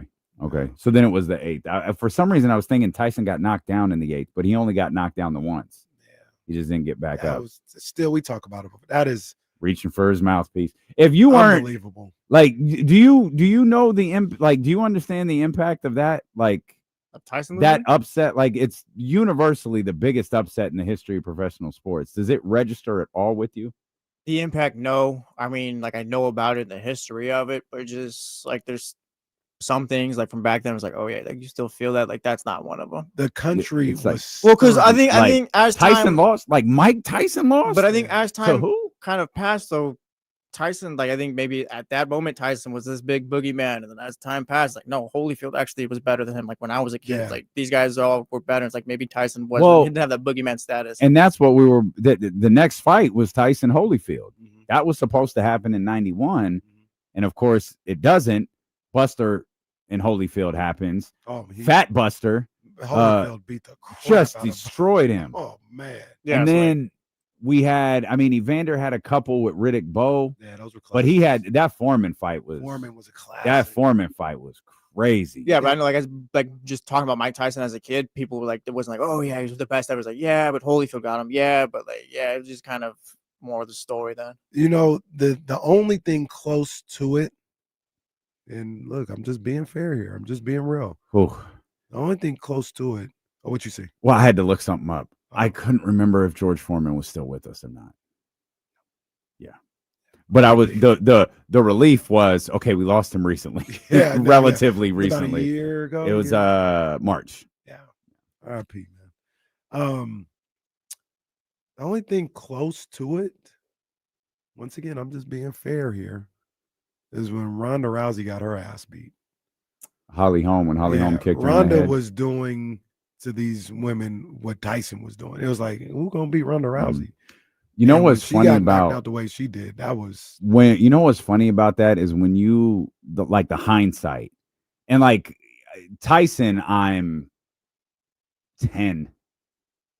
So I don't know what's going on. Right. Like you learn stuff later in life, like, oh, this is what was happening. This is what was happening. It was This only is a matter of so time. it's like, okay, I guess like, okay, with Rhonda, when she did the press conference with Holly Holm, she was like screaming in Holly Holm's face. She normally doesn't say anything. She's like completely stoic and she's screaming. And it's like, immediately it's like, yo, what's wrong with her?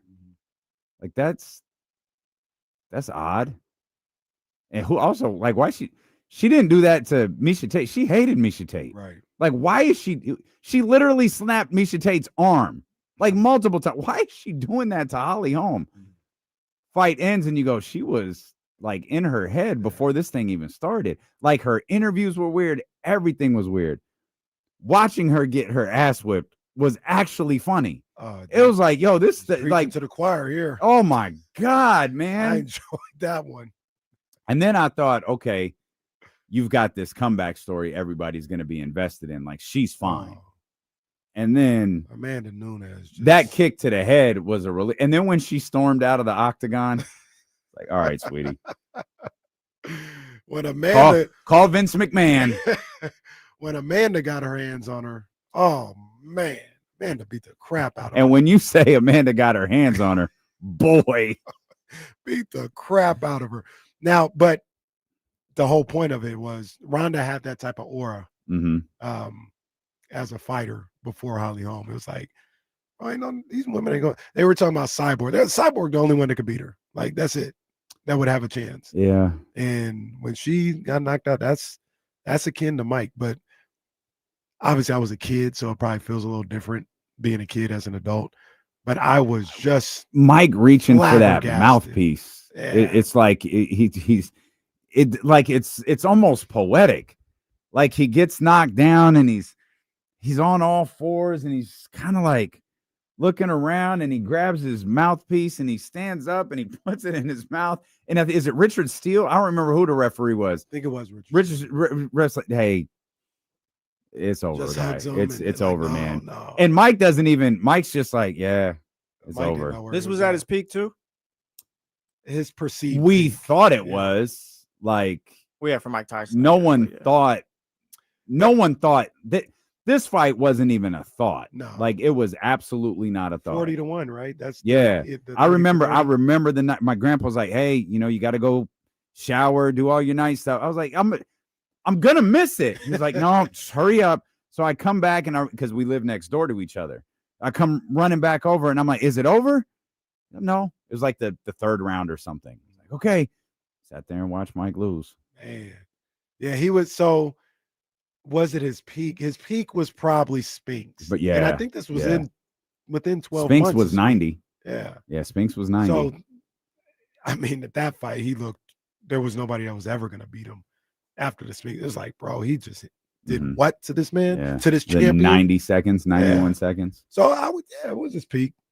Nobody was even. No one was thinking him losing. Everyone was thinking about the Holyfield fight because everyone knew that was next. So it was like Tyson and Holyfield. And I think the aura of that fight got way bigger because I remember even then, well, this is a big deal. Like it was a way bigger deal in 96 because you had waited 5 years for it. Right. And now Holyfield, it emerged as the champ, and he was this and he was that, and now Tyson's, out of jail. Yeah, he's coming to get his belt. And obviously that did not happen. It was, you asked, was it his peak? It was the beginning of his downfall. Yeah. Yeah, he fought Buster Douglas a year and a half after he fought Spinks. Yeah. What do you have the Spinks fight? Was that 89? Yeah, it might have been 88. Oh, June wow. 27th, 1988. And then he fought Buster Douglas February 11th, 1990. Look, I'll tell you this, Stone. We could go on to the other sports. If somebody it don't matter who. If somebody get knocked out on December 14th. Oh yeah. It's not that. Gosh. Yeah. No, it's gonna be everywhere. If somebody get knocked out I'm sorry, who's Anthony again? Joshua. It's Anthony Joshua, that's right. If Jake gets knocked out, Anthony Joshua is the big black dude. He come from I knew there was something I didn't Friend like. of the show, Anthony Joshua. Friend of the show, right? Yeah. For the Hustlers. When you were allowed to have sound keys, I believe that one was on one of them. The gangsters. That's actually why Jonathan took your Roadcaster away, was because of your abuse of the sound keys. That hockey was literally only for me and KC too. Yeah. From the Hustlers. Most of this show is just an inside joke. We try to, the whole show, we're trying to make one another laugh. But if Anthony Joshua knocks out Jake Paul, happy day for Twitter. So People Jake will didn't go get crazy. knocked out by Fury's. He just lost. He didn't even get knocked down. Oh, okay. Only he hit the floor once. Nah. And even that fight, he didn't get dominated. And this is this decision. Jake Paul? Is this a Jake Paul promotions fight, or is this a real boxing This is a match? real heavyweight fight. Yeah. It's a real sanctioned and everything. He gonna fight. Well, that doesn't mean anything. Somebody getting whoever so if Jake gets knocked down, people are gonna go crazy for that. If Jake actually knocks out Anthony Joshua, oh my gosh, that would be crazy. He could never show his face again. No. Who? Anthony Joshua. Oh, okay. No. But it would. Oh, it would man. low key. This is December 14th. Yeah. Boy, the racial components that are going to take on this match as it gets closer. It would low key stamp and verify Jake Paul. Okay. If he were to do this. Well, now, how old is I Anthony think Joshua? He's 31. You know what? Oh, No, if Jake Paul pulled this off, it'd be like whatever Buster Douglas did to Mike Tyson, but like triple that, I guess. Yeah, this guy came. Really? There's This no guy way. Yeah, came off Anthony the Joshua was a streets. champion Yeah. and stuff. Yeah, there's no way. That would be. It'd be the craziest thing I'd ever seen. Yeah, talking about it now, boxing. it's like there's no way Jake Paul should win if it's a real fight. Is the biggest sports moment in Twitter history Luka? Feels like it. Would Tyson's knockout have been bigger? Yeah. It feels like it. Like I don't. You have to use your imagination on that, and I'm trying to. I feel like it would be significantly It bigger. wouldn't even be close. Because Luka was basketball fans, and to a degree, it was crossed sports over. fans. Yeah, it ended up crossing over. a But little Mike would have been life. Right. Mike would have been everybody. bit. Right. Yeah. Let me ask you guys, because it was in its infancy, and I know it's boxing, but Luka was bigger than Manny getting knocked out. They had Simba. Yeah, no, I remember. They had Manny getting Simba knocked out. on Oh, Manny. way bigger. Oh, Yeah, Well, they did have it's- Simba. It's, Manny, it's, get up. way, But Simba. it's way bigger. It was way bigger. They had Manny planking or whatever they called it. The plank challenge. Planking. Yeah, they had Manny down bad. Oh yeah, Luka was man. bigger than that. Luka Yeah. was crazy. I remember I'll that never one, forget Manny. where I was at. I was about to go to dinner. I remember sitting on the couch and laughing. Like I just started laughing, trying to explain it.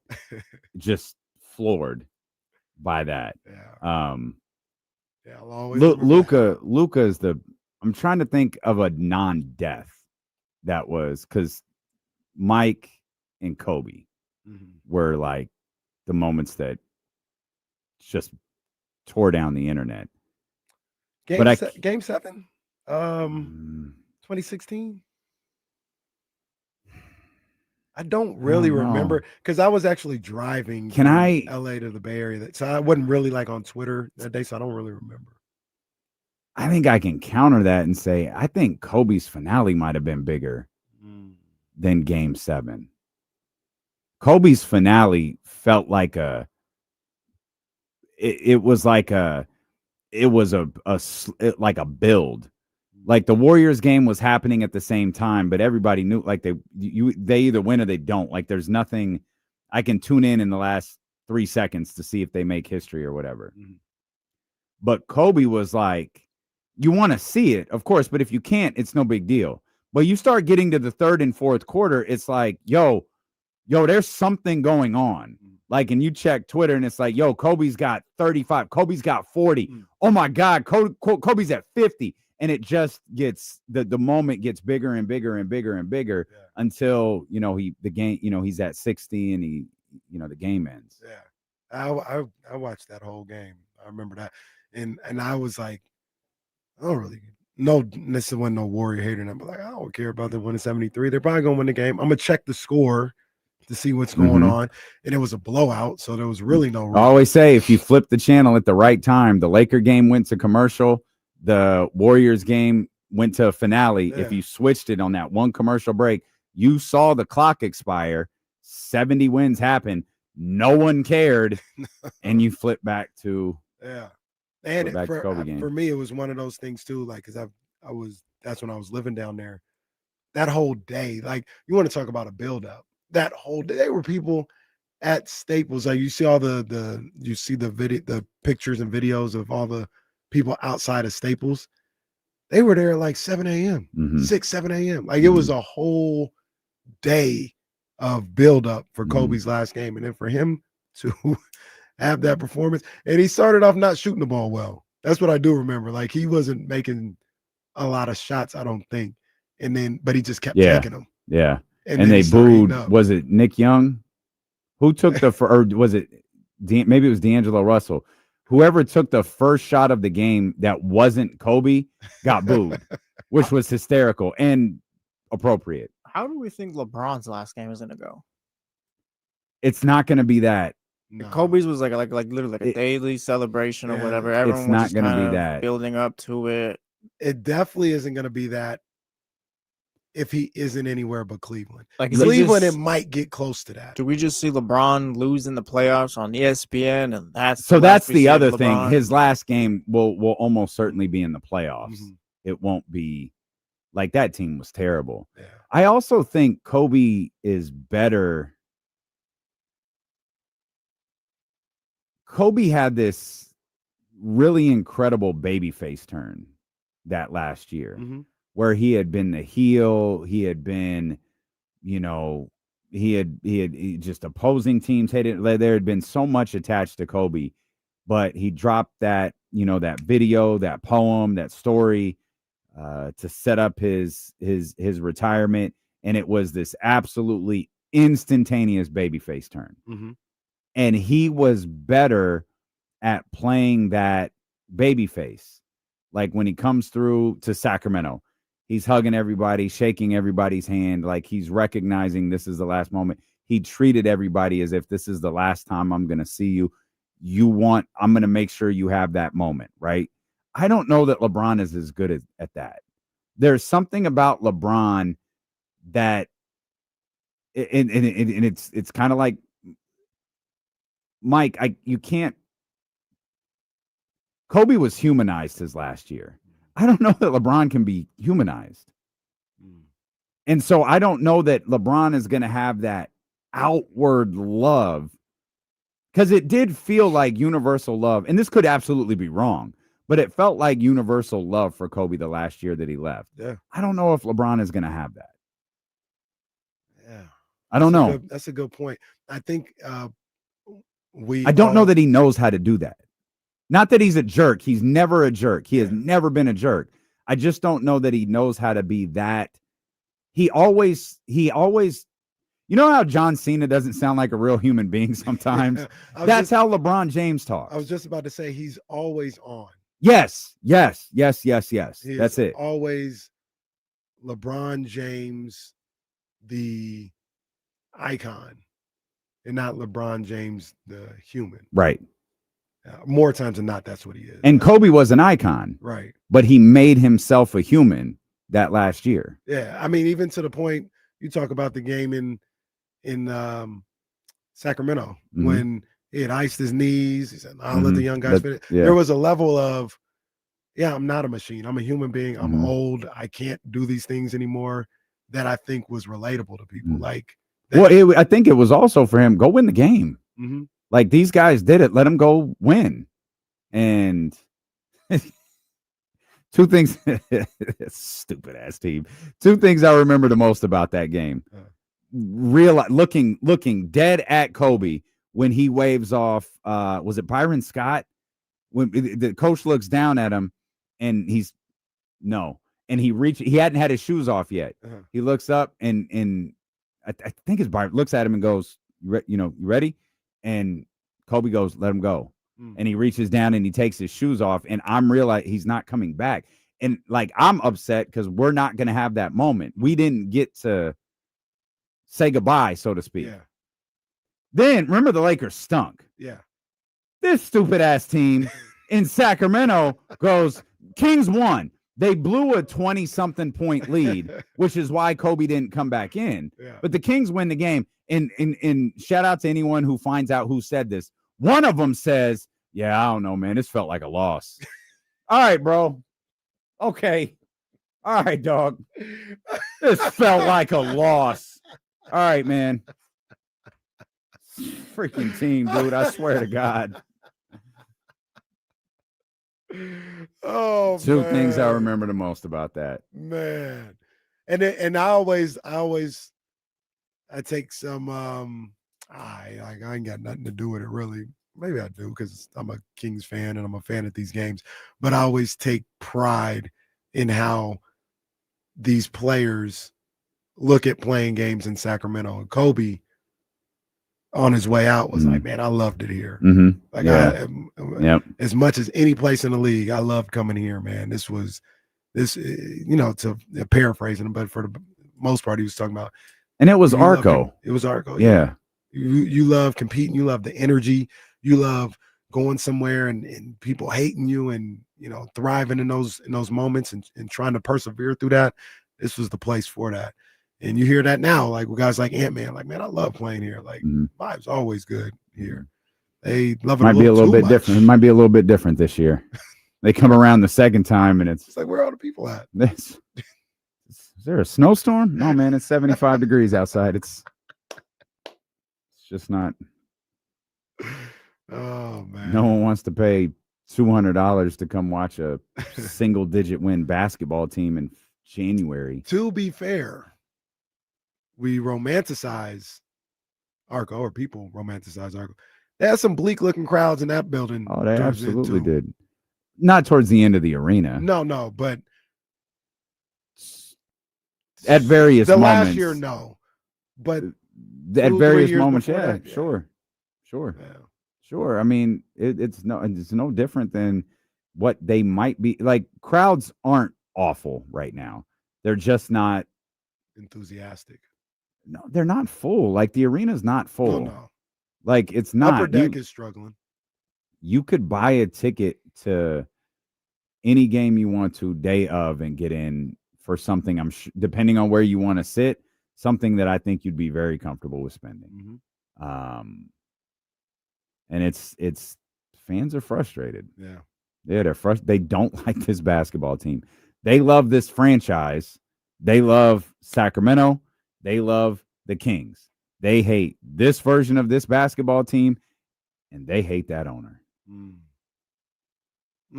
Fair or not, they do not like that man. And it's going to be interesting because one of those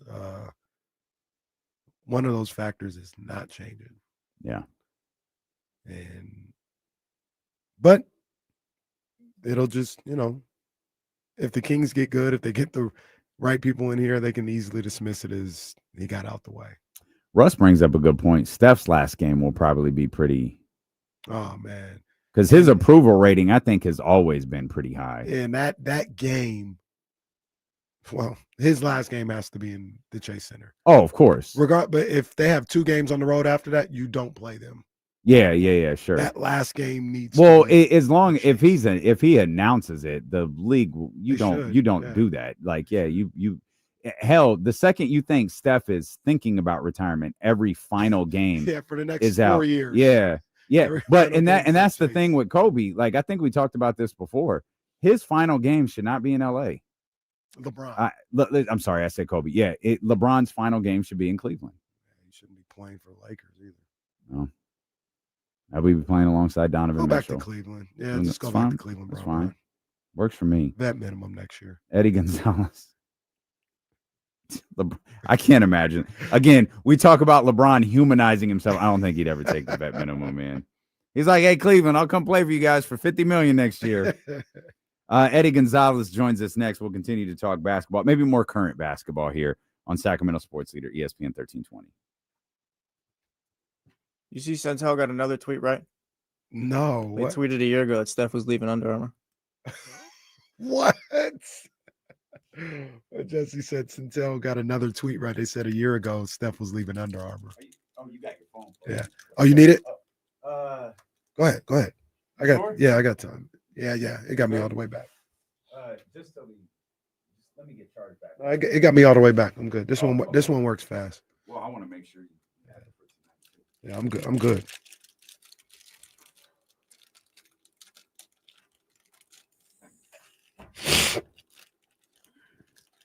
Yeah, Zay, that was crazy. Shout out to the local guy because he had tweeted out a clip of when Terrence Davis got the dunk, then Malik got the steal, and then the alley-oop from Monk to TD against the Pacers. Place went crazy then too. Place went crazy when they beat the Pistons.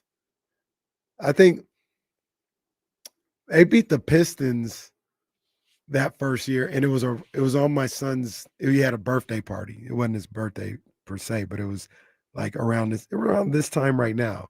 So it had to put the Kings at like. They lost the first 4 games, and I'm gonna just say they probably were like 8-6. And they went crazy. Golden One Center was going crazy in that game. Crazy. They got them at like 8-6. Nah, I don't think so. We got the Causeway tonight, though. I know that much. I'm happy to be at Hella Holiday for 102.5. But if I wasn't there, I definitely would have been at Davis tonight, man, because Causeway Classic basketball version going down at Davis tonight. Sac State taking on Davis. I need this one. Let's get to 3-1, fellas. Let's get to 3-1. Next week, they take on Cal and UCLA down in the Bay Area. Also next week on Wednesday, Coach AK of the women's basketball team at Sac State and Coach Mike Bibby will be doing a meet and greet at Elk Grove Audi next Wednesday from 5:30 to 8. I'll put it on my socials. Because you got to RSVP to be able to get there. But if you want to go see Mike Bibby, have a meet and greet with Mike Bibby, Coach AK of the women's basketball team, you're going to be at Elk Grove Audi next Wednesday from 5:30 to 8. I'll be there. D-Lo will be in the building. And yeah, man, it's going to be a good time. What's the best NBA game you've been to? Let's bring Eddie in for this too. The best. What's up, Eddie? How you doing, man? I'm good, man. I'm trying to get my camera. We just kind of talking today. Lacey has a good question. The best NBA game I've been to. Well, I was at the first 2 games of the playoffs, the Kings playoffs. Those are pretty cool. Yeah. Oh, I went to a game. I don't know if you guys remember this. It was kind of random, but it was a TNT game. Kings Lakers. Kobe had the just coolest 37 I'd ever seen. They went to overtime.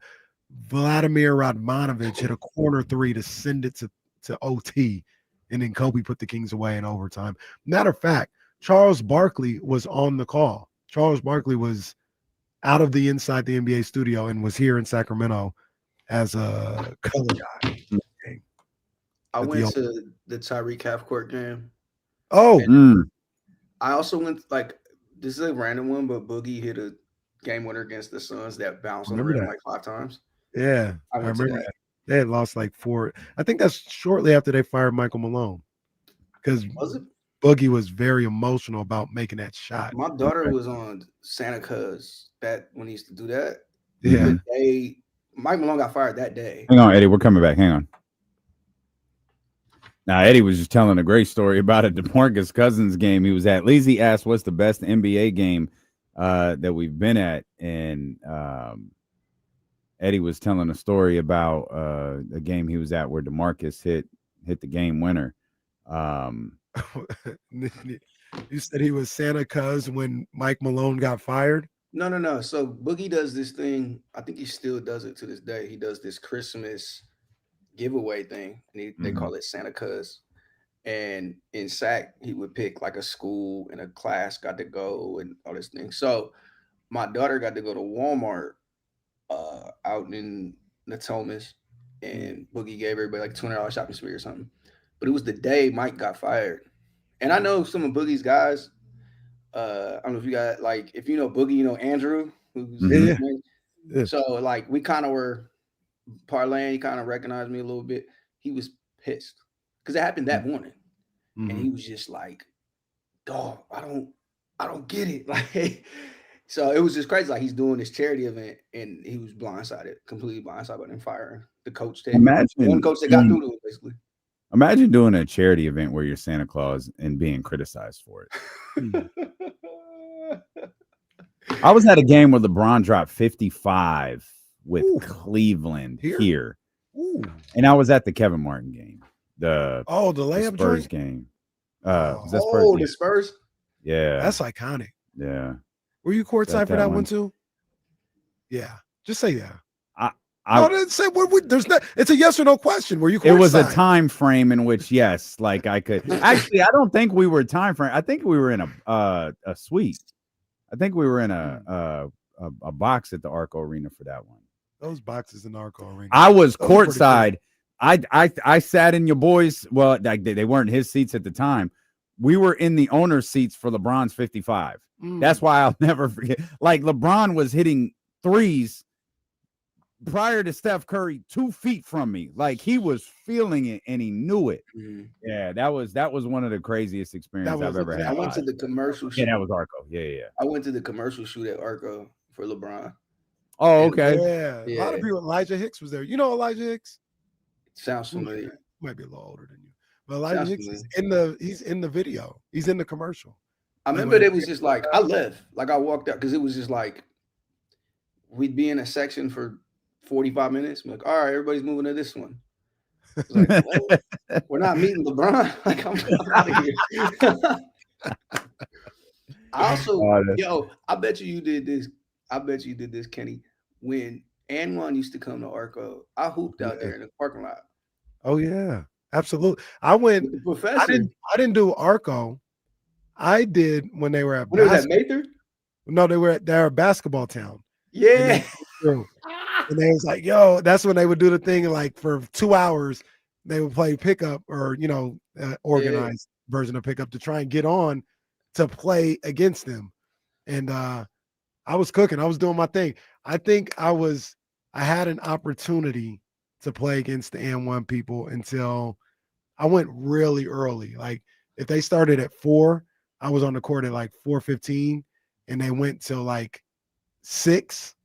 And there was a couple other guys that did some things, and I think people kind of forgot about me. So I didn't get selected. But I was trying. Antoine Sutton?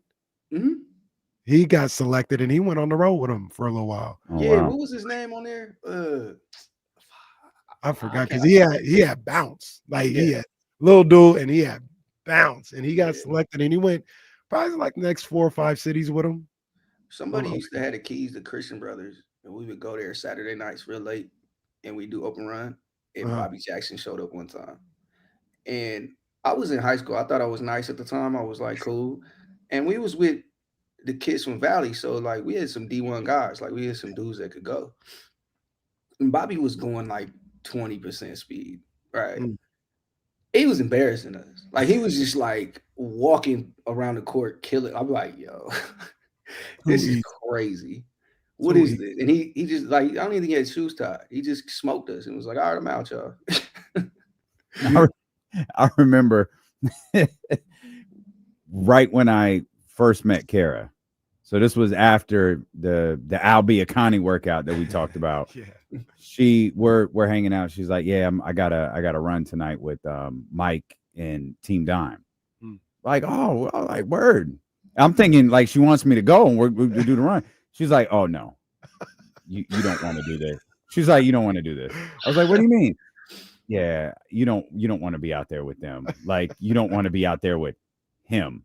Like, it's a very humbling experience. We was hooping at 24 one time, and Ruthie Bolton Holyfield showed up, and she's obviously like she's in great shape. She's not that big. She's obviously in great shape, and was like, I was just like curious, like, what is she about to do?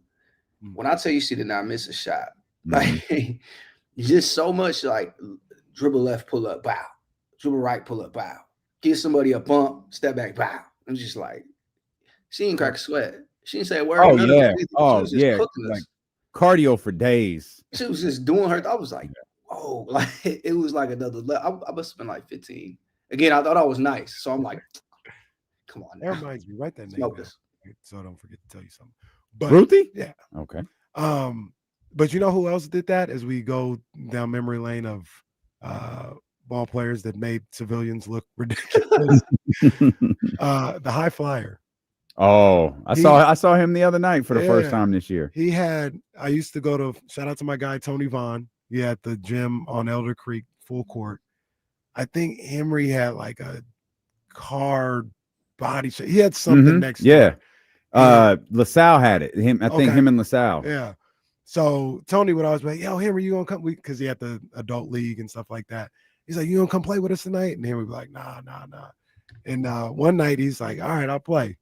And it was like I was 22 or something like that. So I feel like I'm entering my physical prime, and I was really good at the time. There was like 3 or 4 other guys like that who were at that point of their life.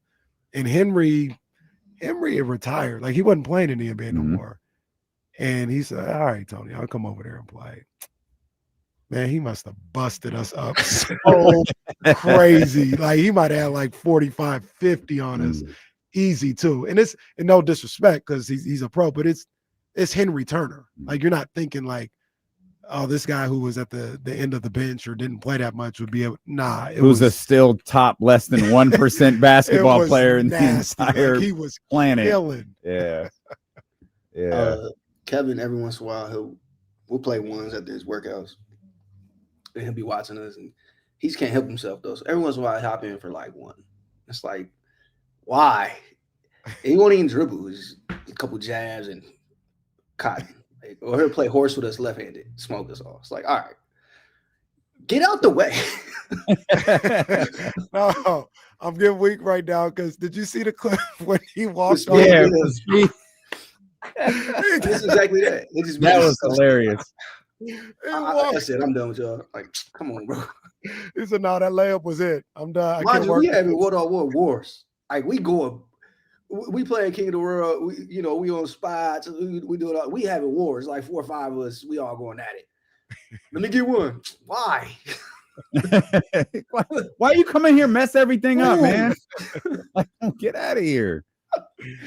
He's sick like that though. We were talking a few minutes ago about I don't even know how we got there, but we wound up on we were talking about Kobe's last game and kind of the moment that was. And do you think LeBron or Steph, now not hindsight, because obviously hopefully nothing can, Kobe's last game is held differently today than it might have been immediately after, but it was a very big moment when it was happening. Do you think LeBron or Steph could match that in their final game? I think it's going to sound a little haterish. I think Steph could. I don't know if LeBron can. No, we just said the same thing. Yeah, and I love LeBron, and I think LeBron is the GOAT, or whatever. He's like, however high praise you need to believe me. But it's just, I'm not saying his game isn't fun, but it's not as fun as Kobe's and Steph's. Like, it's just, there's just something to a dude making just ridiculous jumpers. You know what I mean? Like, current LeBron plays an all-out game. Like, he's going to have to just head down, good to the rim a lot. He'll hit some jumpers. He's shot the ball better, I know, in his Lakers tenure in the last couple of years and all this stuff. But Steph gets one final game at Chase now instead of Oracle. He's shooting from half the court. Like, he's putting on a show. You know what I mean? Yeah. And the team will make sure he does, whether it's with them screens or, you know, whatever. LeBron has to kind of labor through it to get that. And he can have a great performance. And LeBron is like, this is going to sound haterish too. LeBron is like self-centered enough, but also like with the flair for the dramatic. Like that made sure he didn't drink. He's about to spit it. Yeah, I know where you're going. Yeah, but he's like that enough to make it a show. You know what I mean? Like make a show of it. I think that's, you could summarize his last couple of Lakers years is that, you know, but can he put on that performance at this age and with his game? It'll be a great moment, but it's not going to be what Kobe was. Kobe shot the ball 50 times, yo. He made a game winner. Like, he scored 50 points. He shot the ball. He scored 60 times. He scored 60 on 50. Yeah. Like, come on, dog. Yeah, he scored 60. You ain't topping that. You know what I mean? And it's like the game came together for him too. Like, his teammates were rooting him on. The Jazz were giving it a go. They needed that game. Like, it was a lot happening, man. And I was thinking about this the other day too, because with Steph's sneaker stuff, whoever signs him now, they're signing up for the farewell tour, whenever that is. Mm-hmm. And I was thinking, like, the league has to take care of them on the way out.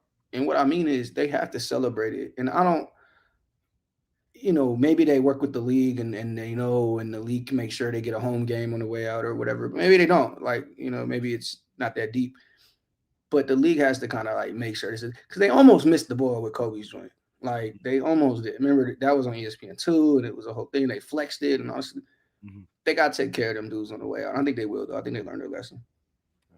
The other aspect between LeBron and Kobe in this situation, and I actually think Steph absolutely has the same thing that I'm about to talk about, is the history with the franchise.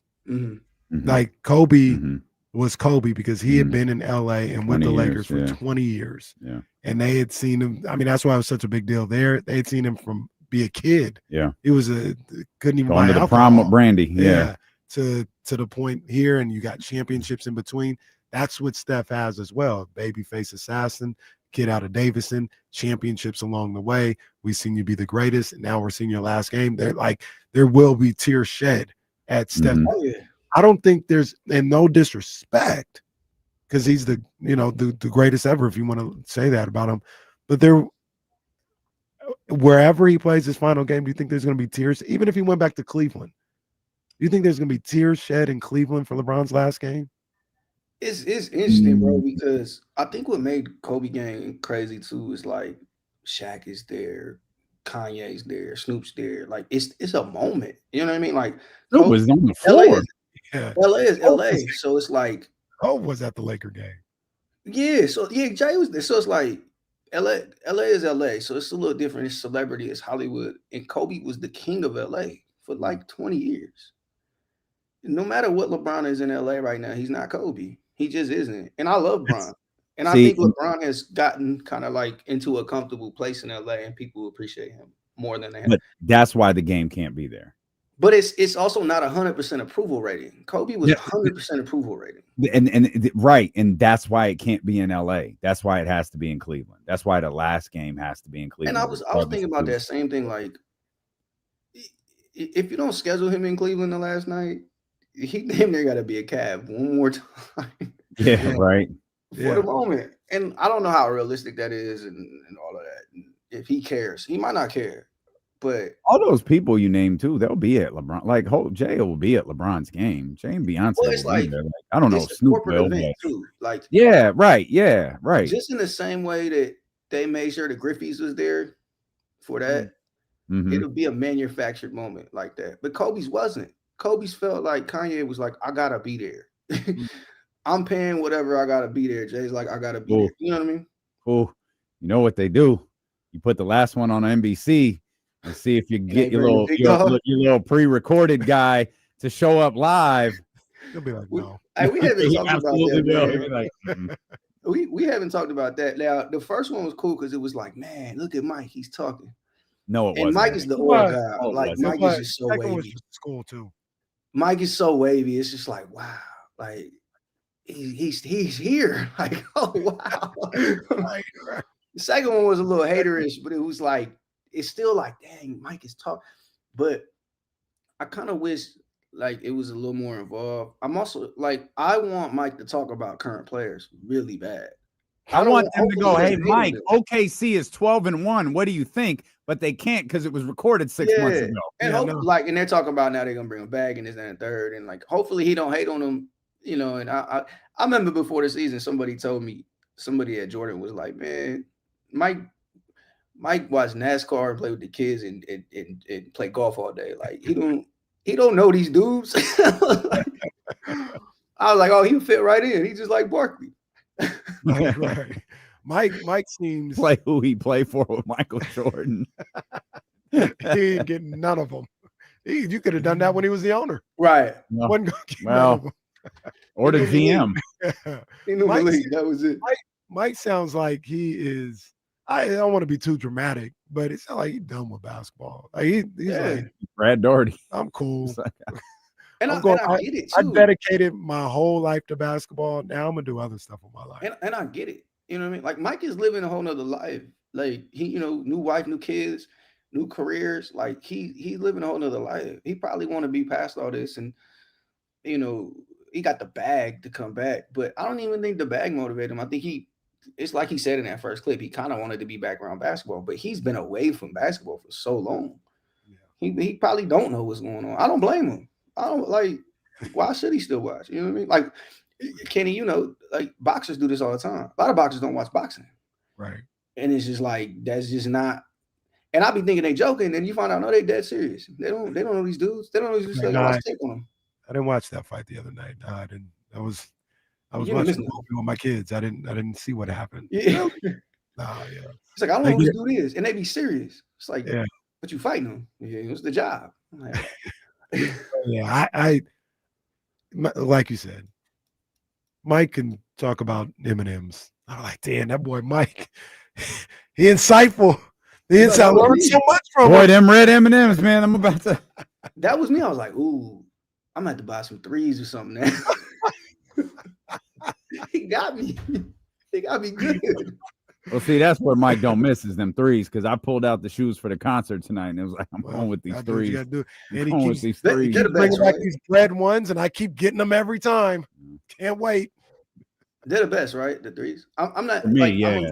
This is like a fake hot take, but I think it's like, I think it's their fault too, but I think the 11s are overrated. But that's just me. Okay, settle down. See, the bread 11s are the greatest shoe ever made. Oh, you see, you're doing a lot. No, the bread 11s are. They just are. They're not even iconic like the Concords are. Any of the threes. They're not even the best 11s. The Concords are the iconic ones. Why what bread 11s wear the Grammys? The bread 11s they didn't wear the breads. The greatest shoe ever made. The bread 11s. The Concords might be two. Yo, those 11s are the ones. Did you skip school when they was dropping on Wednesdays? I used to do that. I used to go. No, I wasn't getting the Jordans at that point. Like, I couldn't even I afford wasn't getting them.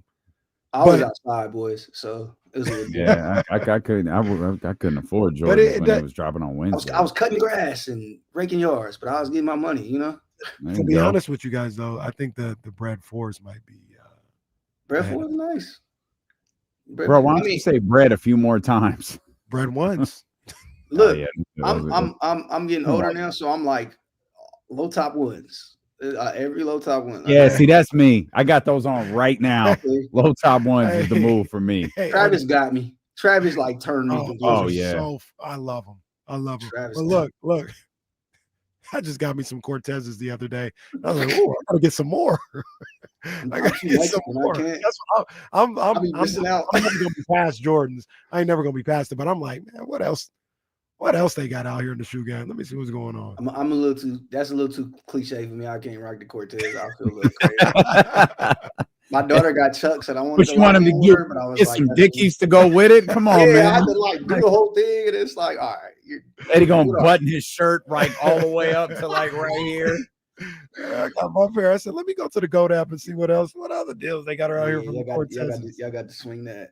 Hey, I salute. I would keep wearing these 1s and 3s though.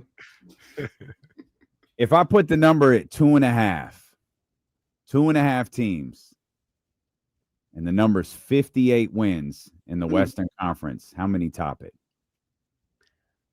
So people are already giving the Thunder 70 wins. So Thunder's on there. Yeah, that's me. Nuggets are on there. They're 9-2. So all right, we have our 2. Now you got the Spurs. You're basically asking me if the Spurs or the Rockets can win 60 games, right? How many games? I said 58, but we can make it fun and do 60. I think the Rockets are going to, and I'm not being biased. I just think their defense and their rebounding will carry against. They've been beating bad teams bad, and we're going to have a lot of bad teams. The Spurs, their schedule has been all over the place, and when they've seen a couple good teams, got smacked up a little bit. But they also haven't been fooled that time. But I expect them to have like young guy stuff and be just under that. But I would take the over on those 3. Who else is threatening? Is it the Wolves? No, well, yeah, sure. The Lakers and the Wolves right now are 8-4 and 7-4 respectively. Lakers' schedule has been crazy, and they lose to the good teams too. They're kind of scary. So the thing about all those teams, the Rockets are a team that I think is going to get better as the season goes on. Yeah, that's my thing too. I mean, that's what sources have told me. That's what they're expecting. But they're also they're injury away. Knock on wood. Like every team is, but those guys especially are. I think the Rockets. Slide. Oh, I didn't think that. This was a really good question that you came up with. I do like this question. But history tells me is that just a quick glance at history, it ain't happening. It's gonna be mathematically it's really tough. Yeah, like it's especially in the West. I've gone through these standings for the past 4 or 5 years, and sometimes they barely get 2 teams to 58 wins. Like it just doesn't happen in the West. So I would say less. But my thought was I wanted to go more. I wanted to say OKC, Houston, and Denver because I think they're that caliber teams. But yeah, mathematically, I guess it just doesn't really work out in the West. That was kind of my thought too. Like, how often does this happen? 3 teams. I look at Denver and Houston as completely opposite. I think Denver's going to settle down, not be bad or anything close to it. I think they're going to settle down. Houston, I think, is going to continue to ascend. I think Houston's going to be the 2 seed. I think there's like some strategy there too. Not that they're going to take it light, but like Denver's a team that kind of knows the long run of it. Sure. Spot here and there, and also they play kind of at Jokic's temperament. And Jokic has been known to say, "Oh, this team can't beat us. I'm gonna have a 10-point game tonight. I'm gonna shoot 5 times a day, but we're gonna win." Not this week. Jesus. Not the Clippers though. He got something to prove. When Zoo is out there, goodness. I feel like you can always tell who Jokic hates. Oh yeah. Crazy. What does he have against Sabonis? Yo. He see them Euro bigs. He's like, right. That's what I was gonna say. He sees another white center and goes, "I'm gonna." We're gonna see who the big dog is tonight. Yeah. Like, hey, Houston gonna turn up when they get Monk in that starting lineup. That's what I need. They're gonna turn up when they get Monk or Schroeder. I've been on Spotrac and Trade Machine, and I've been like trying to do the numbers, and that's the type of player we need, man. So I'm not wishing on the Kings' downfall, but when it happens, wishing on the Kings' downfall, sweetie, have you been paying that downfall? That downfall has happened. Look, man, I'm enjoying Russ though. So it's so Russ might be on the Rockets. Yeah, this is such a funny thing, man. We were talking about this earlier. I think this fan base, and rightfully so, was fed up with this team. I think most of the fan base didn't like this team going into the season. Russ has won them over, and I think they love Russell Westbrook, and they hate the rest of the basketball team. I think the tough thing for and Malik, they love Russ and Malik, and they can't. I was talking to somebody around the league, and it was just like, even the assets they have that they're gonna try to unload, like Zach's value was almost nothing, even when they got him. It's got to be worse now. DeMar's value is like almost not like. Domas is such a specific player, and at that salary number, and again, that's the thing too. Like their salary slots are like all over the place, and I think the Rockets are kind of running into this too, where they have Fred is at 25, but everybody else is like a really low number. You almost can't trade guys without combining them. And the Kings are like, these guys would like almost make too much money. What are we going to get for this? You know, I seen people waving around like Ja Morant for DeMar and some stuff. And it's like, okay, but like, who does that benefit? Memphis wants something, you know, it's the same thing. Like I seen the theory of Harden and Ja like almost work, almost dollar for dollar. And it's like, okay, but why? Like, why does either team want that? You know, and I like James and I love Ja. And it's like, but why does either one of those teams want whatever's going on there? So it's just like, I think the Kings are just in a hard place where it's what team is going to pay for Domas right now? And can we get assets out of that when we do it? Right. And so it's like, I don't know what happens. I don't know who jumps for that. And that's I do. Nobody. But and he's a great player. Yeah, no, he's a good player. It's like he's a really good player. He's very, I think the term we use all the time, he's very specific. Yeah. He's very specific. Yeah. And it's like, who does he fit next to? Price tag, who is going to make all the modifications that you need to make to get the most out of Domantas Sabonis? And the one we settled, I mean, I don't want to say we settled on it. We didn't, but like Golden State can afford to do it. Golden State can do it. And if they think like this is what, because let's just forget, let's see what we could do for Steph. And if they have to die on the last year or two of Domas's contract, at least you did what you had to do for Steph. But I don't think there are very many teams that have the greatest shooter to ever live on it. Yeah. And the question is kind of like the same question they were asking about Kevin in February. What team is a KD away? Okay, that limits the X amount of teams. That was, it was a handful of teams. Teams are eager to get Kevin, but like, do you need him to get to the next level? Okay, cool. And then it's like, all right, well, who has $53 million of salary? And it's the same thing for Domas. Like, what team is a Domas away from whatever they're trying to do? Whether it's win the title, whether it's get in, whether it's whatever. Okay, now that we have that amount of salary. And it's just like you said, it could be the Warriors have a couple hefty deals that they can get off. One is Jimmy, which is probably not happening. And then obviously there's Kuminga, and it's like that's all complicated in itself anyway. And you got Draymond defending him. It's a whole thing. The point is, does that make sense for the Warriors? And if they're shooting for the sky, yeah. But it's no telling right there with that team. And at some point, you got to look at Jimmy, who has next year on his contract, and that's it, and go, all right, like, are we going to have Jimmy for 4 years now? Or is he like the most tradable guy in the league next year? We chase a superstar. Like, they're coming up to their crossroads too. And because they haven't been winning games, because they've been hurt, they're old. There's rumors about, is Steph hurt? Is this going on? And they're already fighting off locker room exploding conversations. And it's like, it's not even Thanksgiving. They have a lot of decisions to make too. And if history tells us anything, they'll get off guys. They don't care. We have Steph, we have Draymond. Everybody else can go, and they will. And we're going to find guys fit in our system. So Father Time is beating Western Conference teams' ass right now. Well, that was the thing. In my conversation with Kevin, it was like, you need to go to a young team. Look who keeps winning in this league. You need to go to a team with a bunch of dudes under 30 because you're going to end up in a bunch of old teams.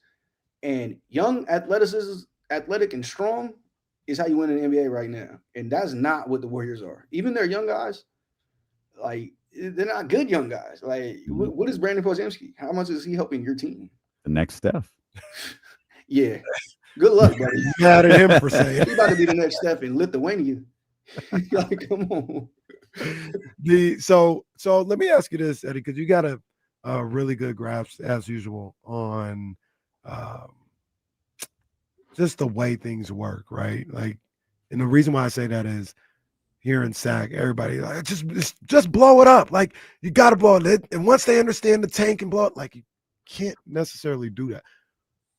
What would you do if you were Scott Perry? Like, how would you go about this? Because you talked about the contracts that you have and the way the money doesn't match up and how it's tough to move these guys. And you may have to wait a whole season to move them. Like, how would you go about trying to get the Kings back on track? I mean, look, I'm the guy who's always like, yo, the media is so dramatic. They want to blow up every team. They want to blow up every team. If I look at Dallas and I say, oh, if I was first off, I need to know when Kyrie's coming back if we can salvage this season. But I'm looking at the way the Thunder were created, and it's like, oh, that's how you make a team. The Thunder might have 2 top 10 picks next year, like, and so they got there by just scraping up first round picks for each and every person they traded. So if I'm the Kings, I'm looking at like, okay, how can we get first round picks for some of these guys? You figured Domas is at least 1, hopefully 2. You figure Malik Monk is 1 if you go to the right guy. Like Zach LaVine gotta get his 1. Like, come on. And you're eating some salary, but it takes patience to understand. The Rockets are a great example. When they began their tank, when they traded James, that was COVID. That was 2020. So it took that long to return to respectability. And it was like 2 really bad seasons, gobbling up first round picks, getting involved in every deal you could get involved in just as a salary dumping place and creating that. The Thunder's situation got sped up a little bit because they were able to get an MVP in a trade instantly, but they took years too. And they took several drafts and they still putting that stuff together. But yeah, I mean, not to be the blow it up police, but if I was taking over the Kings, that's where it would start. I would need to see what my draft capital would be around the league for these certain guys. But they also don't have the maneuverability with the cap that you would need to kind of do that too. With Abraham restricting everybody and all of that, like it puts you in a hard place. The Thunder were able to do all that because they were able to collect salary and say, okay, well, wait, the Spurs did that for a little while. The Nets have been doing that for a little while. Like you really, really, really have to bottom out now in this league to kind of swing your way back up. But that doesn't mean you're going to be the Thunder either. You might be the Nets. The Nets just had 5 first-round draft picks. Use every one of them. And everybody's looking like, who are these guys? Right. Are these guys pros? So, like, you have to do it, and then you have to do something with the picks. So, it's a long road. And we talked about this when we talked about Ja. Like, you have so very little paths towards a megastar coming to your team. You either got to bottom out and hope you get the draft one, and then you got to do it. You got to draft right. You got to take Luka Doncic and not Marvin Bagley. You got to take Trae Young when he's right there. Mm-hmm. You got to take Clay instead of like you got to take Kawhi and you got to take Giannis. And we all know the list, but then you got to hit on the draft. So I mean, it's not like it's impossible, but it is a long road, and the Kings haven't been patient to do that for some time. That playoff win was like ages ago at this point, and I get why they weren't patient then. But at some point, you have to be patient enough to do this the right way and hopefully swing back. And they just haven't shown that. Now they keep trying to come up with these fixes. That's what DeMar was. DeMar was an off season that was going nowhere, and they had the opportunity to land a good basketball player who just didn't fit what you were doing, and tried to do a quick fix, and now are that kind of started the spiral of the position that they're in right now. You patch the boat while you're in the ocean. You can stay up for a little bit, but you really need to go back to shore and make a boat. And they have never chosen to do that.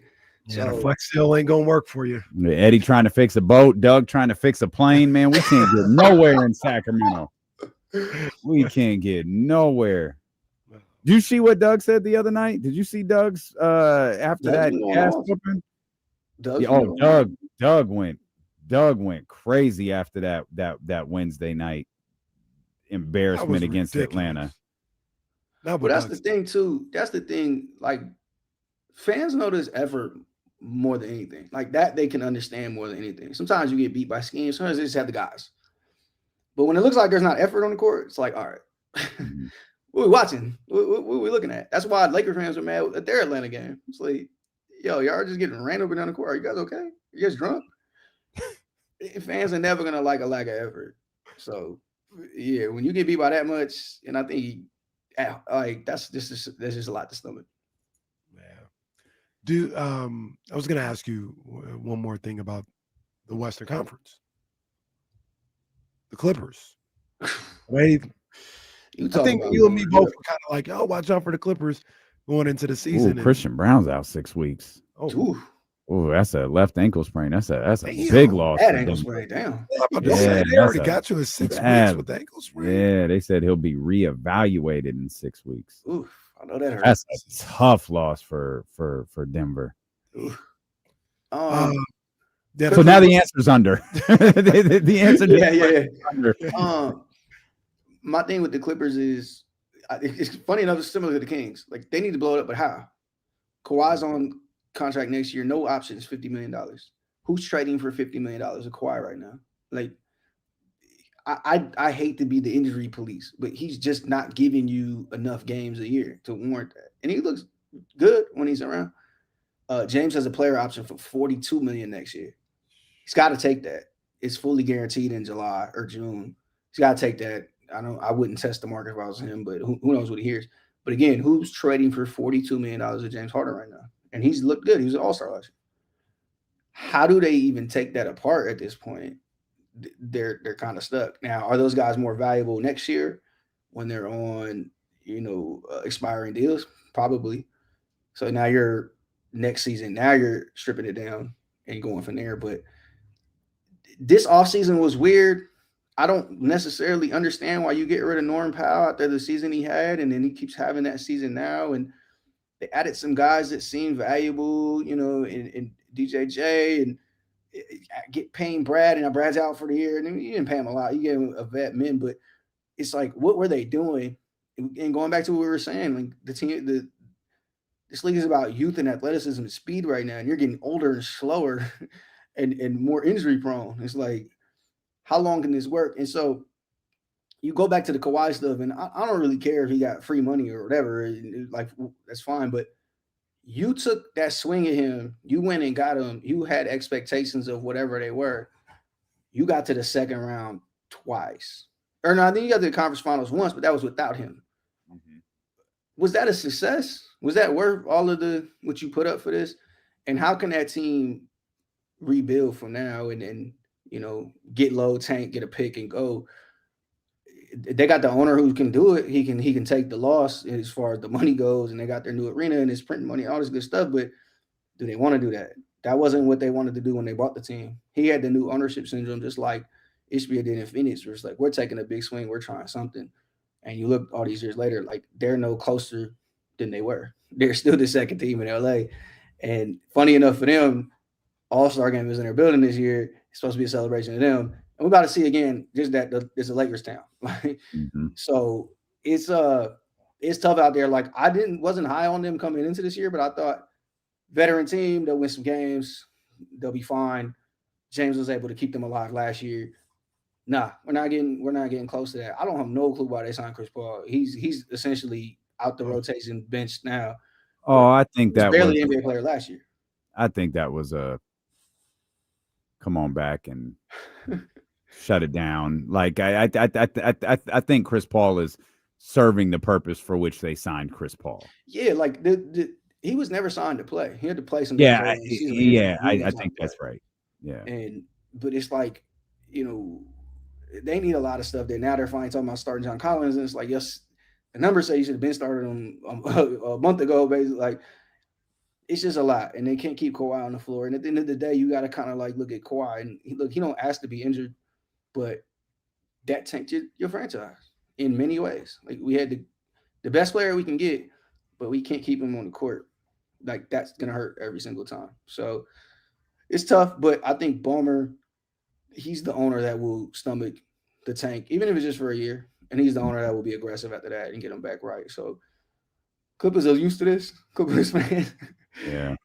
But I do think they'll bounce back because they do have $92 million in expirings next year and with good names on it. So they'll be able to get something and go from there. Eddie, I was just gonna say, Clippers got badass kids running on the court. That's what they do have. I've seen that.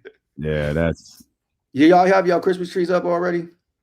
I do. Hell, got 2 of them up. Yeah, I went Fox Family style. I was like, yeah, we're going Fox Family this year. They got like 4 up this year. Oh, man. There's posted pictures. This was like, oh man. Texas, do people have real trees still? Huh? Do people have real trees still? Is that a thing? Oh, not me. I mean, I would if I. Not me. I can't. I got mine from Wayfair on a sale. I told my kids a couple of years ago, let's go up upstate. We'll cut one down. The way that man, they must have looked at me like I was an alien. Like, what? No, you gonna cut a tree down? Like, who do you think you are? All right, so we got two fake ones, but I'm a November baby, so we have Thanksgiving first, and then we put our tree up. I hate y'all. I don't like Thanksgiving. So hold up, when's the birthday? I'm not gonna tell y'all. Come on, man. Hold on, let me. Oh, come on, Eddie. It ain't in my. I'm gonna find out. It's the 29th. It's next 2 Fridays from now. Okay. We won't be on the air though. It's the day after Thanksgiving, so I'll duck it. It don't matter. We figure it out. Hey, what are we running this weekend? How many we getting in? See, I've been kind of slacking, but I'm gonna have to get at least 10 in. I'm gonna have to. I seen you. 10 at once or 10 over the weekend? 10 at once. 10 at once. Sunday's my big run day, so we'll see. Okay, I see you. All right. It's cold out there. I'll send you the screen. What you running, Kenny? I see you. I'm running games. Hoop court. I ain't running miles. He running his courtside seat with Sac State. Eddie getting ready for that marathon. I'm out in shape, man. I'm running with the. Yo, can I get a KSFM like sticker for my shirt at the marathon or something? Can I get a sponsorship? Can I? We'll get you. I'll make it, sweetie. I'll make you some D-Lo and KC gear for the run, man. That's what I'll do. There we go. Yeah, we'll get you. I need something. It's in March. We got time, but I need something. We got you. We appreciate you, my brother, man. Thanks for spending so much time with us. Of course, man. Y'all have a good weekend. Yes, Take sir. care, big dog. That's a man, Eddie Gonzalez, right there. We'll come back. We'll close out this week strong. Sacramento Kings play basketball in a couple of hours. Yay. Steelo and KC on ESPN 1320.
Soren back. All right, Soren, I see you. Shit, I'd love to join you, man, but this show is gonna end. We're gonna end this show quickly. When we say goodbye. KC's got KSFM stuff to do. I gotta run home, change clothes, but I have a process, so I gotta like shower again, then change clothes, and then get to it's 3:00. The concert location by 5:00. So man, our schedule's tight. This week, this week, we have a stretch of like 8 days that have kind of beat me up a little bit between we had something going on Monday. You know, Tuesday was off, obviously. Kings game on Wednesday. Thursday night, Kenny and I did that KRS-One joint. We got Ty Dolla $ign tonight. Katie and I got a sponsorship obligation tomorrow night. That's going to require a lot of work. We're excited for it, but it's going to require a lot of work. Sunday TV, Monday Sky River, Tuesday's a regular day, and then Wednesday is something. Oh, sex is. I think me and Kenny are at Elk Grove Audi on a Wednesday, which is not hard work. It's just at 4:00. Fucking drive to Elk Grove from here. It's like an hour and 10 minutes. Oh man. I'm waiting for Thanksgiving to get here, which we got to work on because we do run to feed the hungry on Thanksgiving, which is a lot of fun. I'm ready for a couple days off. Truthfully, I'm ready for next month. That's what I'm ready for. I'm ready to go. We're going to New York, man. I'm excited for that. A couple days away. Ain't got to worry about what this basketball team is doing.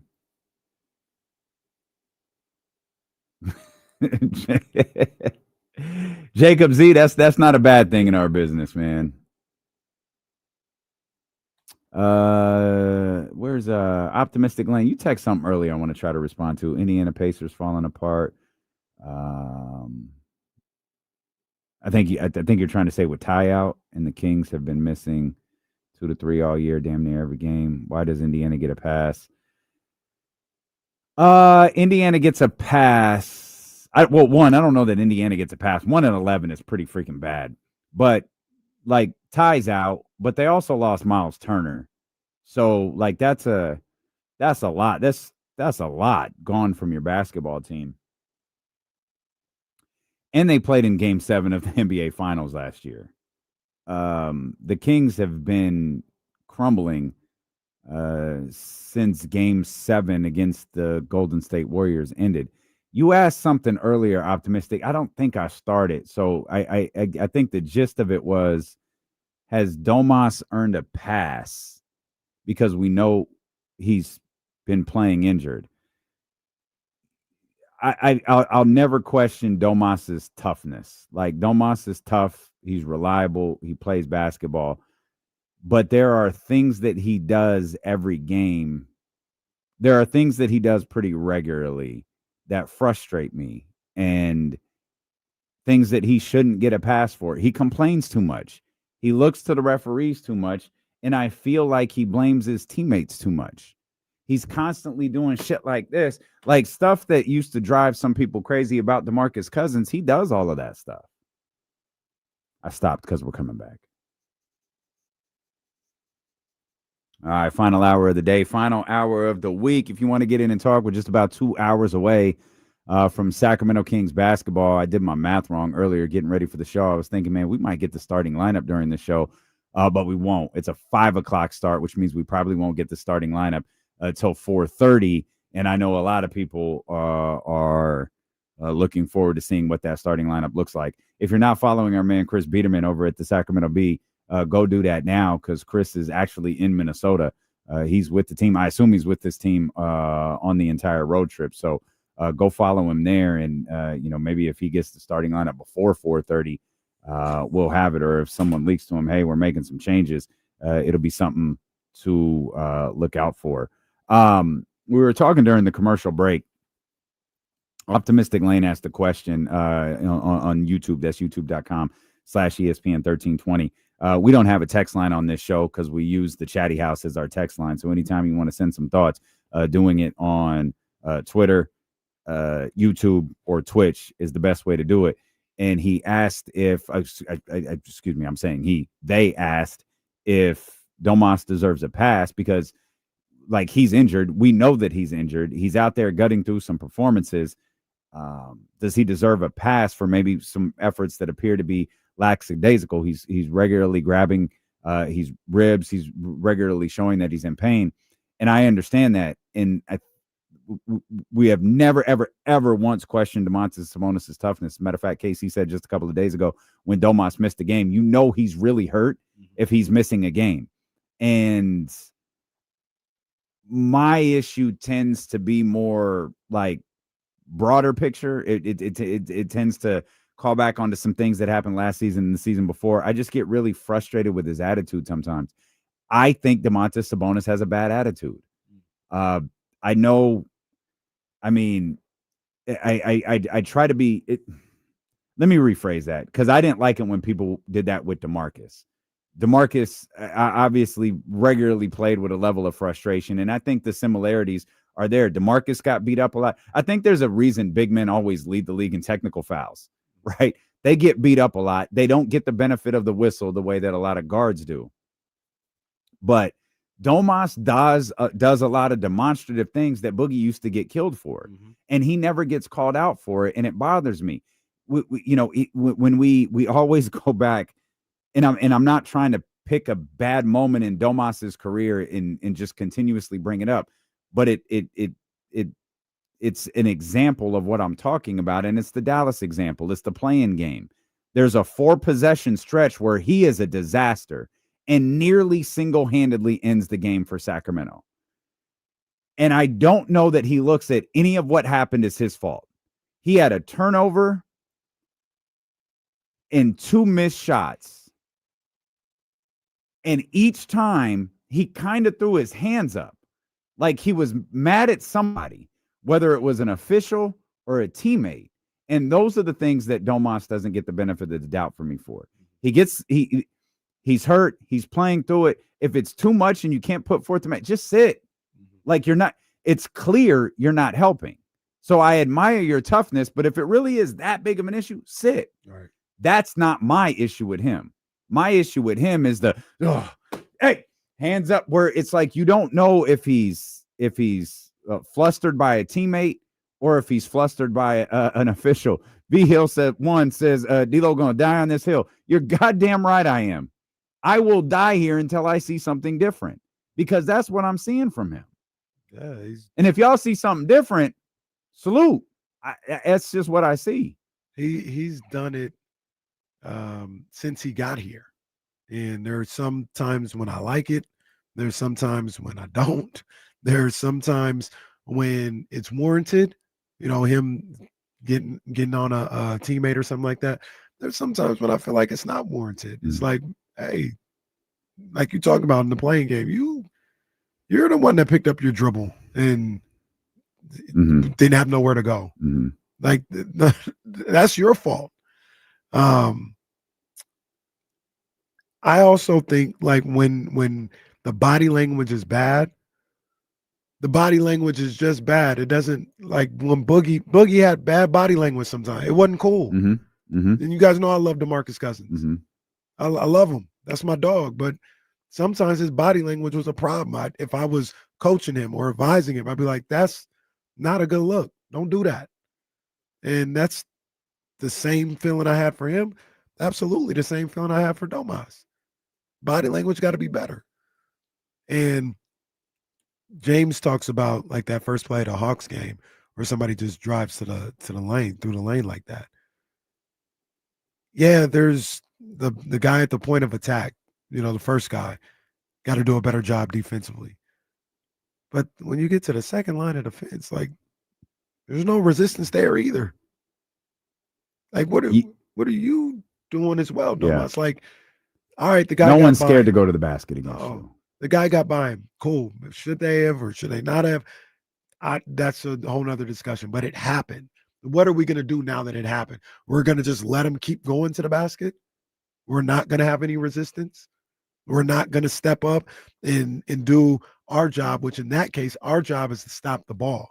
Once I stop the ball, somebody else is supposed to get my guy. So this whole, I got to defend two guys. At some point, you got to stop the ball first. And you got to trust that your teammates are going to do what they do to help you out. And if they don't, that's their fault, not yours. So when I hear that, it's just a lot of passes, and I'm with you. He's tough as nails, tougher than a $2 steak. We know he's playing through some discomfort, but no, it's not a pass that he gets. No, nobody outside of Russ and Malik. Those are the two guys that I've watched over the course of this week, and I haven't felt like they've cheated the team, the fans, anything. They may not have always made the right decision. That's a different conversation. Like bad shot selection or turnover or something like that. No, they haven't always made the right, but I never felt like they were dogging it, complaining about what was going on, having their shoulder slump because things were, those two, I don't feel like I've seen that from them. The other ones, no, they don't get no pass from that because I feel like I've seen that from them. And that's unacceptable. You talked about demonstrative reactions that you like. Sometimes you like it, sometimes you don't. Since we're playing the hits here and we mentioned the Dallas stretch, I'll mention the Christmas Wizards game that we talked about the other day. Come on, let's go. When it looked like the team was dead against a bad Washington Wizards team, he's looking at everyone on the floor going, let's go. I can appreciate that. If you're grabbing someone, hey, get over here. Everyone, hey, in here, we need to A, B, C, D. I'm all for that. Yeah. Like if we go to commercial and I'm like, hey, Kenny, we gotta tighten this up, man. We got too lazy on that last one. Yeah. You know what I'm saying. Yeah. Whereas if you're in the middle of talking and you flub something, and and I do that, what's that look like? Right. Like you don't, and you don't even know what you don't even know what I'm reacting to, right? So there is a difference between like leading. Like Domas can lead, and excuse making or passive aggressive reactions or frustrated reactions for something. There's a big difference in if every game. If he did it 50 times on Wednesday, I'd never question Domas. If hey, let's go. If he did that, they're down 44 and Domas is still grabbing people like, let's go. I'll respect that. And I get there's a point where it's just like, this is worthless. I absolutely understand that. And I'm exaggerating a little bit, but he just doesn't do that. And I always point to the Washington game because I feel like there's only a handful of games where we've seen him do that. We saw him do it throughout the entire Warriors series, even after what happened with him in Draymond. He was still like, hey, let's go, let's go. He did it in game 5 when we were sitting at 6 when we were at the restaurant. Mm-hmm. He did it then. I just wish he would do that type of leadership more and not the hands up looking like, I mean, to me, that's no better than watching what DeMar did on Wednesday. My concern with Domas is in particular, the offense. If the offense is being ran a certain way, i.e. through him, and he's getting the touches and everything's going on, he's locked into what needs to be done to make that successful and make that the best offense it can be. He's all the way locked in and engaged. If it's not ran that way, it doesn't feel like he's as engaged. And it comes off. I'm not saying this is the case, but it comes off as like, let's just say Dennis is controlling the ball or DeMar is controlling the ball more throughout a quarter. It feels like he's more worried about the fact that it's not being ran through him as opposed to figuring out how to make that work. Does that make sense? Sure, absolutely. Like you're more worried about the fact, regardless if it's working or not, not running the offense the right way. One of the first times we saw Domas had a problem, whether he was right or wrong or indifferent, I don't know that. But the first time he was mad because they was running a different offense. That's right. That's right. That was told Jake Gayden to go straight to hell. 5 and games. That's how we'll always season. Tell that story. What'd you guys talk about? It's none of your goddamn business, Jake Gayden. But it's sometimes, even if the offense or something isn't run to the way that you want it to be ran or ran through you, this is what's going on.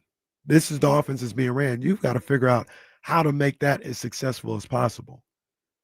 And maybe Domas is giving all he can to it. I don't know, but it feels like a lot of the times he's caught up in the fact, or he's frustrated in the fact that things aren't being ran through him. So he's not locked into just trying to make that new offense work. Yeah. Just an observation. He's a really good basketball player, man. I just don't know what he needs. I don't know. Like, does he need the perfect starting lineup? Like, maybe he's miscast. I'm not sure. Maybe it's just a completely different experience without Mike Brown. Maybe it's a completely different experience without De'Aaron Fox. I mean, it is 100% being, in my opinion, being miscast, and heavy is the head that wears the crown. Sure. When you're looked at as being the guy and the leader and the best player, regardless of what we think he is around the NBA, as far as like, the third best player, whatever. In Sacramento, he needs to be the first or second best player on the team. This is what I always talk about with guys around the league, talk about it with James, and the difference in the weight of being the best player on the team. And they need you they expect you to have a certain level of production every single night, as opposed to, sometimes I can go 25, and not I have 15 and it's cool. No, when you're expected to be the guy, it's different. Mm-hmm. And yeah, he is miscast. He's looked at as being like, yeah, we need you to be the best player on the team. Yeah, he's not that. He's not that. If Domas was, once again, the third best player on the team, like I don't even think we'd be having these conversations about his demonstrative nature and some of the things he does. We wouldn't even be talking about it. He's the third best player on the team. Like the other two guys are handling the heavy lifting. But yeah, the microscope gets crazy when you're supposed to be him. Mm-hmm. And that's before we even talk about the money you're making. Mm-hmm. Oh, that's the thing. If you're making $22 million and you were the third best player on the team, it'd be a lot of stuff you do is cute. It's like you're making 45. No one wants to hear about, oh, Kevin Herter hit shots that series. It's like, no, you got to go out and get 25 to 30 in that series. That's just the way it goes. Yep. If the other guys aren't shooting, they're not doing their job, you better step up if you're a top 2 guy. I wonder how many guys thought on Wednesday night when they either saw or heard coach's response, just thought, "You talking about me?" Because if there's more guys who thought that than not, man, Doug just wasted a whole lot of energy. He wasted a whole lot of energy. Well, also, like, what if they heard it, but also, like, I'm only here for a couple years or whatever. Like, people can hear it, but also, like, just that's a matter of whether you want to buy into it or not. Whether you want to, like, let it affect him, like, all right, I need to play harder next game.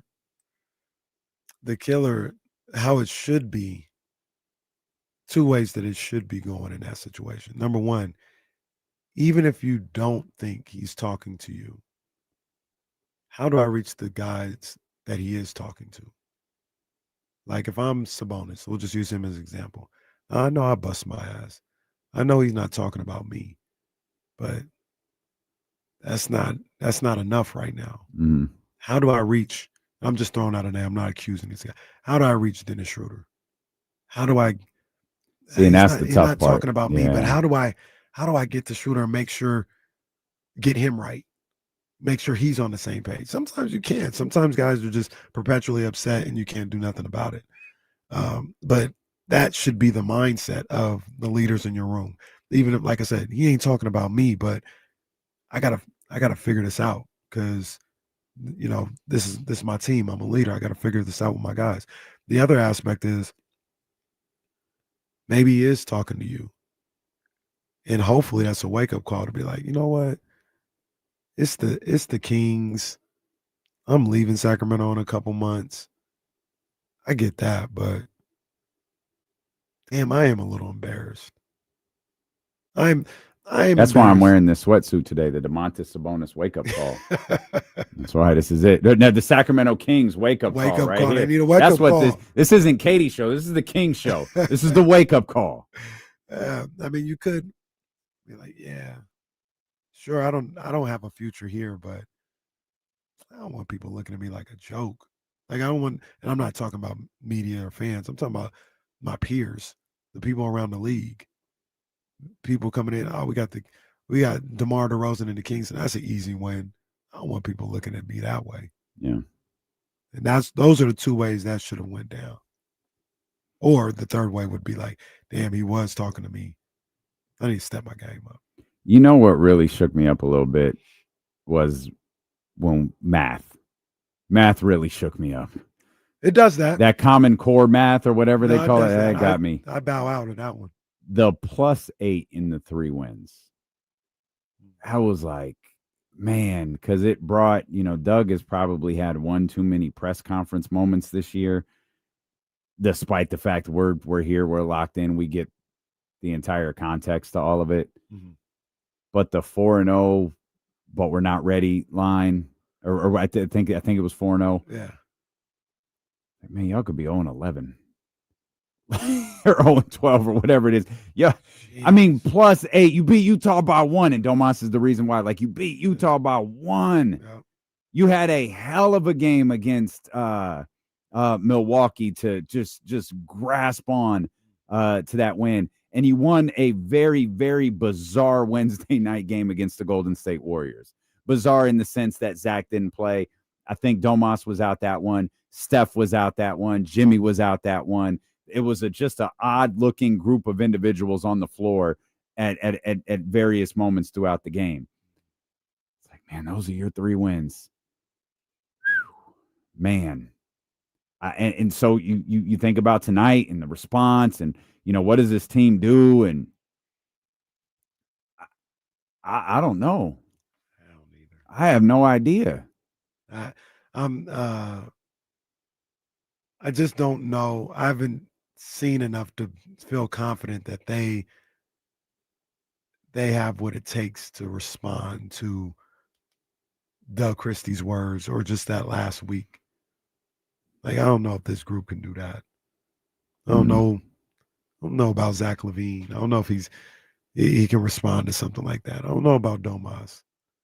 DeMar, I feel like I know, but Jesse's point, like, how invested is he? How much does he care? Dennis Schroeder, I don't know. How invested is he? How much does he care? I don't know. I feel like there is I almost said something I don't even believe. No, go ahead. I was going to say there's an alternative to all of this, and it's that they're just playing bad. That can't be possible because it wouldn't be playing bad. They just flat out suck.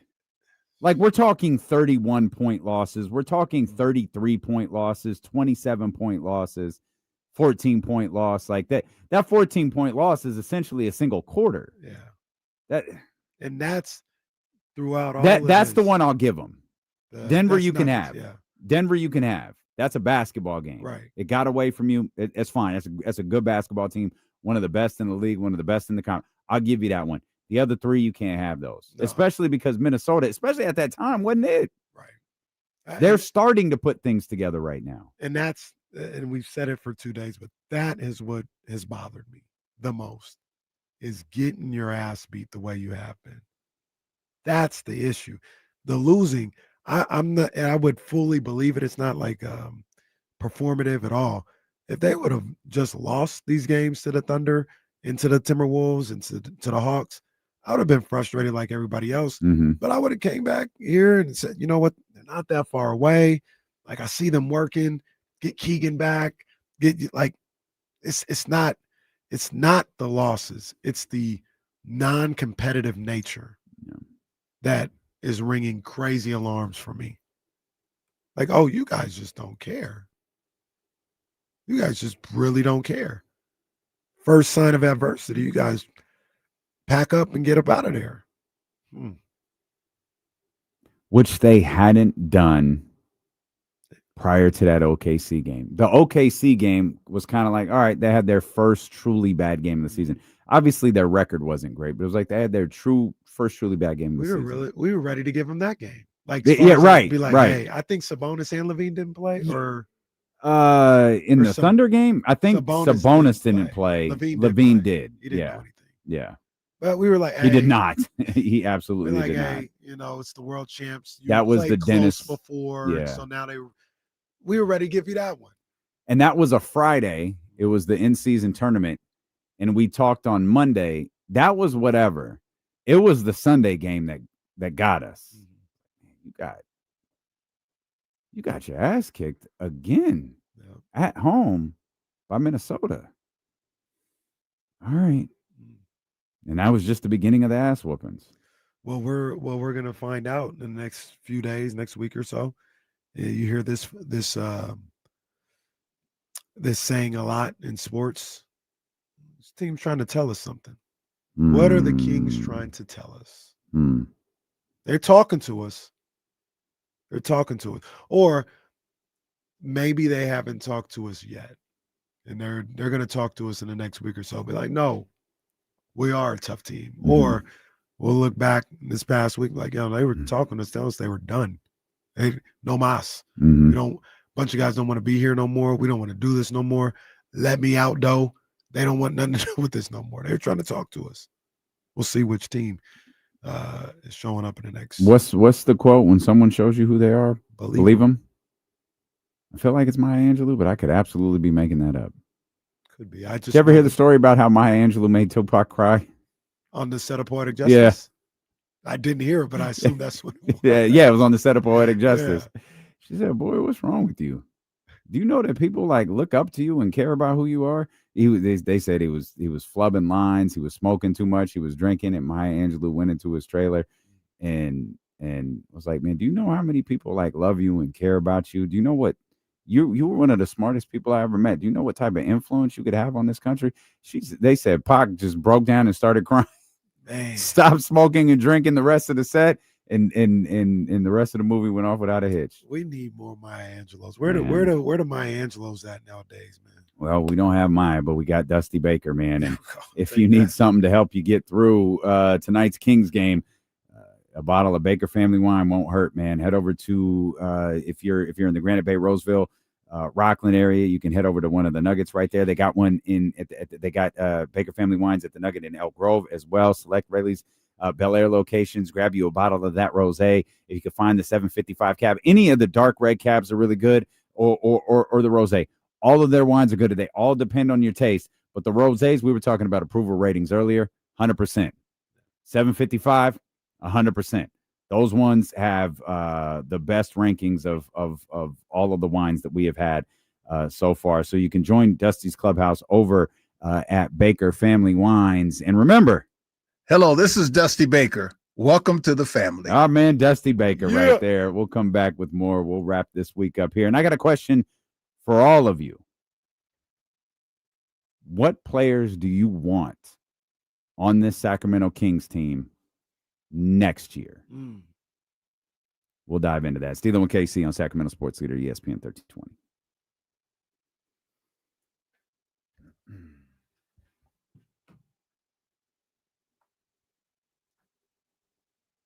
Big B, yeah, salute. Because Kings suck, but there's also someone out there who really struggles with it.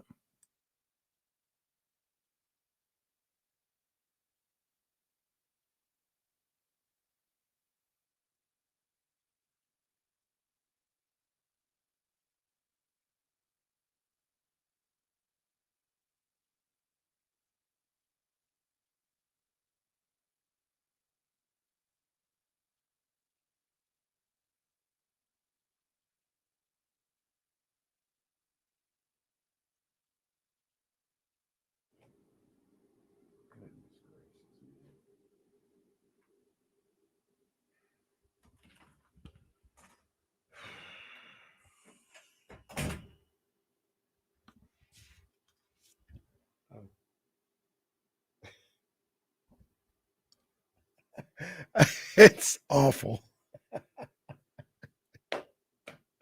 I said, and I hadn't listened recently, so I don't even know if I can go back. Nah, it's not. It's bad.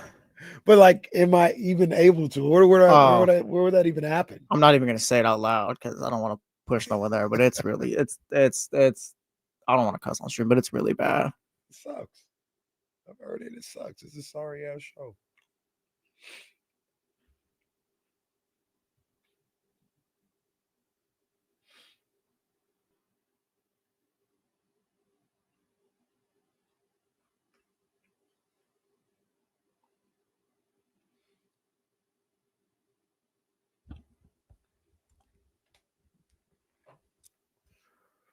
What y'all got going on this weekend, man? I think it's gonna be raining all weekend out here.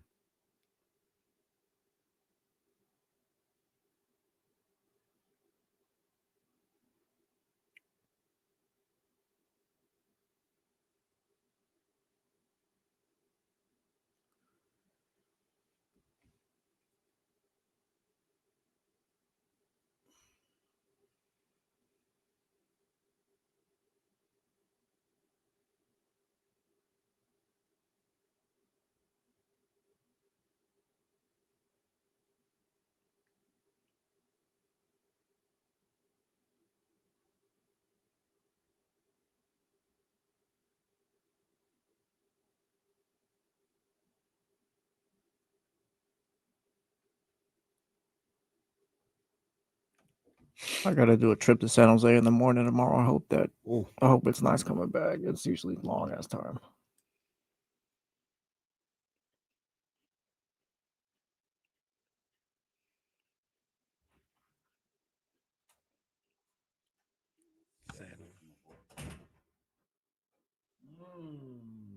I did not. No, that's what needs to be done. Kind of thought that was the easy one. So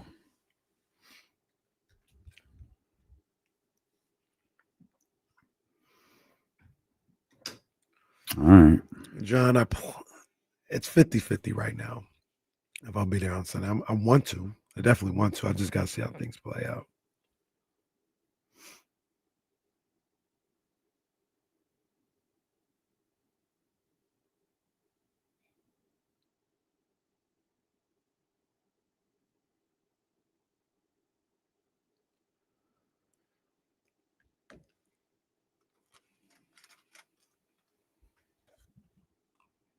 Yeah. Yeah.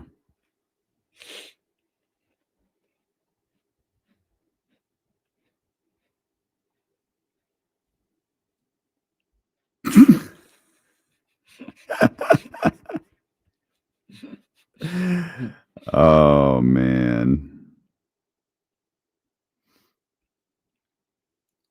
And who didn't. I mean, you weren't always right, but for the most part, you were.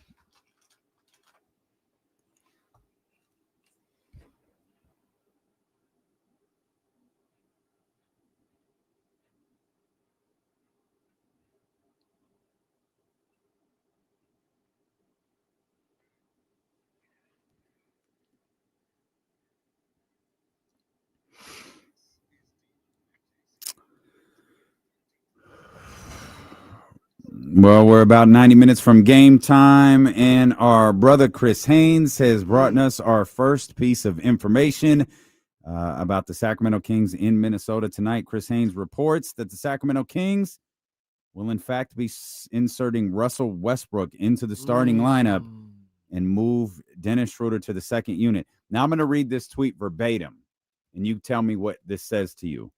Sacramento Kings will insert Russell Westbrook into the starting lineup and move Dennis Schroeder to the second unit beginning tonight against the Minnesota Timberwolves. League sources tell me, excuse me. Does the verbiage of that say anything to you? One more time. They're going to just read them. Sacramento Kings will insert Russell Westbrook into the starting lineup and move Dennis Schroeder to the second unit beginning tonight against the Minnesota Timberwolves. League sources tell me. I was trying to catch something. I didn't catch it. This is a move they're planning to be permanent. Oh yeah, This isn't a one game move to shake things up. Like they're changing their starting point guard. Yeah, that's their starting point guard. The Sacramento Kings starting point guard is Russell Westbrook. That's what I thought too with the announcement. Just the announcement in general. Like, yeah. oh yeah, this isn't a hey, it's kind of wonky right now. They're making it some change. Now, always thought this was the easiest one. Like it was kind of, if you want to make a change, you can, and it'll be pretty easy. Russell and Dennis is a kind of an easy swap. Russ has been killing it. Dennis is not. He's been struggling. Maybe he'll play better with the second unit. Who knows? Is there another change ahead? Is that the lone change to the starting lineup? Do you only change one thing to see how the rest of the team responds? I'm not sure. There's a line of thinking where if you're trying to improve something, change one thing, see the response, and then adjust accordingly. Whereas if you change too many things at once, you can't really pinpoint what worked. The change may have worked, but you're not sure. Was it this thing that I did? Was it this thing that I did? Was it this thing? I changed everything at once, so I'm not sure. Maybe the thought is, all right, let's make this change and see how the group responds when they play Minnesota tonight. If it doesn't go the way we want, maybe we make another change in the lineup when we take on the San Antonio Spurs on Sunday. Yeah, maybe so. Hearing this news and seeing how it, shout out to the Russ Hive, because I remember when he was signed, I saw a bunch of tweets from the Russ Hive like he'll be starting soon. I'm like, all right, I like Russ too. Settle down. I'm glad he's on the team. Relax.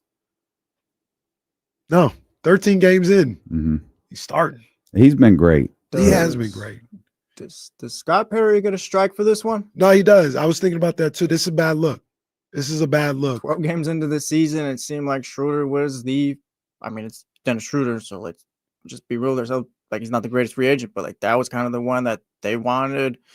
Heard rumors of them potentially wanting to move off from the league just so they can make the money work or something like that. And it's just kind of like, all right, now he's not the starting point guard. For a guy that you got off the street, basically. Yeah, no, Russell Westbrook got here about a week or two before the season started. That's a bad look for Scott. I heard,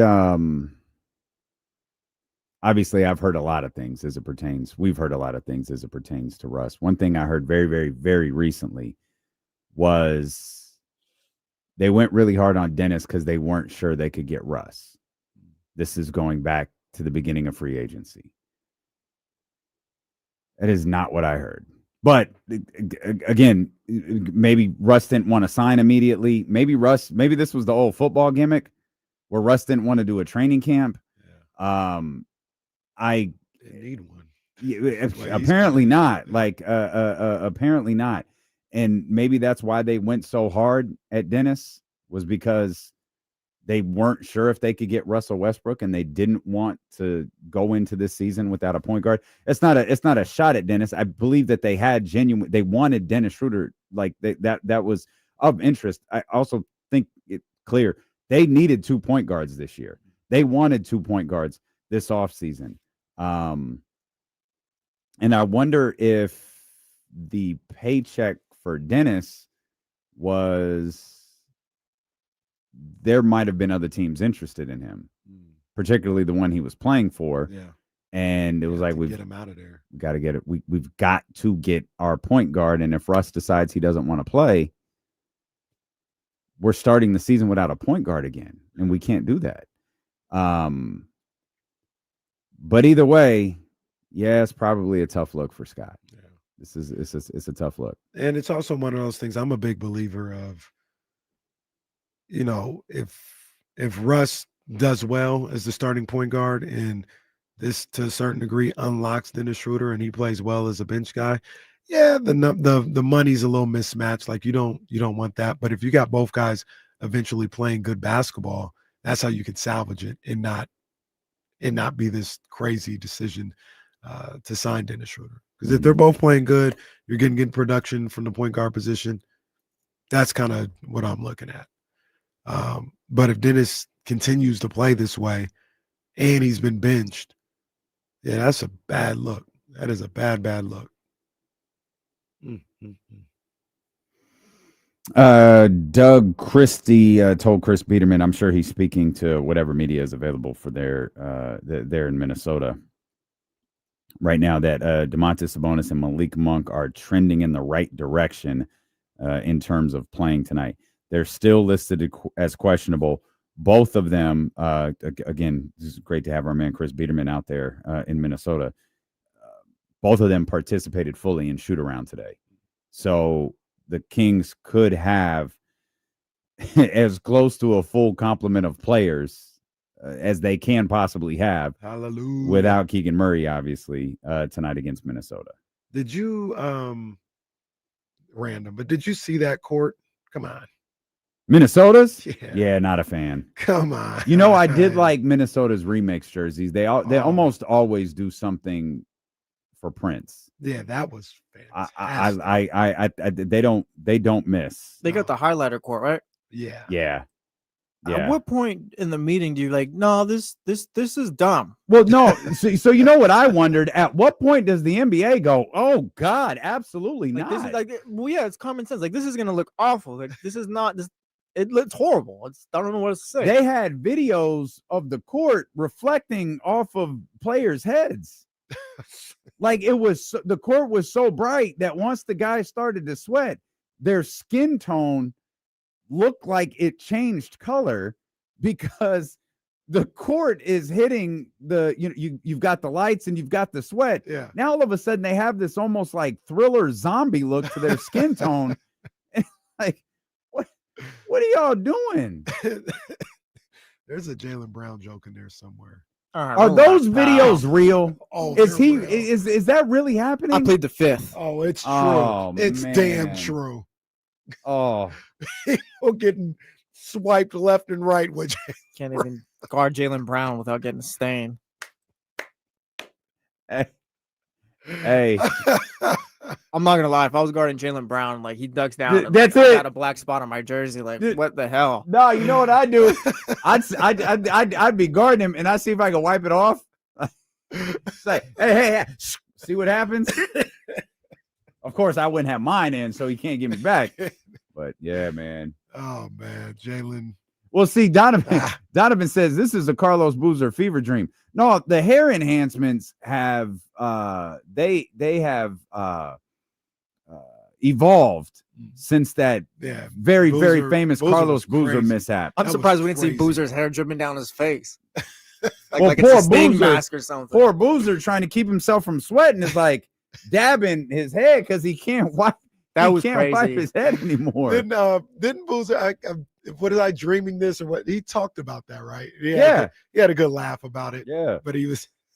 You think he knew it was awful? Like the moment, like he saw it in the mirror. Oh no, I don't think he. No, he was no, like, no. oh, this is sick. Because if I think he thought he cooked.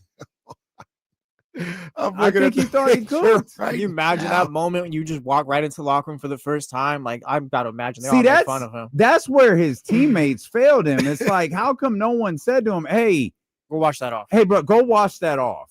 Don't go out there like that. Oh man. Well, you're Carlos Boozer. You probably made a lot of money in your career at that point. Ego probably plays into this. You're like, no, I'm Carlos Boozer. Whatever. You guys aren't gonna say nothing to me. You know, I'm looking at the picture right now. This is just, come on, Los, come on. And what's really frustrating, though, I need to look at this a little bit more. Is this is almost like Bigfoot? They only have this one picture. It's the top of the head, huh? Yeah. Yo, he was there the whole game. Let me see what it was looking like the whole game. It's like when Jordan Crawford jumped on LeBron. Scrubbed from the internet. Yeah. Because actually, so I see video, and actually, it doesn't look bad. When you get to the video, it's the same picture every time. Yeah, the picture is awful, but It's the the video Bigfoot in video. the game Yeah. is regular. It's not that bad, but yeah. So it's an all timer. Carlos Boozer. So you go to YouTube, you type in Carlos Boozer, and then the search engine brings up punch, interview, hair. And then Prince. Did you ever hear the Carlos Boozer Prince story? No, I don't think so. Oh, it's amazing.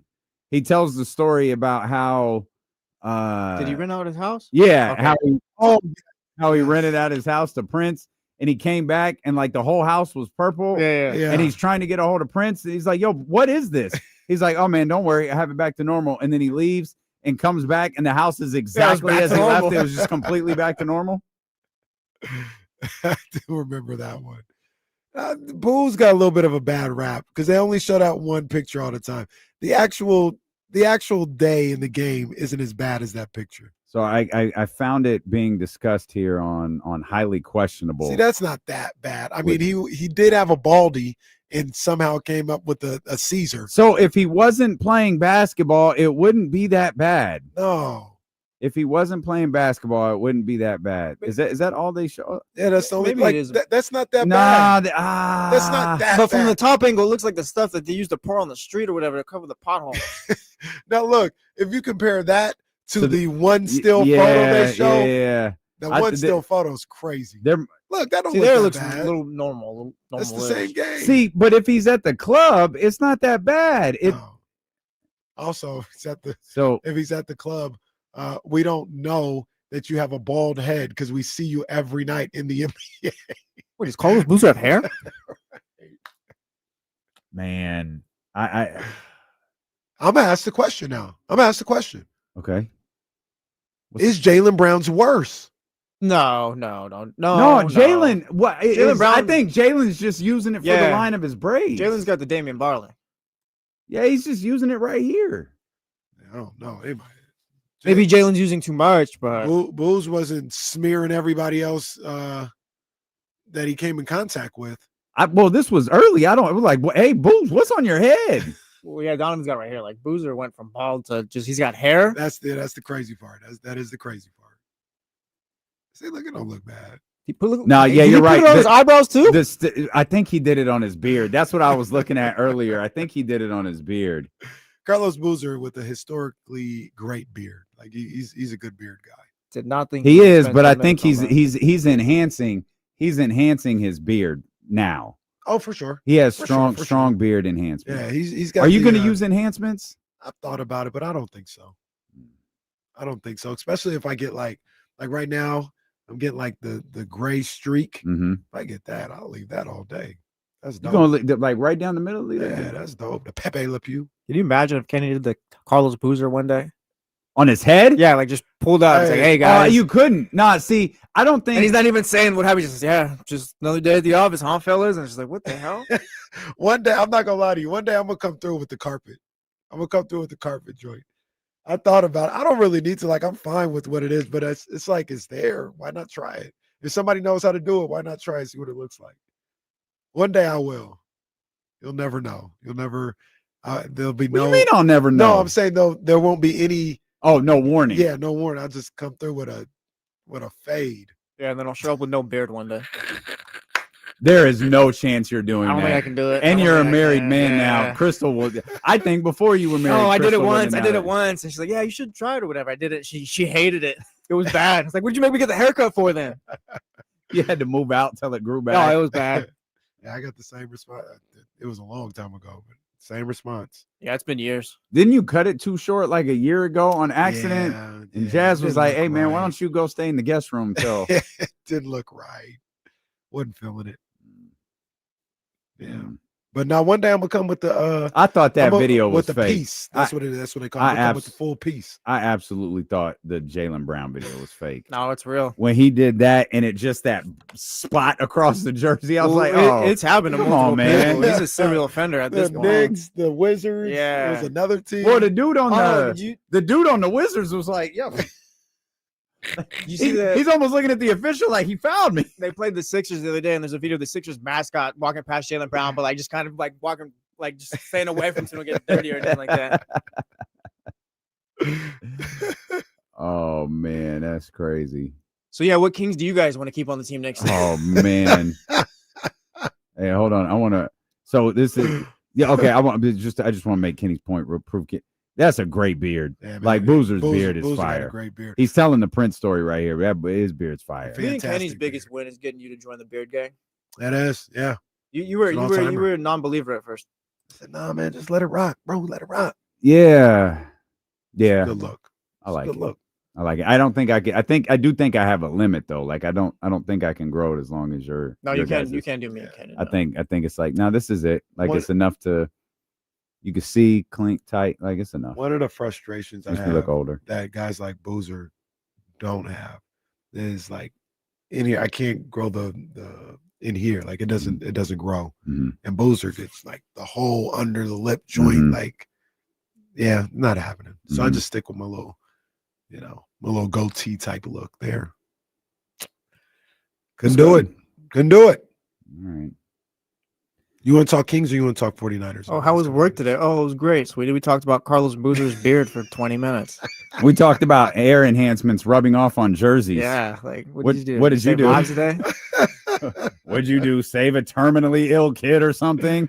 Ooh, give you a medal, Crystal. Because my boy is back. Brock is back. My yeah. boy is back. Well, and my boy actually, Slick I was going Rick to say is back your too. boys. Yeah, because my boy Slick are Rick. back. That's my boy Slick Rick. Somebody, What we call him, white boy Rick? somebody called him Caucasian Odell Beckham. Oh, wait, why? Who started that? It was just some Twitter stuff. Cajun Odell. No. Caucasian No. Odell Beckham. Oh, no, you can't have either one. But yeah, Can't he's have back either too. one. He's back too. This is the start of the run. I need 4 of the next 5 at least.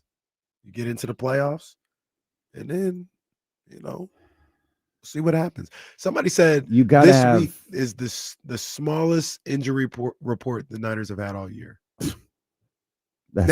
That's tough. That might not be counting the guys who are on IR already, but sure. Yeah. I'm sure it doesn't. Like no new names.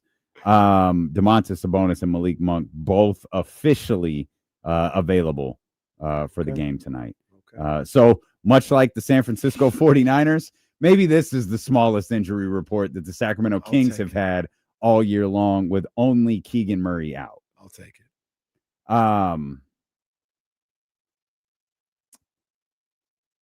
I was trying to decide whether we go back to the 49ers or the Kings. We go to the Kings. I mean, the Kings are about to play. Yeah, we know what it is with the Niners. Russell Westbrook is in the starting lineup for those just tuning in. Dennis Schroeder is out. I'm guessing because that information was put out there. Out of the starting lineup. Sorry. You're right. My bad. Dennis Schroeder will be coming off the bench tonight. Yeah. And it appears Dennis Schroeder will be coming off the bench moving forward. And Russell Westbrook is your new starting point guard. I hate the place that I'm in with these Kings right now. I really do, because I can't even trust their effort. Like if they were to play a good game today and lose, I can't even look at like how they're working, because I hate the place that I'm in with them right now. It's like when you discipline your kid. I think most people will I think most people feel that way. Close game, close loss, close win. I think everyone's reaction is pretty much the same. The only thing that I think would change Kings fans' reaction to a win tonight or a close game is if it starts poorly and Doug gets upset, or Doug doesn't like what he sees. Let me not say he gets upset. He doesn't like what he sees. And Keon enters, Neek enters, and you get a combination of those guys with maybe Malik, maybe a little Drew Eubanks, maybe Domas, plays solid, but we see a more limited version of DeMar, maybe a more limited version of Zach, and we see some of those names that I just mentioned getting 30-ish minutes. Win or lose, close game, that might change Kings fans' feelings. It's like, okay, because I do think there are a lot of fans who are at the point, and I think some started the season here. Fine. If that's what we get on a night-to-night basis from that group, don't play the other guys anymore. And I think there will be people genuinely excited to see. I think it will have a shelf life. But those guys playing 30-plus minutes a game and being competitive. Yeah. And there'll be games where they're not, but we're getting that with the current lineup anyway, so what's it matter? Yep. That's the only thing that I think could get Kings fans excited. Yeah. I hope when we come back on Monday, I'm in a better place with the Kings. Well, I hope we have a Kenny Caraway great Sunday. I need a perfect Sunday. Because we've got another two games. component to that. We got Minnesota, we've got San Antonio Sunday, we've got 49ers and Cardinals, and we've got Sac State men's basketball. That's right. Sac State men's basketball tonight, too. The Causeway Classic, the basketball version of it. So stingers up. Let's go. We also got the last home game for the football team on Saturday. Yeah. So there's a lot going on this weekend, man. And we got Ty Dolla $ign. Everybody lost last weekend. You guys owe me. Yes, because this is all Sac about State football one, but it's all about Kenny. It's all about Kenny and nobody else. Jesse's telling us to end the show. We appreciate you for being with us. Have a great weekend, and we will see you here Monday beginning at 10 a.m. with the Insiders on Sacramento Sports Leader, ESPN 1320. Vamos Kings, like the beam. Let's go Niners. All right, y'all. As I mentioned earlier, man, we got to run. Have a great weekend. Vamos Bucks. We'll see y'all on Sure, be more. What up, though?